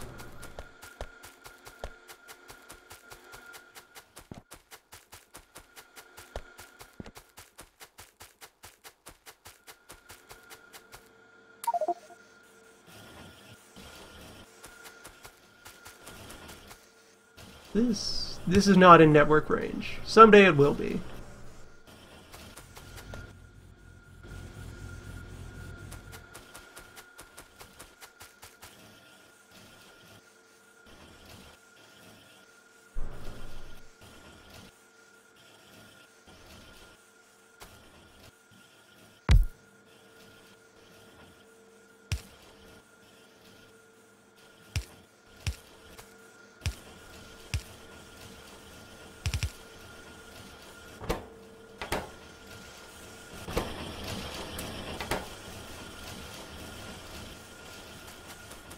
For victory.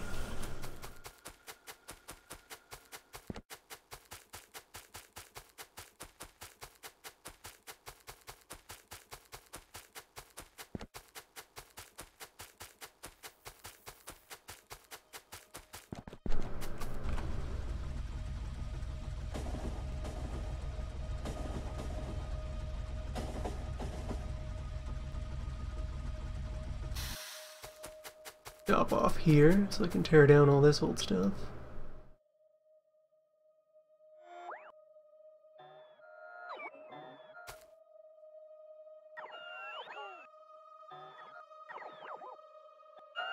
And let's see, between these and these, yeah, I think I have enough material to finish, to just get all the way to that shore.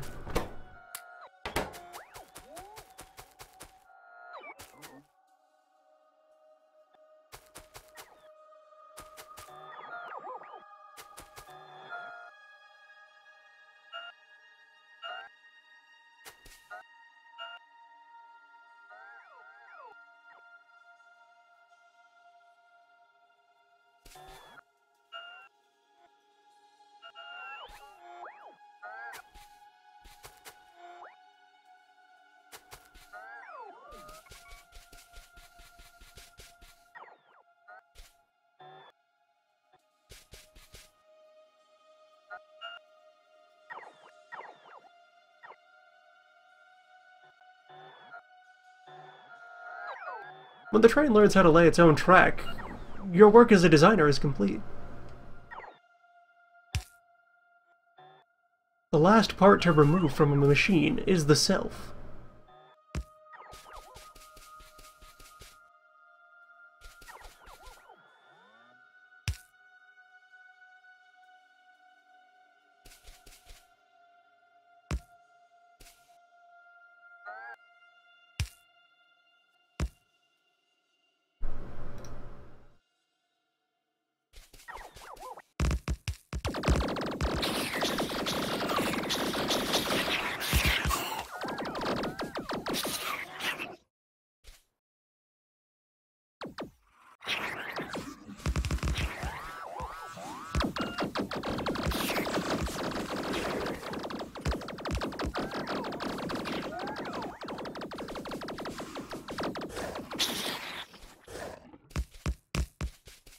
That's the kind of nest you're glad you bring the turrets for.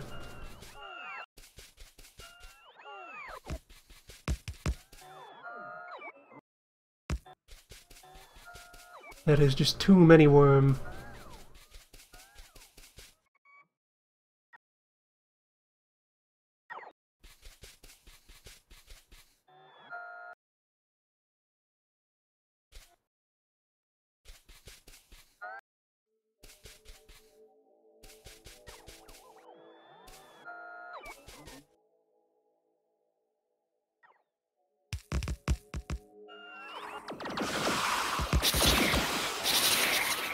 Yeah, and then just by walking due north from here, Can unify these old sets, link up with the wall, reacquire the war train,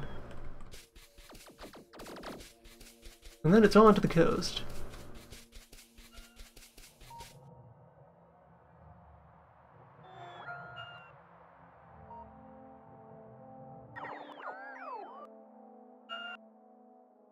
Did not leave a radar at the corner.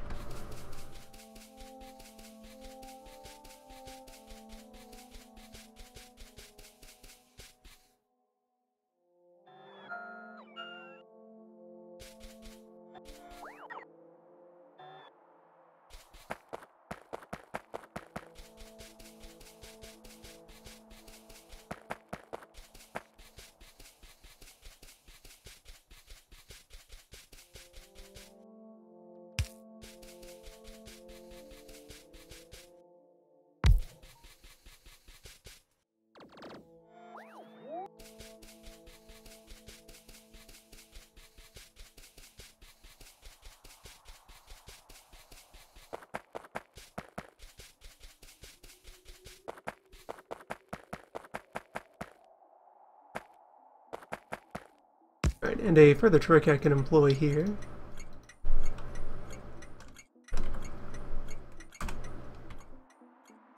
So, in train schedules, stations are stored by their name, and if the station object on the map gets destroyed, the schedule entity is still there.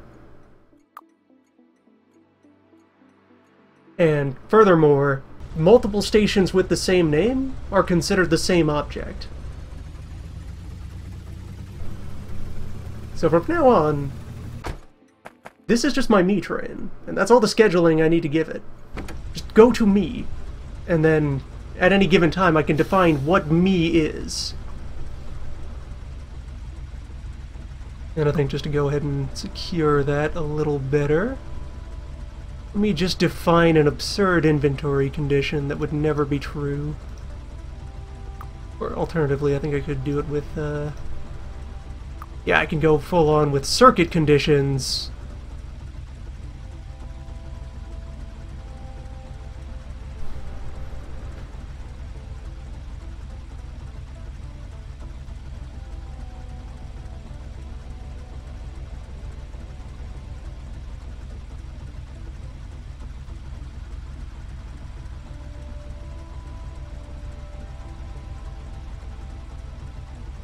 There.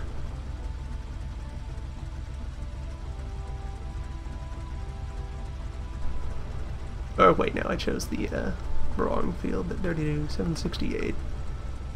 There. And over here, green.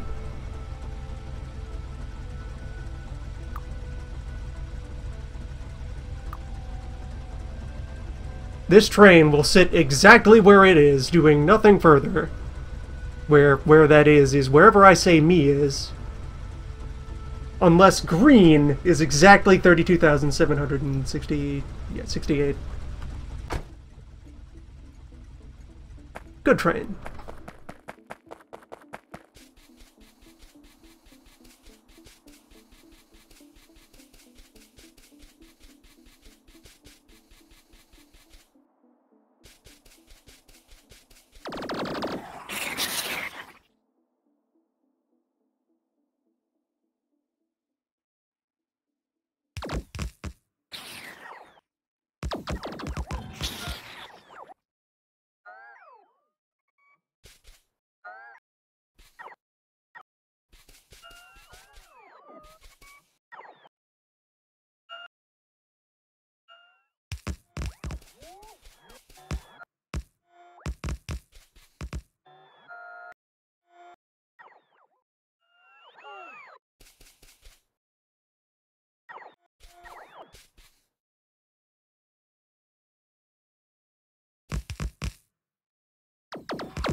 You got this, bots.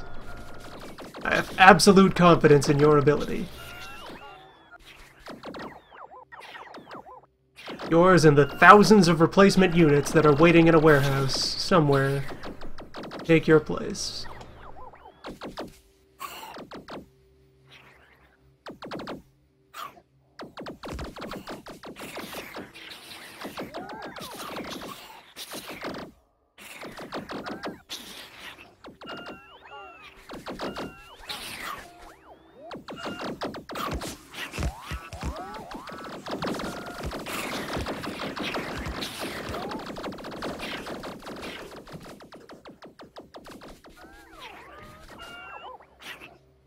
Alright, back to the wall.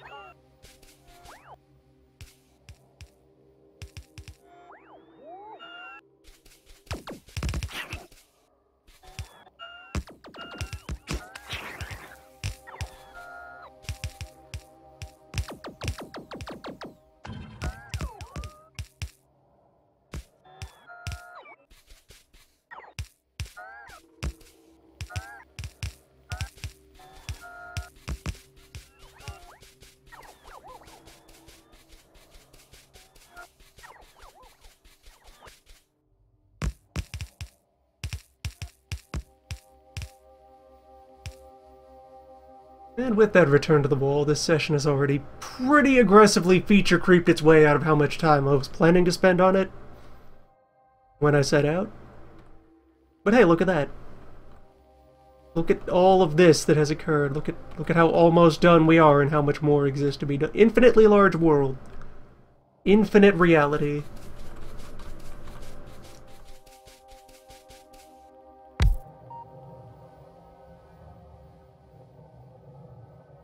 Endless resources waiting to be consumed.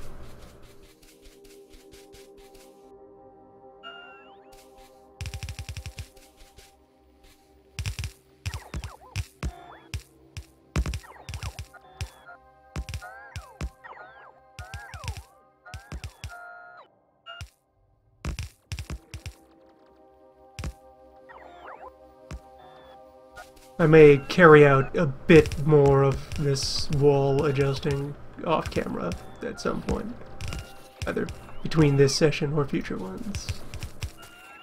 There is much wall to build. The grid is keeping pace.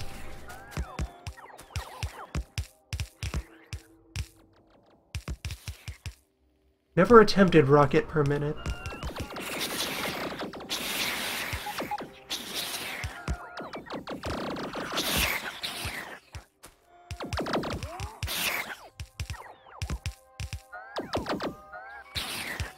The day may yet arrive when we aspire to such lofty heights of industry.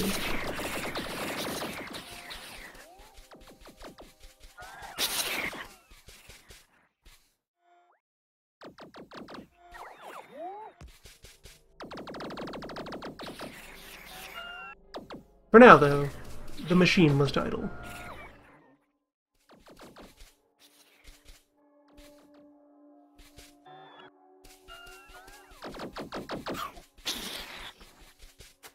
Where now is also wrapped in a pretty hefty set of quote marks.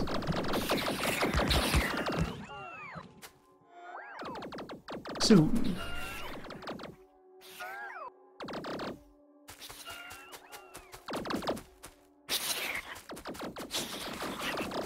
I am close enough to the river that, yeah, that's a more natural river, like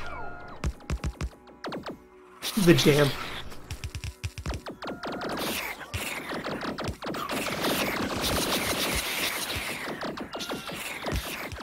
Let's just get all in on closing off this perimeter.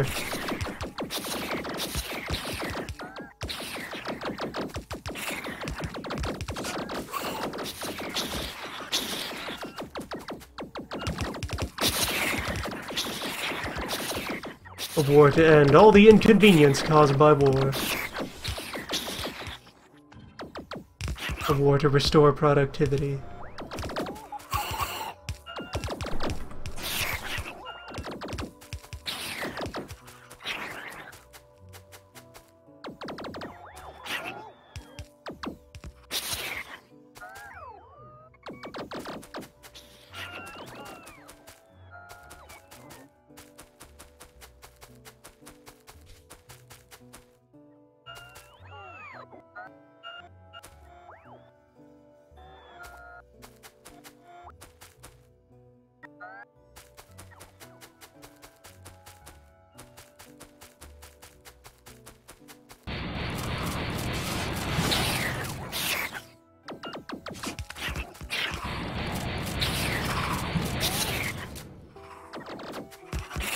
At times, the old ways are best.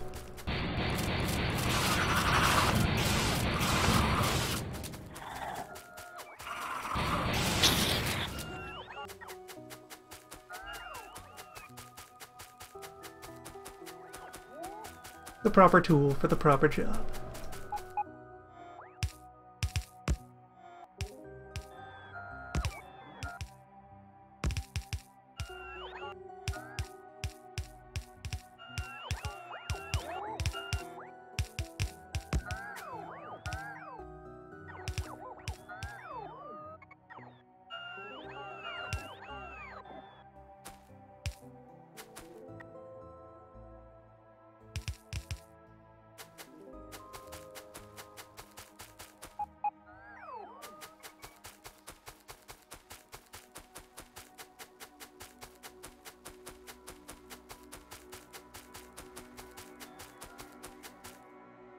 Yes.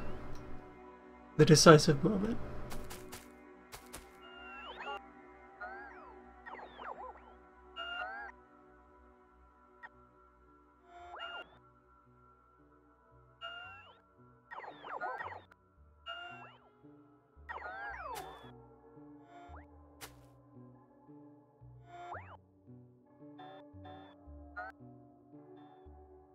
Still a few more I can salvage over there.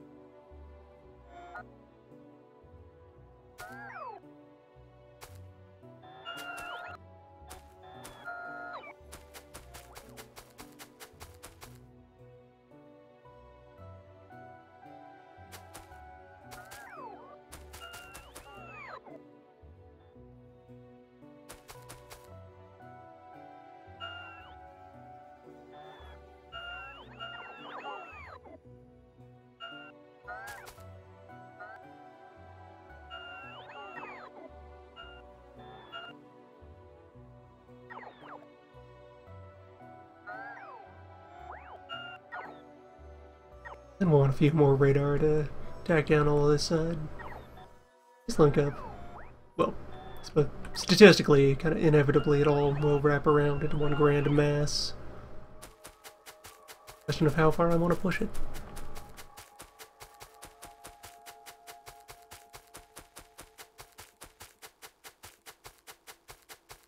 What's up, guys?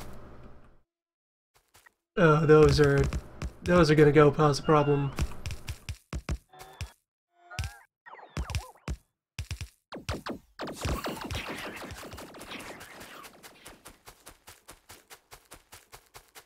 Those are the thing I need to dispose of.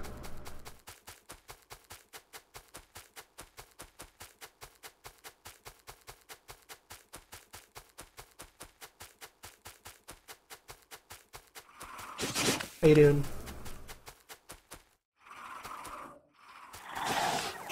Upstairs.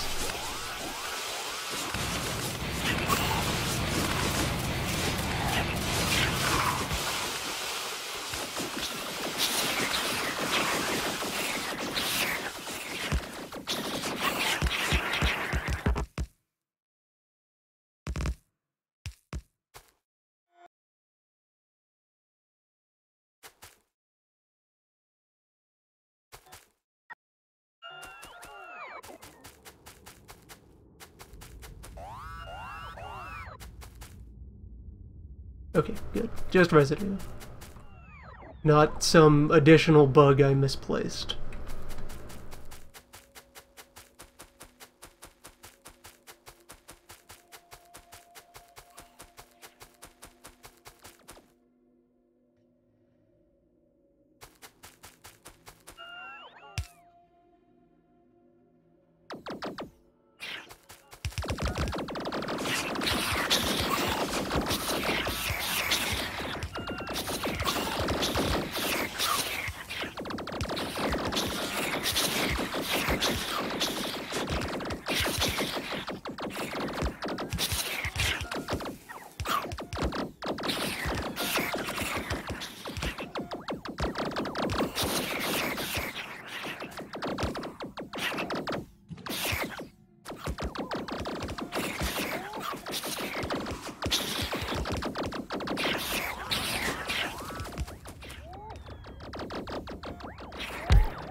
I'm no longer carrying my regular gun.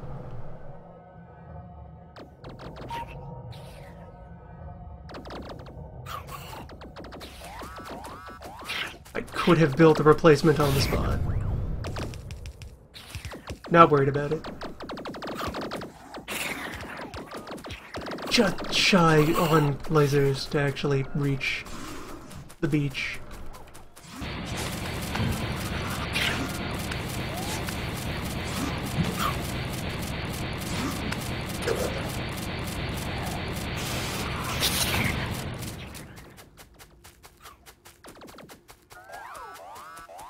At times, the old ways are best.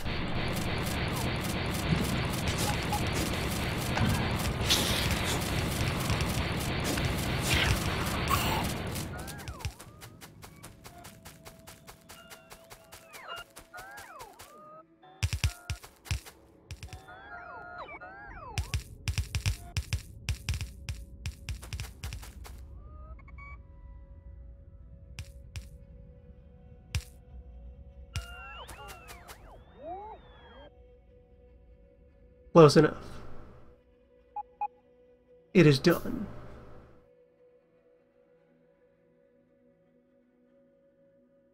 The new wall. Mark 1.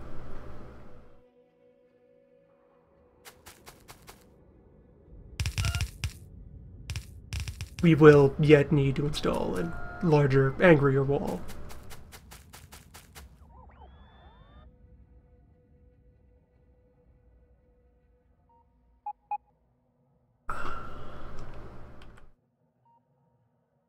This war is over.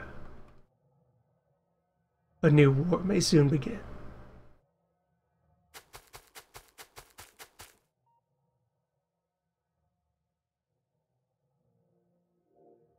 Industry.